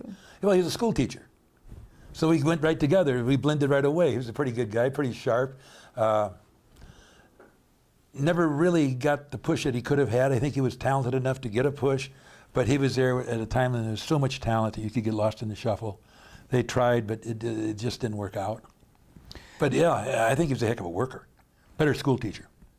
Now, Mick, or Jack, as he was referred to at the time, gets his jaw broken by Dynamite with a stiff clothesline, apparently because he had gone up to Dynamite before the squash match and wanted to propose a few spots that he would get some offense in, and I guess Dynamite... So I told you about Randy coming up. Yeah. What you don't do when you're coming into a new territory, I don't care where you've been, what you've done, when you've got established guys in our minds think we're superstars, you're not going to tell us how to work.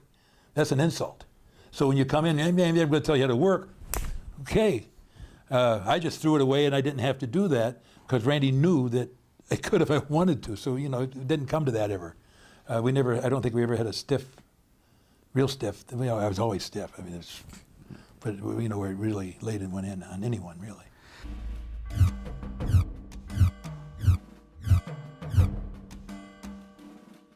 I love TNT. I loved it. I'll tell you the sad part of it is they sent me every tape of TNT shows, from the very first one to the very last one. I had every one of them. I threw them away. We moved to Florida. We're in a condo. What are you going to do with all these tapes? I pitched them, but I had every one of them, and every one of them, every show had a bit of history in it. If you look back at that era and you care about that era, the Snake Pit with the Jake, Adrian doing the gay blade thing, Randy, Elizabeth getting flowers and turnbuckle stuffings are in it. I mean, it's just on and on and on. Ingenious stuff that they come up with. Every one of them. Was it a pain in the ass to do this? Because it was shot in Baltimore, Right. We had to fly into Baltimore. They picked us up in an old junkie bus and took us over there. But it was fun. Yeah. It was fun. I mean, Captain Lou was always carrying on, and it was a whole different atmosphere. I mean, it was not like wrestling. Why'd they pull the plug? Did you know? Why'd they pull the plug on it ultimately? I think it was starting to burn out, and if you remember, Vince was never there when it died. He backed out and put Mean Gene in charge so that it could die, because it couldn't die with him in charge. Come on. The creator could not be there when it fell, so we put Mean Gene in, he take the bump, and we get the heck out of there.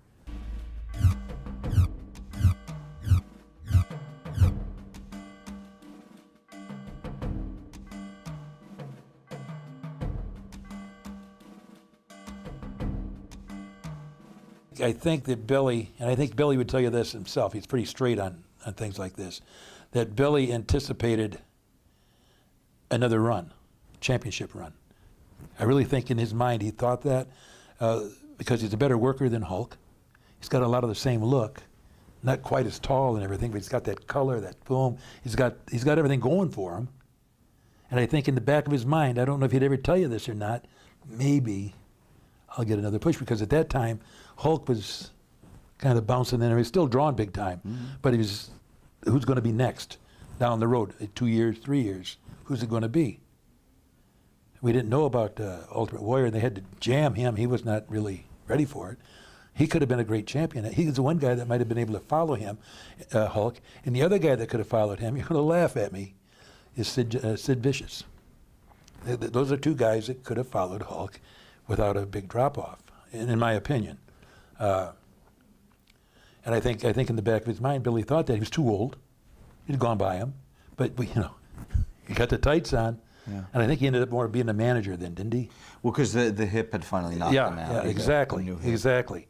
But you know, you never know what's in somebody's mind. And if you look at if let's say Hulk got hurt, as an agent, I had to tell the referee one time. He said to me, he says, "Well, what if Hulk gets hurt, and the guy's got him covered because he can't get up?" I said, "You go 1, 2, and have a heart attack."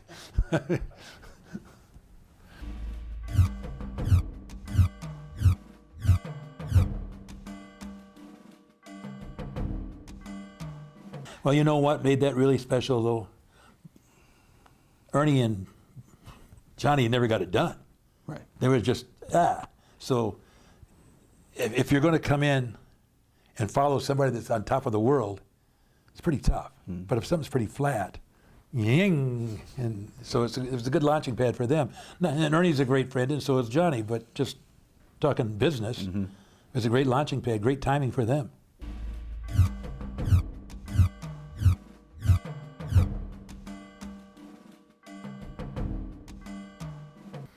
Does anyone think he's going to last as a face? This immediately begins as a failure. No, it's a disaster. It's going nowheres. When they brought him back as a honky-tonk man and as a heel, I didn't think that was going to work either. It was a great show, great gig, and he's one of the greatest of all time doing his thing. I mean, there's no one any better than the honky-tonk man. But there was so much talent around that I didn't think he would get the push that he did, and he earned it. And he was fantastic. He could have gone another 2 or 3 years as a Continental Champion. I mean, he had a riot one night in Richmond, Virginia. I was the agent. And he's singing his song, pantomiming it. One more time, one more time. The fourth time he said that, they come in the ring and started killing him. He had more heat, just one more time. They wouldn't, he had a lot of heat. He was, and you know what? To this day, he's one of the top draws in the independents.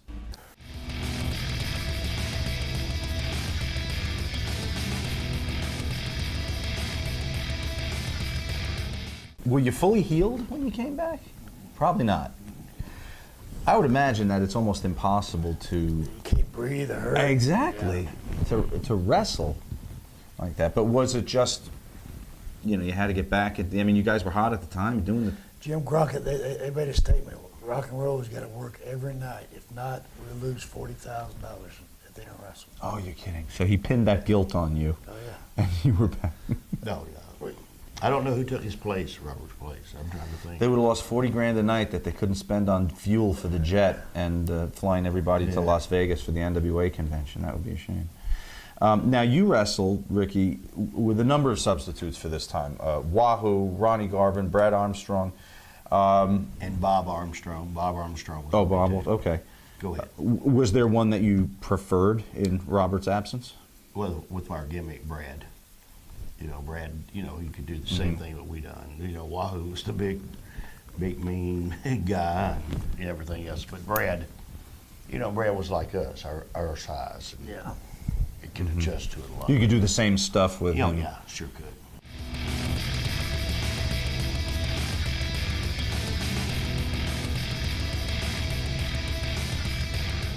I knew Rick before he come in. He's a Minneapolis boy. Minnesota guy, yeah. I knew he come to work for Bill Watts. He come to work for Jerry Jarrett out of there, and he come in. I don't know. When they first bring him in, I don't know what kind of plans they have for him. I know eventually they put him with Manny Fernandez.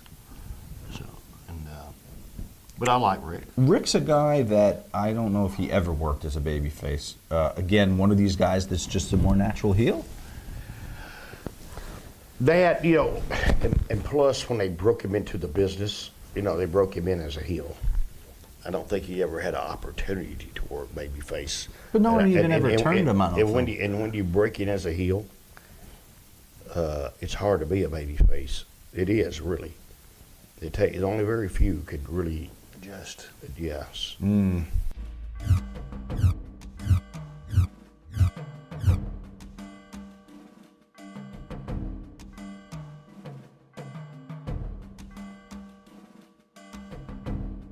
Vince is heard proclaiming that this guy is going to be his next champion regarding Tom McGee. Yeah. Your memories of the Tom McGee time and Vince's big plans for him. Let me tell you about Vince. I like Vince. I don't like everything he's done, but I like Vince. And he is one of the best television people, bringing things through the tube. He's excellent at that. And in my opinion, he's an excellent salesman, merchandise, excellent. Wrestling is not his deal. It's just not his deal, honest to God. And I say that with all due respect. I've seen so many mistakes made. One with the Ultimate Warrior, over the, pushing him over, and the snooker coming up. And I can go on and on and on and on. And, this. Come on. Do you remember seeing Tom McGee? Did you immediately know this was not going to work? Yeah. I mean, come on. He's a great kid. I liked him. He's good. He's a good beer drinker.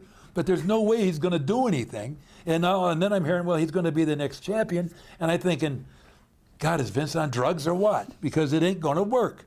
And and the other part you got to know about Vince is he might have started that just for a rib himself. I'm telling you, you never know what he's doing. Like a Red Rooster kind of deal? No, that was kind of like Harley racing the King. I mean, and but he could get guys to do this. I mean, I was glad that I was retired when he had that KS, the kissing his butt stuff. To Kiss My Ass Club. If I'd have been there, I'd have kicked it. I couldn't have helped myself. I never did anything they told me to do anything. Don't eat a turnbuckle, so I'd eat two.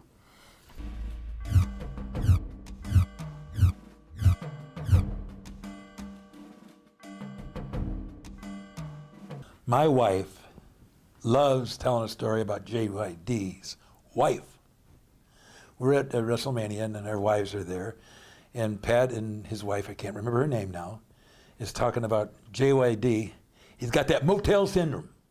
He got that motel syndrome, and I'm not putting up with it. He got that motel, and it's going to come to an end. Pat said, "What's the motel syndrome?"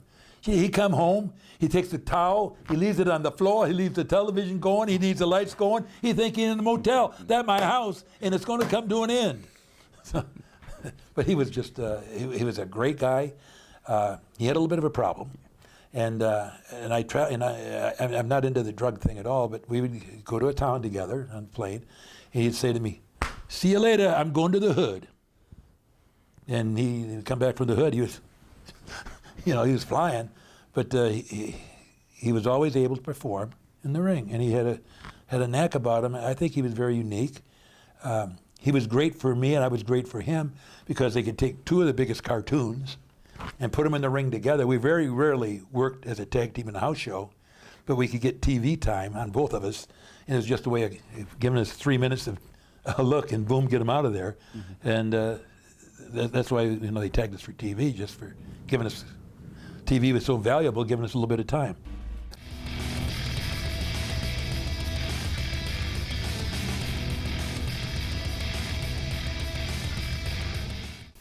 Was he hot and fiery like Crockett would have needed a baby face in '86?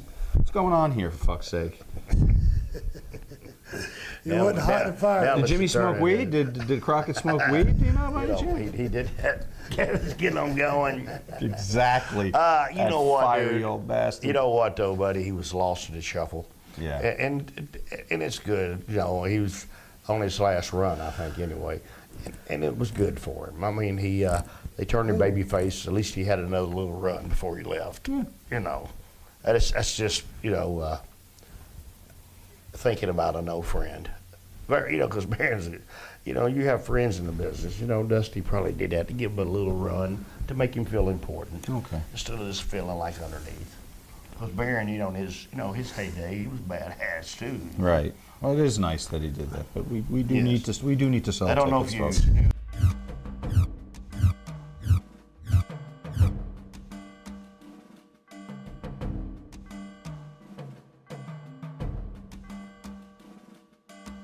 Again, with the power of television, the guy has any talent at all, you can make it work. He was very good at that. I ended up working with him later on. That was kind of a joke too, but he was, it worked. I think a lot of things happened. This is going to sound pretty egotistical on my part. I think a lot of the things that went on in the 80s, I think I was responsible for a lot of it, because I was a nasty killer type heel. And when I went to the cartoon thing and it got over, I think it made Vince start thinking farther out of the box. And we started doing more crazy things, but I was the first one that did any of that. And then it was, how far can you go? And they'd come to me, and the agent, Alonzo, often would say, "Let's see what you can do crazy today. Let's see how far out you can take it and make people believe." And so there it is, let me go. If we could do it with Steele, we could do it with anybody, kind of thing. Now screw you. No, but there's only one Steele. No, that was the attitude, right? Well, the attitude was, with the power of television, you can do anything. And I think he realized that through the changing of my character, and because we didn't do it anyone before that. Right. Stop and think about it.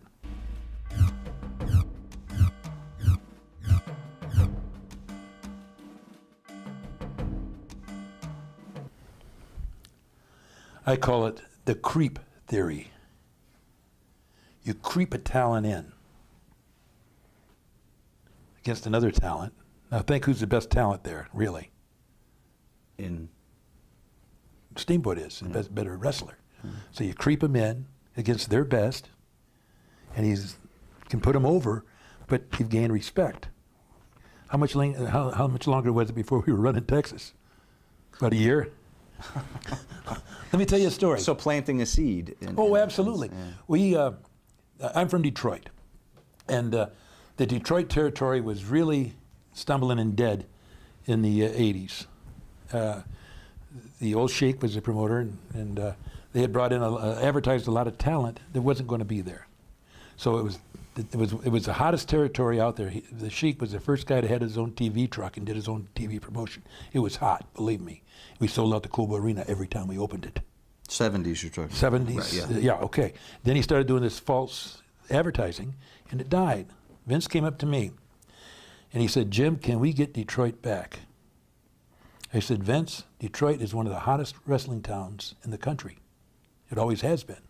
Look at the records." I said, "If you go in there for 2 years and have no substitutions, give them what you want and give them good, tough matches, it'll be back big time." Almost 2 years to the point was WrestleMania 3. But we give them solid shows. We started in the Cobalt, and then we moved to Joe Louis. Didn't sell it out, so we went back to the Cobalt Arena because it was compact. And then when we finally got it to, we could fill up we went to the Silver Dome, and bam.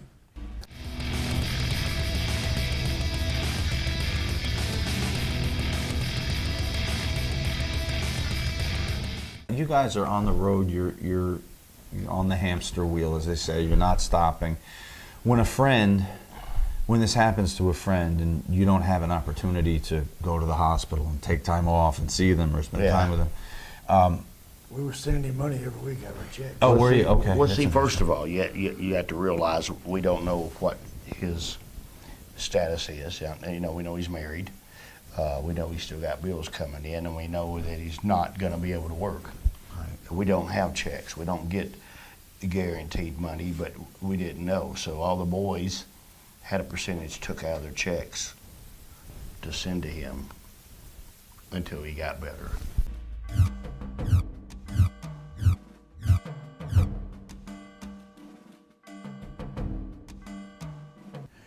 That's not why they were there, I'm sure. I don't know what else was on the card, but maybe they wanted to see one of you in your drawers. Any of your old students ever come out while you were in Detroit? Come see you? Have a laugh? 1985, Okay. my last year of coaching. We're undefeated. People don't realize this, but we were getting national exposure because at that time Roddy Piper had Piper's Pit. He talked real fast, and every once in a while he'd throw up, Madison Eagles. You wouldn't know he said it because he was so fast, but my kids all knew it, so they thought they were getting national exposure, which got us up. Oh, it is funny, but he did it. You got to really I'll have to look for that now. Yeah. You can hardly hear it. When you're tuned into it, you can. And I went back in 1985, and the kids would always come up to me and say, "I'm a teacher, a coach. You're that wrestler, Steele." But we were never on cable in Detroit. Right. And they would bring magazines, and I'd look at it and say, "Do you really think I'm that ugly?" His name's, no, and just play the game with him. So I go back in 85 for my last season. Out on the field, the first day of practice, now I got a great staff, and they've got all the conditioning. When I come, there's the first day of pads. Here we go. They do the side straddle hot, they break down. 90 green tongues come out. I mean, I'm caught.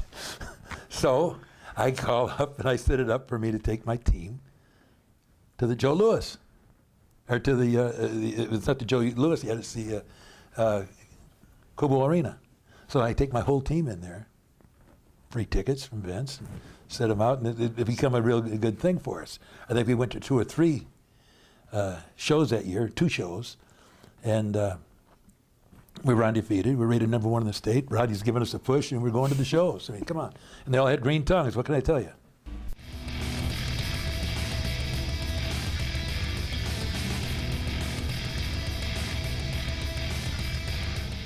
Who came up with this angle? This in here? Dusty Rhodes, could it be? Wow. Wait a minute, come here now. Could it be Dusty? You get 5 guesses, and the first 6 don't count. All right. Okay. And then My 5th guess has to be over 400 pounds. Is anyone else contributing creative ideas, or is this the Dusty Show? No, buddy. It's the Dusty Show. You're overstepping your boundaries. But even there, like someone like Flair. overstepping your No, I boundaries. know they had issues. Flair. Him and that's the reason Steamboat left there. Him and Dusty didn't get along with them.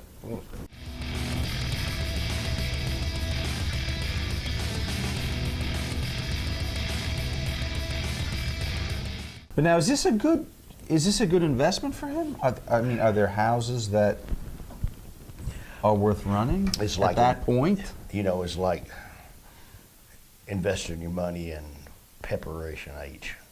It's just a fucking hemorrhoid. That's all. No, it wasn't worth the fuck. It wasted a lot of money, set a lot of guys out there to starve to death. Yeah. They didn't draw nobody out there. You know what I'm saying?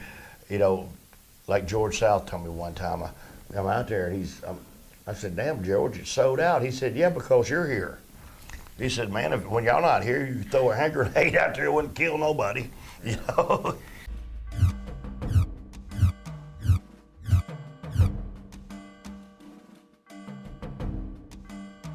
Thank God, coming in to save the business. Everyone loves to talk about Outback Jack. I'm sure you've got a couple of things to say. Go ahead. How do they pick him? Who the hell is he?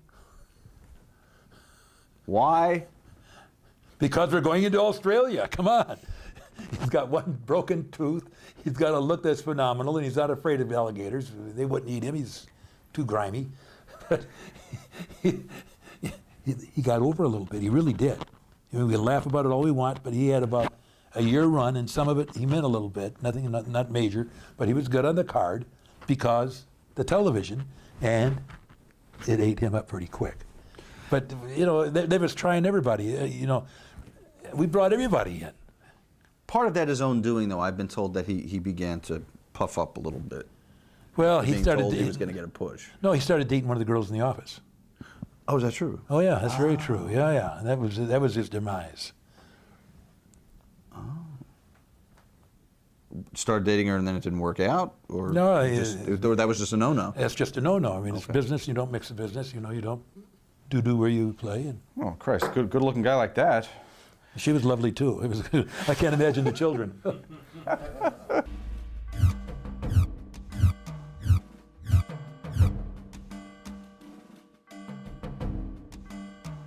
Zank is portrayed as a spiteful and difficult individual who pushed back constantly with agents and the rules and stuff, and as a result didn't last long.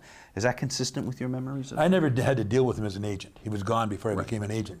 But he just didn't fit. I mean, honestly, and I think he does some TV stuff now, and he does some really good things with kids, I understand. But he just didn't fit in the locker room. There's a certain, some guys just in the locker room can't cut it. And I think he was one of those individuals, and then he'll blame everybody else for his failure, and here we are.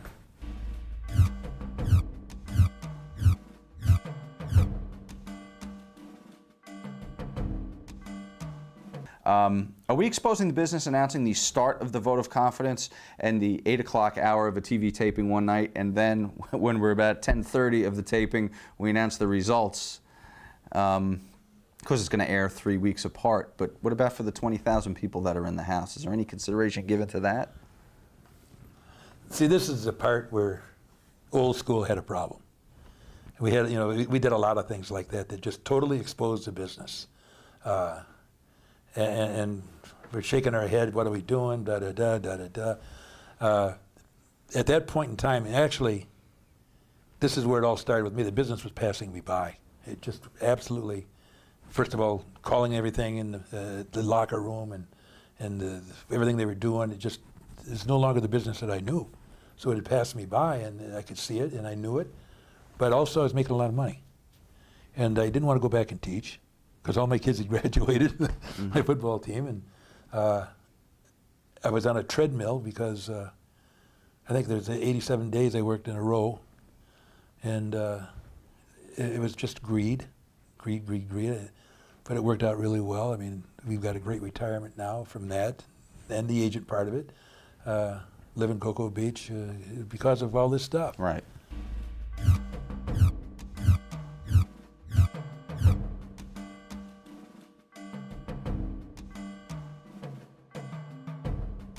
broke my heart. That match broke my heart. Their blow off at WrestleMania 3. Yeah, I mean, yeah. following year. At WrestleMania it broke my heart because I wouldn't have minded them. You know, I did the tag and was part of that.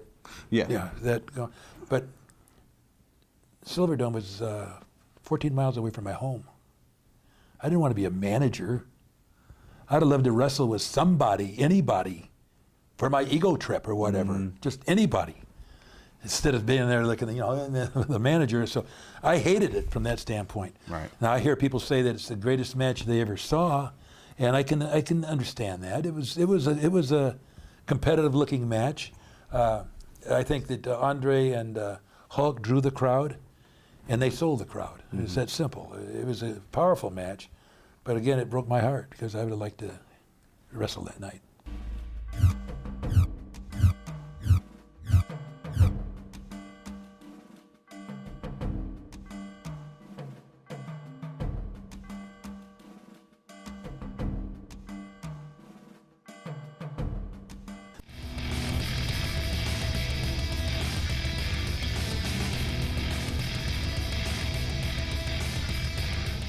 How was your payday for that? Not really good. Even a Starcade? Maybe 12. One of these Starcades, paychecks, me and Ricky's driving with the referee, Tommy Young. And Tommy Young's check was bigger than ours. Yeah, it is. Swear to God. His That's check how was bad they bigger ripped than us off. ours. And we were the main event. For a Starcade? Yes. We were the main event in Greensboro. Yeah. His check was bigger than ours. It was. Tommy Young. He wasn't ribbing you with a bullshit check or something? No, we saw it. He was in the car we with saw it. us. In the car. His check, we got paid for the whole week, but he got paid more that week than me and Robert got paid for the week. You hear me? And he was the referee. And I'm not bullshitting. But you see, we're fixing to get to the thing where we pull a Houdini, we gone. Yeah, well, Yeah, we fuck, you mentioned... But you know what? Yeah, when now we go into the big gate. That's when they first did the event, closed circuit TV. This is what we're fixing to go into pay-per-view and all this shit. Right. This is what started it all.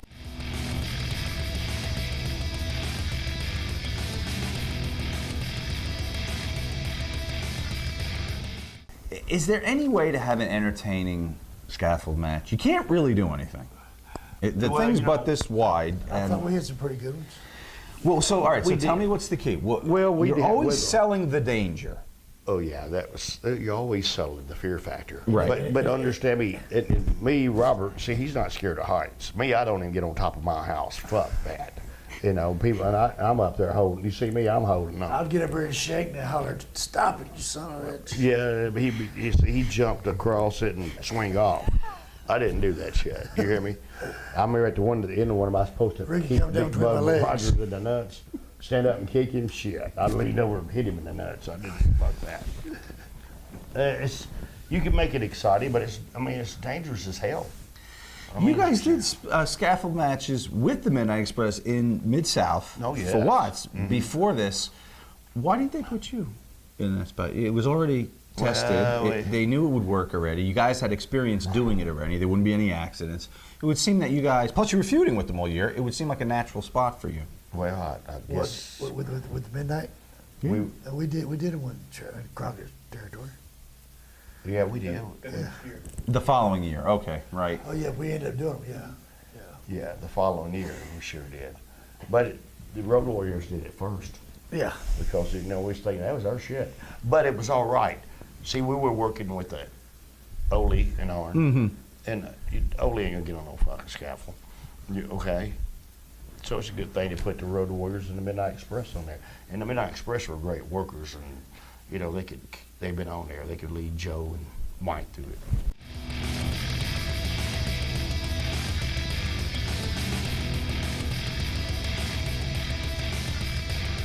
The main event of the biggest card all year, isn't it kind of a mortal sin to have your main event on a big pay-per-view to be a double DQ? I guess. I don't know. I don't remember that match. I don't know how long they went or if there was a reason they did a double DQ because you don't know. Nikita was green and he used to blow up quick. You hear me? So I don't know. We don't know. The rumor was that this was Magnum's spot that, obviously because of the accident, he Yes. couldn't do that Nikita was plugged in his place. Probably fair to say that based on You know what the that push. is, right? That's buddy. probably true, yeah. I forgot all about that. They turned Nikita babyface because of that. Because they lost Magnum. Yes.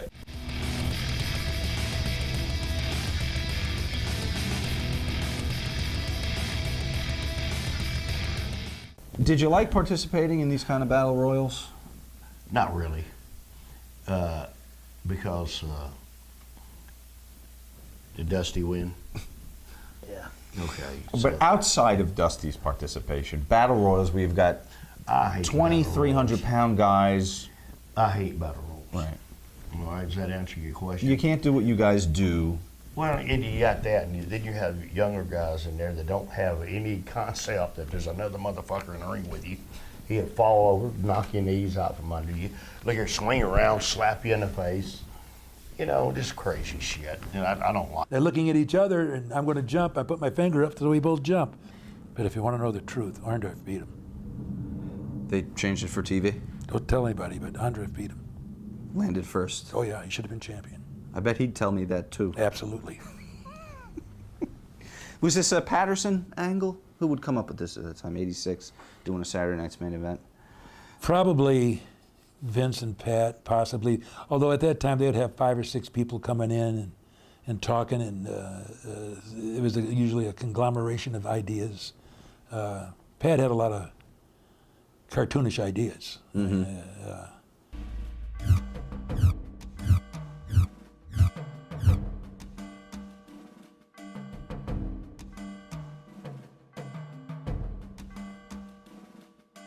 Before that, we were in Detroit, Joe Louis Arena, and we're in the locker room, and they tell me that, and Elizabeth is sitting like a diving, a swimming pool high lifeguard thing, and the winner gets Elizabeth. And in the process, we're going to knock the thing down slowly so she don't get hurt. And Vince wants me to grab Elizabeth by the ankle. That's the picture we want. Randy goes nuts. I know it's a rib. I know it's a rib. It's Vince, George, you and Vince are screwing with me again. Why do you have to grab her by the ankle? And he's really going off. JYD's were inside. We're always screwing with Randy. And he's laughing. He's laughing. Randy looks, what's wrong with you? He said, well, you're wrong. You're asking the wrong question. And Randy says, well, what should I ask? He says, you better find out if George is laying on his belly holding her by the ankle or if he's on his back looking up her dress. He went absolutely spastic. I mean, he went absolutely nuts. How are you going to be laying on your belly or your back? I mean, you know, so now we're going to go over here and I'm going to steal her. And now at this point, my Crohn's disease is starting to kick in. We don't know it yet, but my energy level's falling. So I'm just really starting to run out of gas. And I got to carry her all that way. It's like, and I was always in pretty good shape. And I thought that I was just getting old. I didn't realize I was bleeding to death inside. I was killing myself running too hard. And not just that night, but on a regular basis. So I'm carrying her out.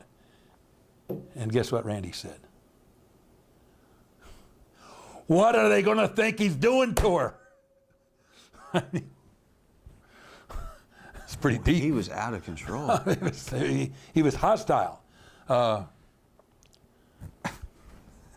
it worked. It did. If you ran into him today, what do you think he'd say about those times? Do you think you'd get an apology? No, I don't even expect apology.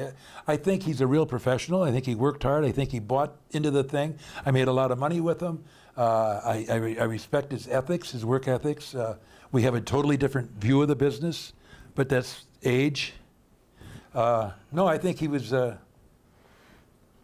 character in the wrestling business. Do you think, or can you think of any shoe salesman or somebody in that level that could sell tickets? You got to have characters. They got to be off the wall. I mean, Randy Savage is off the wall. That makes him a great worker. You think Adrian Adonis is a? I mean, you take him home to your mother. Come on. All of these, Jake the Snake, they're all characters. I'm a character. Jim Myers is not. George Steele is off the wall character. I mean, really, and honestly. And I used to go home, and my wife. Our problem was my wife was really helpful. we got to get George in the box and get Jim out of the box to go teach. You're in a main event in the Madison Square Gardens on one night, and the next night you're out on a friggin' football field. It will drive you nuts. So it was very psychologically important that we went through that process of getting Jim in the box, or getting George in the box and getting Jim out, and back and forth. And I lived, when I'm on the road, George lived differently than what Jim lived. Totally different person. You mean when you were traveling with WWE? When I would come in for 3 months, Yeah. that was my escape from the teaching world. Right. And Morocco told me one time, he says, you try to do everything in 2.5 months that we do all year. I mean, I ran wild. It was just an escape. And I was a single man. George was never married. Thank God. His wife would have divorced him. Sounds like your wife deserves the Purple Heart. Oh, I have one of the finest women in the world. Good. 57 years, and she's a saint. Well, I thank you for letting George out of the box a little bit tonight, and maybe keeping Jim out of the box and putting George in the box. What did we do? We had George out of the box, or we had Jim in the box? I don't know. I get confused. Okay, what is the box? I think we're going to need to do the thing again, the gimmick, Randy Popufnik, Dr. Popufnik. It might be too late. Give me any of that poem?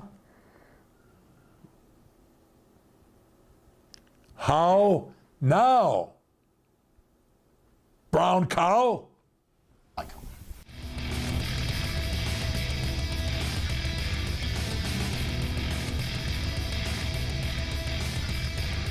The B-side. Do you remember the B-side of the single? Yes, I do.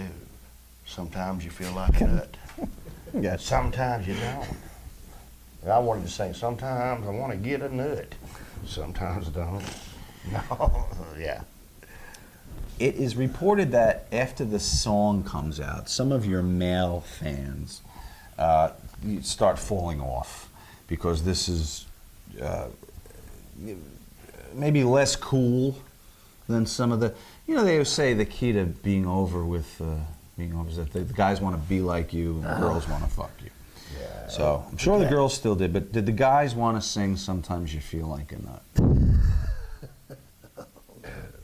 Was this the wrong thing? It was a rib to me, I thought. I don't know why Dusty did that shit. Why? But it made them a lot of money. I'll tell you why. But $19 fucking million. That's why. Like we added up before. Well, yeah, buddy. So it wasn't a bad business decision for the company, but image-wise. We went to the Omni. But our thing didn't fall off. We went to the Omni, went to Crockett's office, he wasn't there. And there was a check and a note, 1995. He was sending people back, 1995. Refunds. Because they were so far backed up. Instead of saying it'd be another 2 weeks, he was sending their money back to them. Yeah. Because they sold out of the whole first. But it outbeat their expectations, you know what I'm saying? Yeah. It just went over the board.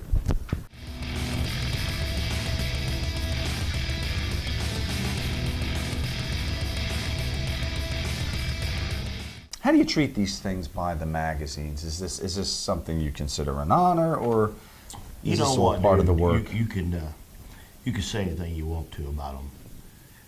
To me, I cherish them. It meant a lot to me, especially as the business changed and you got more people involved. It might have been a work or it might have been the thing, but I thought Robert and I were the tag team of the year. Mm-hmm. We worked hard for that. We worked hard matches and everything, but all the awards we got, even from the independent organizations, the things that they awarded as Hall of Fames, we kept every bit of that. Yeah. In my wrestling school, I got it all hanging on my walls, and I'm proud of it. I'm proud of the magazines. Robert and I were on a lot of front covers of the magazines, and dude, how many covers have you been on? You understand what I'm saying now? I don't want to brag. Well, okay, so I'm going to stay quiet. But see, that's what's cool. I mean, it's an honor to. I love that. Well, to be whatever industry you're in, when you become the top of your industry, Yes. it's And I didn't mean that to be a smart it's a ass. I'm badge just of honor. trying to tell you. Be as smart as you want. If it sells DVDs, I don't care what you do to me.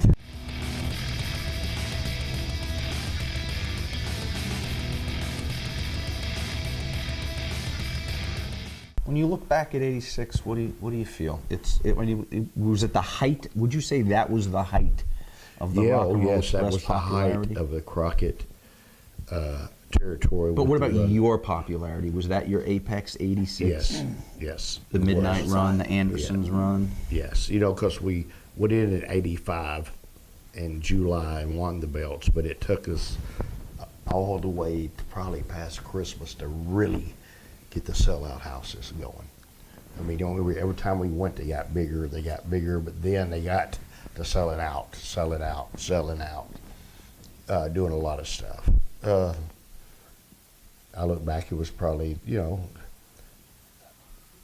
I mean, dude, we was rock stars and didn't know it. You know, you're in Charlotte and you drive around in front of high schools, it's Rock and Roll Express on the rocks, and it's Rock and Roll Express over here. Because you didn't have, especially in Charlotte, you didn't have the football team, you didn't have the baseball team. All you had was when you drove in about 77, there was a billboard of me and Robert Gibson saying, watch Mid-Atlantic Wrestling every Saturday morning at so-and-so time. You know, That was you cool. guys, every territory tried to make their own Rock and Roll Express. Some territories called Midnight Rockers. the Midnight Rockers, the Rockers, right, whatever. But Yeah. what did you have that nobody else had? We could work. No, you actually had great workers that tried it. Shawn Michaels, Marty Jannetty. Yeah, they did hit together. Was it just the authenticity of being the first? When you're the Yes. Beatles and everyone tries We're to the be, there's first. only one Yes. Beatles. Yeah, we were the first. That was it. Well, finally, what would a team today, on WWE television today, have to do to be today's Rockers? Probably have to sing rap. They'd be the rappers. But what would a babyface team Well, you know, today, they had to on today's start- product? But they have to start back off over and get them over. I mean, when they come out, don't let them dance, scream, rub their ass, and shake their dick at every son of a bitch in the fucking building. Let them go to the ring, ring the bell like me Work and hard. Robert. Work hard. Beat them. Get them over. Let them beat somebody, not with a double team. You know, boom, they beat them 1, 2, 3. All right, then slowly build them up. See, to me, it's like a pyramid. You got to have a heel over here that's going up here. Then you got to get these baby faces over all the way up to here. And you got to make it sure. But to me, that's what I do. You do it right. Don't you have put the it together, answers. It's going to draw money. I don't have the answers to everything. But one thing I do is know this business. Dixie Carter, you need to call me. I swear to God, I cannot do no worse than what the fuckers you got working for you. All right, thank you. But I want to be paid. Yeah. I want my I check. thank you both for sharing Thank your you, time buddy. with us Yeah, and buddy. getting in the Thank you, my time machine. You guys were the one in a million, the once in a lifetime. Oh, wait a minute. I don't know what happened. Calm there. down. You're in a hurry to leave me. Thank you for watching.